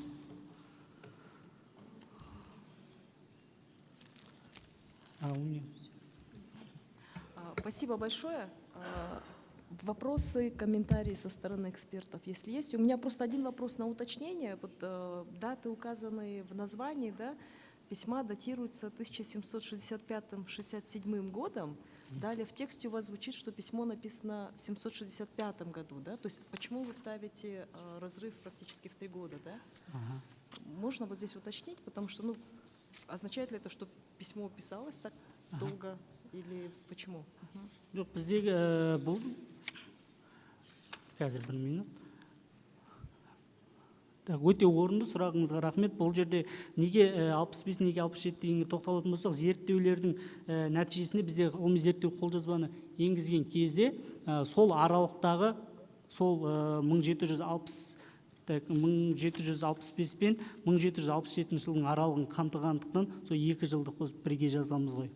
Сол себептен осы уақытқа тән осы кезде аралығын қамтиды деген негізде. Спасибо большое. Возможно, есть комментарии, да, у экспертов наших?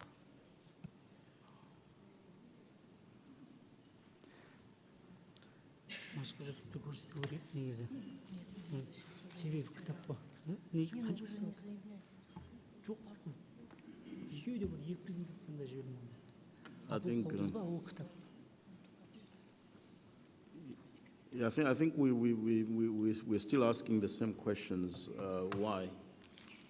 Why is this letter important to the world and not just to the region? But I can see already from what you have said that there is certainly regional significance in this letter, because we are looking at somebody who excelled in diplomacy, that's for sure. We are looking at somebody who appeared to have been good at international relations, as you said, and certainly we can conclude that that letter must have carried an important message for this commander, particularly given that there are other countries involved, which you mentioned, China, Russia, and that, of course, raises another sensitive question as to what is the history surrounding Ablaib Khan in relation to these other countries. Will these other countries see what happened the same way as you do?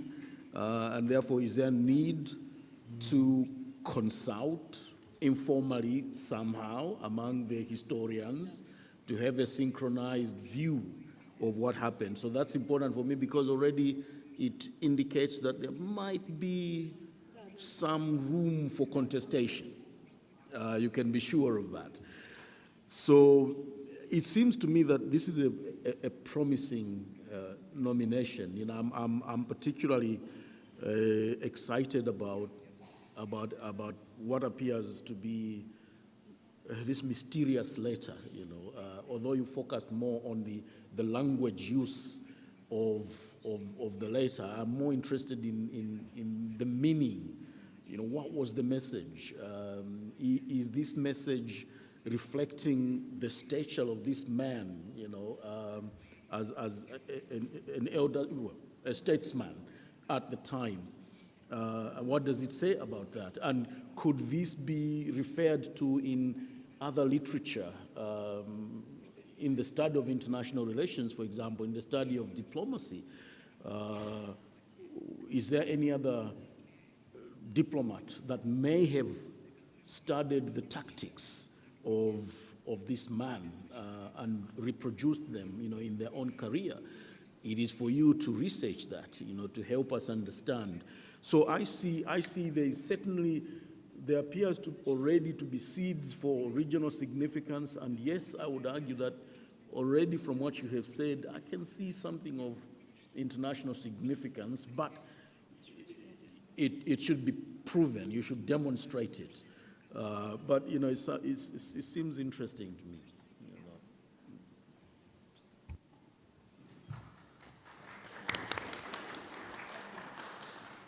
I just want to make a small remark about he was also a collector of oral folklore of the Kazakh people. So perhaps you can also focus on that. It's about preservation of culture tradition. And that's why it's also one of the values, the significance of international significance, culture, tradition, the preservation of it. So is it demonstrated? And you have to analyze that further. It's promising, but it needs more analysis and also proof that he's indeed the collector of folklore, the diplomacy aspect. So it needs more research. Thank you. Спасибо большое за комментарии. Если позволите, я тоже добавлю. По значимости письма, вот с точки зрения исторического аспекта, было бы хорошо отразить вот то, насколько это письмо вообще повлияло, так скажем, на дипломатические отношения, на, возможно, политическую ситуацию того момента. Были ли за этим письмом приняты какие-то конкретные решения, которые основывались на содержании этого письма, потому что это все будет говорить о значимости этого письма. То есть вопрос даже не только в том, как оно написано, и это замечательно, можно смотреть с точки зрения дипломатического подхода к обрисовке той или иной исторической ситуации, конфликтной ситуации.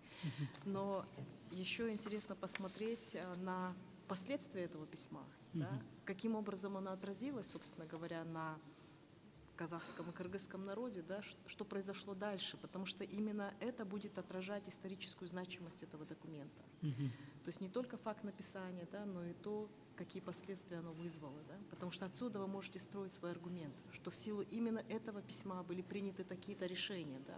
Возможно, на уровне управления казахского, российского и так далее. Да?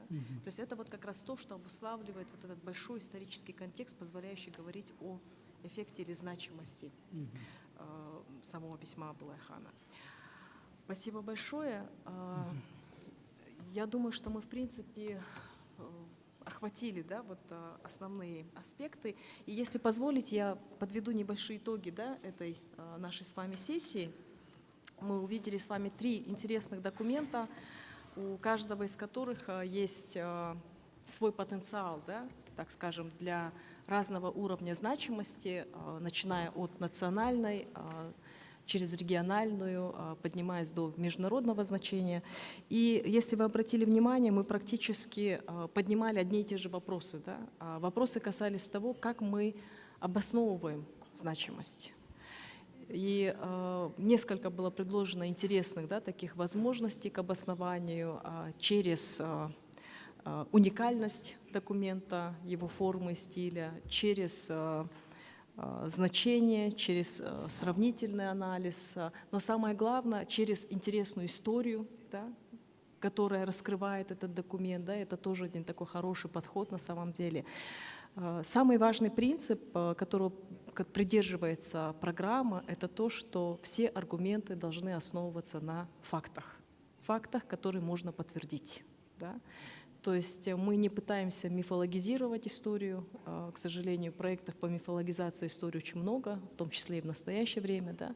Но мы пытаемся дать оценку исторической значимости документа, исходя из фактических материалов. Да? И вот этот момент, он, конечно, требует такого хорошего исследовательского подхода. Мы очень признательны всем нашим участникам, кто сегодня представил такие интересные документы для рассмотрения и обсуждения. И мне бы хотелось отметить, что прежде всего эта сессия, она для того, чтобы сегодняшние участники, представители разных институтов памяти могли увидеть, как примерно идет оценка, да, как идет обсуждение, каким образом комитеты пытаются посмотреть на документ, да, будучи дистанцированными и во времени, и географически, да, но тем не менее принимая во внимание, что за любой номинацией стоит огромный труд исследовательский, административный, институциональный, да, и так далее. Дорогие коллеги, наши эксперты, будут ли с вашей стороны тоже какие-то пожелания, комментарии? Позвольте мне вам передать слово. Thank you, Madam Chair. I just want to say that I really appreciate you being here from archives, from museum, libraries, and also the colleagues who are presenting their cases.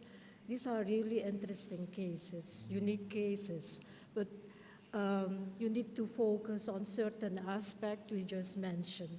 The impact of your document is really necessary. When the experts are looking and reviewing your documents, we are just looking, not only just looking at the international aspect, but other rules of the guidelines as well. So this is just one advice. Start early. The next cycle is in 2025. Yes, and you have to submit it then a year before November. So start early, and if you want to nominate a document or audiovisual material on the international register, you can also reach out to your colleagues in the region, but also internationally, because we mentioned it already. We need proof that your document is valuable also internationally. So start early, read the guidelines carefully, and with regards to translation, because we often see this also, that archives, museum, libraries just contract technical translator. But the technical translator and the expert they have to work together, because otherwise it's without emotion, and the context is sometimes not the same as the meaning of the document. So don't hire a contractor, a translator alone, but you have to work together, read the documents, the dossier several times before submitting the document. So I wish you a lot of success, and I expect, or we expect, nomination from you all of the next cycle. Thank you. Yeah, certainly. Yeah, you couldn't have said it better. You know, first of all, I think you should be very proud of the richness of your documents. You have every right to be proud. You have got documents that tell your country's journey, and it is, I think, your duty to ensure that these documents are recognized by the world, not just by Kazakh citizens. We attempted to ask questions, and the idea behind that was to show to you what goes on when the Register Subcommittee meets and when the International Advisory Committee meets.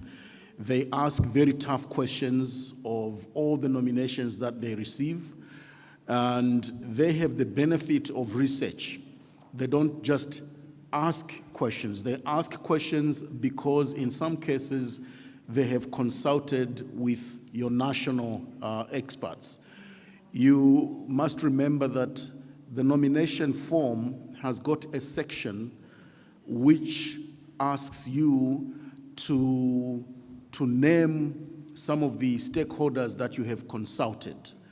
And it is these stakeholders that are then followed up by our experts to provide input into your nominations. So whenever they meet, it is a very serious process of reflection. They don't take things lightly.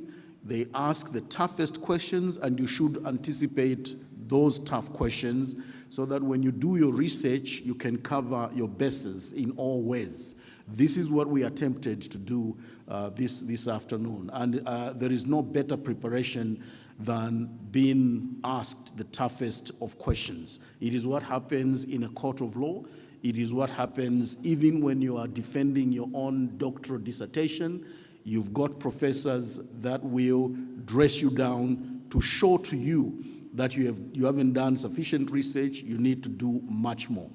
So this was not an empty exercise. It was a very serious exercise to show you that what you're doing is taken seriously, and you also should do the same. So please, I look forward to receiving nominations next year, not only these, but also from other Central Asian countries. And I need to encourage you also to consider joint nominations as well for those who may be listening to us online. This is important, and you have every right to be very proud of what you can do. So thank you. Спасибо большое, доктор Факсон, госпожа Рита. Сейчас позвольте мне предоставить слово замдиректору архива президента Республики Казахстан госпоже Розе Карибжановой. В первую очередь, уважаемые коллеги, я хочу поблагодарить наших великолепных экспертов, очень высокого класса, за уважаемого доктора Факсона Банду, уважаемую нашу Риту Тиенфу, Айжаркын Кужабекову. Я хочу сказать, что я надеюсь, что наша аудитория нашим экспертам понравилась. И мы себя сейчас ощущаем в таком уже очень в близком, на таком более, что вот то расстояние до подготовки хороших номинаций, оно стало намного, уменьшилось это расстояние, да. И в таком хорошем приближении мы получили не только теоретические знания, мы сделали выводы, что нужно обязательно опираться на правила, на рекомендации, которые уже разработаны. Но все ваши советы, которые вы сегодня нам предоставили, на что мы должны обратить внимание, на какие аспекты, ну, лично меня очень-очень вдохновили.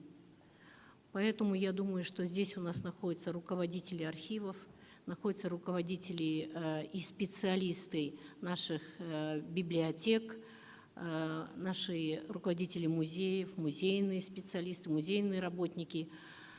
Я думаю, что у нас достаточно много очень интересных документов нашего наследия, которые нужно изучать, исследовать, быть в этом вопросе очень скрупулезными и все-таки учитывать главный принцип о том, что не нужно для того, чтобы попасть в презентацию, войти в перечень, как национальный, так и международный, все-таки нужно избегать мифологизации, опираться только на факты и проводить большую, хорошую исследовательскую работу, чтобы, как отметил наш уважаемый доктор, чтобы это было как хорошая презентация докторской диссертации, и чтобы мы были готовы ко всем вопросам, которые будут, и были такими сильными, когда мы будем делать номинации. Спасибо вам за совет, что все-таки страны Центральной Азии у нас, что мы могли бы выходить в номинации и делать хорошие совместные номинации. Я так понимаю, что это очень ценится, и это будет работать все-таки на сохранность нашего общей документальной истории и объединять наши народы еще дальше, как вот мы сейчас имеем, то есть опираясь на факты, проводя исследовательскую работу. И, уважаемые эксперты, мы хотим заверить, я от лица архива президента Республики Казахстан, что мы эту работу будем проводить. Вот, и ваши все рекомендации будем учитывать. Коллеги, хотела бы объявить, что наши уважаемые эксперты, уважаемый доктор Факсанбанда подписал для участников этого семинара ЮНЕСКО сертификаты. Ну, я хочу подчеркнуть, что это сертификаты очень высокого уровня, но поэтому мы сейчас хотели бы провести церемонию вручения сертификатов, с вашего позволения, уважаемый доктор. Так, где наши сертификаты? Так, ой. Так, кто будет объявлять? Где? Кымхайда? У вас там еще Кымхайда? Ануар. Они испортились. Ануар, пожалуйста, объяви. Ануар. Окей. Так. Как это будет? Аян, как это будет? So, dear colleagues, we want to give our participants of the seminar certificates for participation, and all of our experts will give those certificates to the participants. Can you?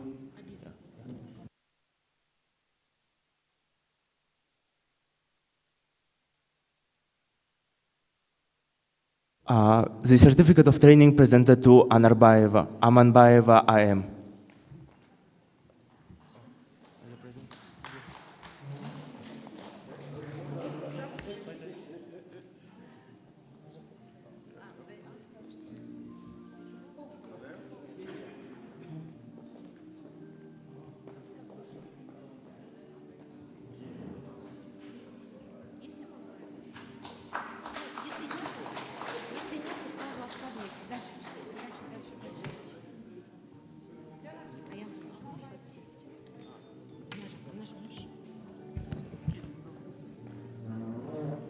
The certificate of training is presented to Sadirbayeva Dinara.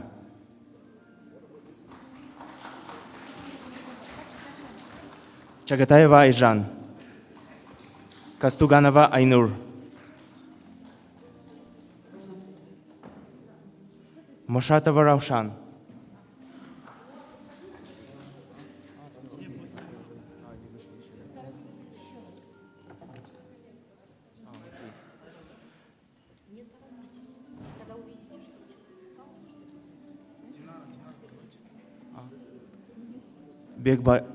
Бекбалаева Аружан.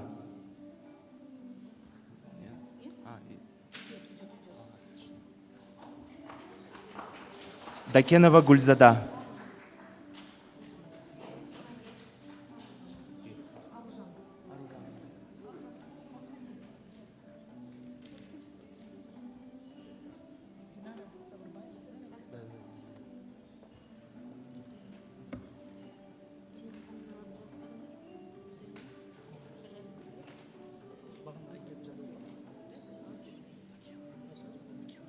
Дакенова Гульзада.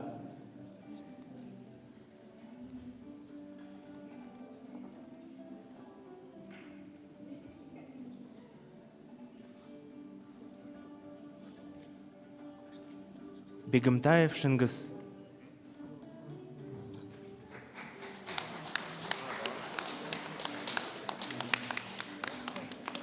Езжанова Гульжан.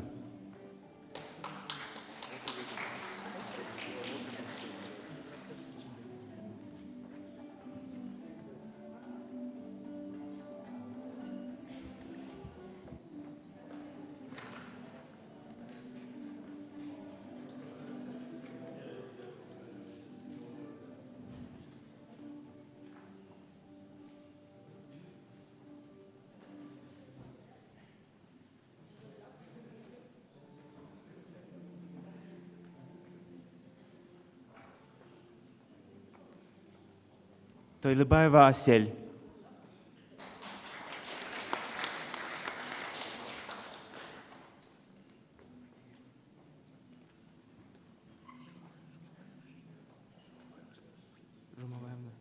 Жумабаева Жайна.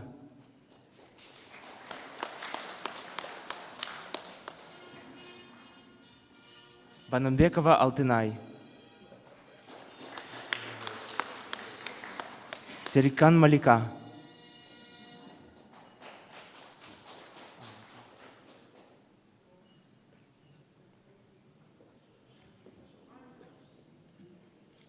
Капалбаев Асыл.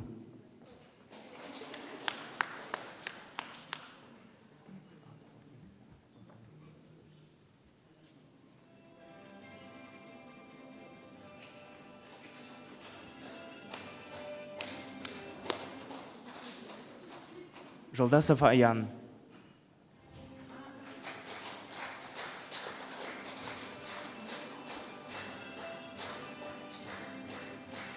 Нурмухамбетов Ержан.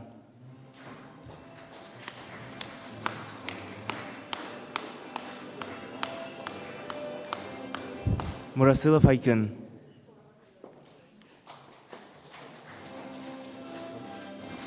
Сулейменова Гульзинат. Сулейменова Гульзинат.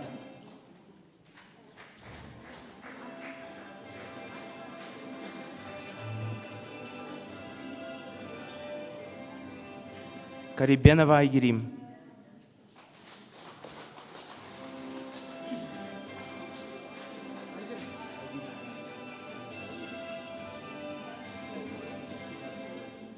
Кунешева Майра.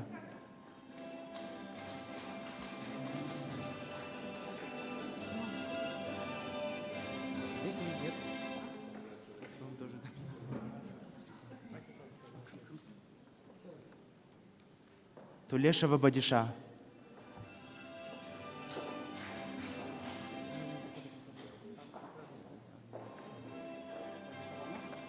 Сатаева Сауле.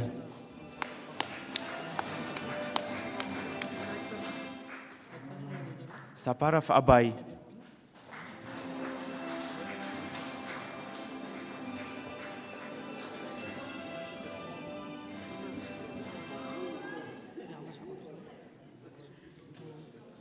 Сыздыкова Елена.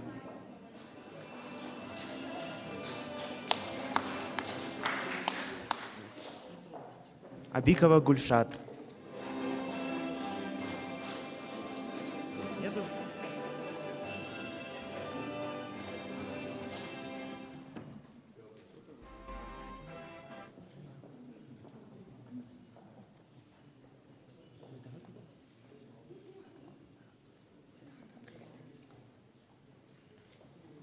Чиликова Евгения.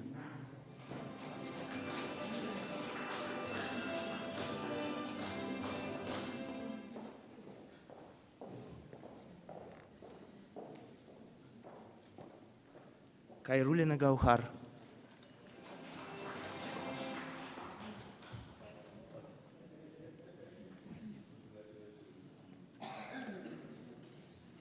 Юсупова Ажар.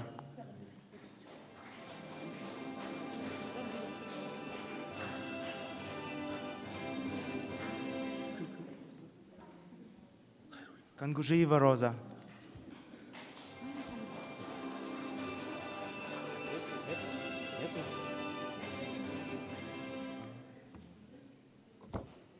Нарбаева Сауле.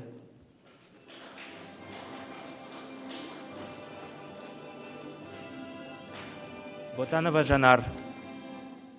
Ботанова Жанар.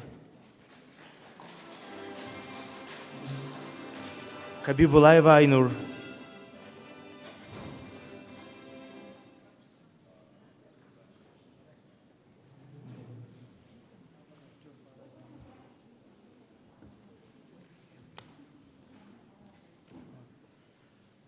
Максимханова Айганым.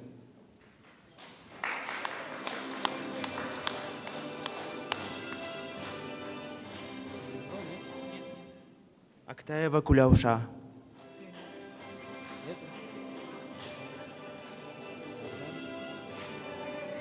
Байкаш Жибек.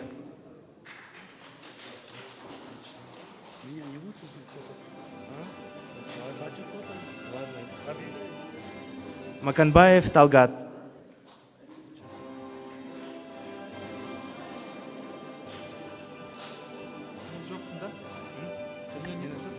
Не, вы есть там.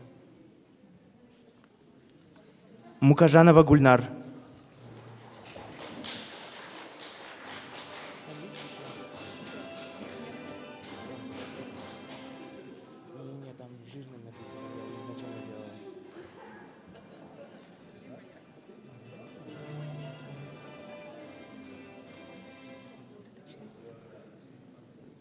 Сугирова Гульмира.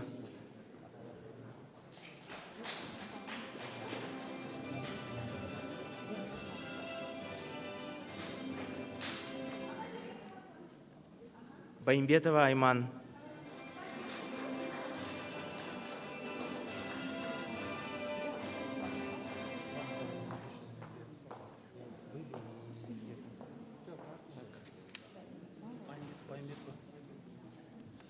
Тулибаев Марат.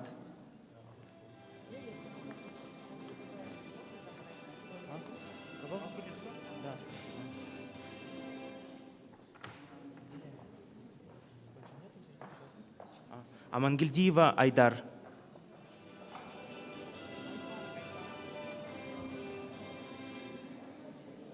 Рахметов Самат.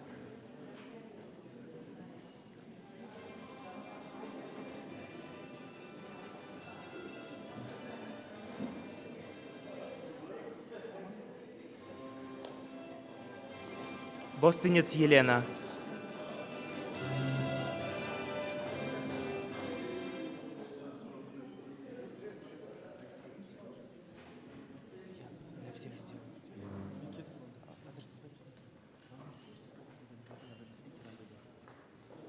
Напишите.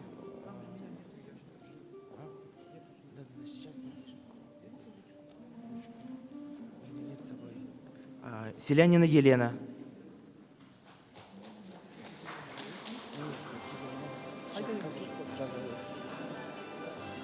Ахметова Ж.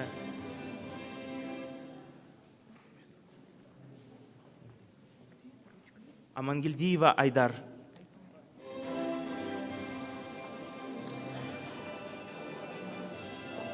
это не все сертификаты здесь.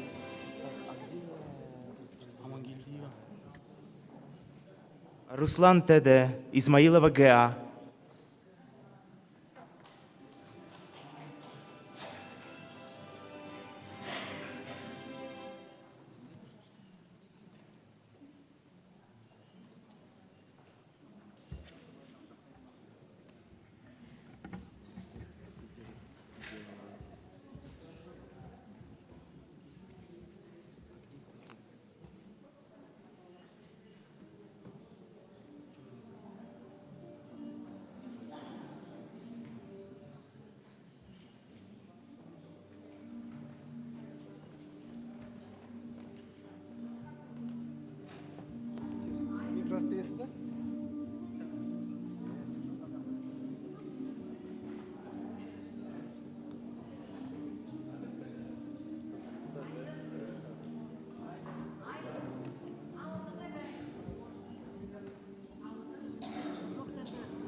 Сейчас.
момент.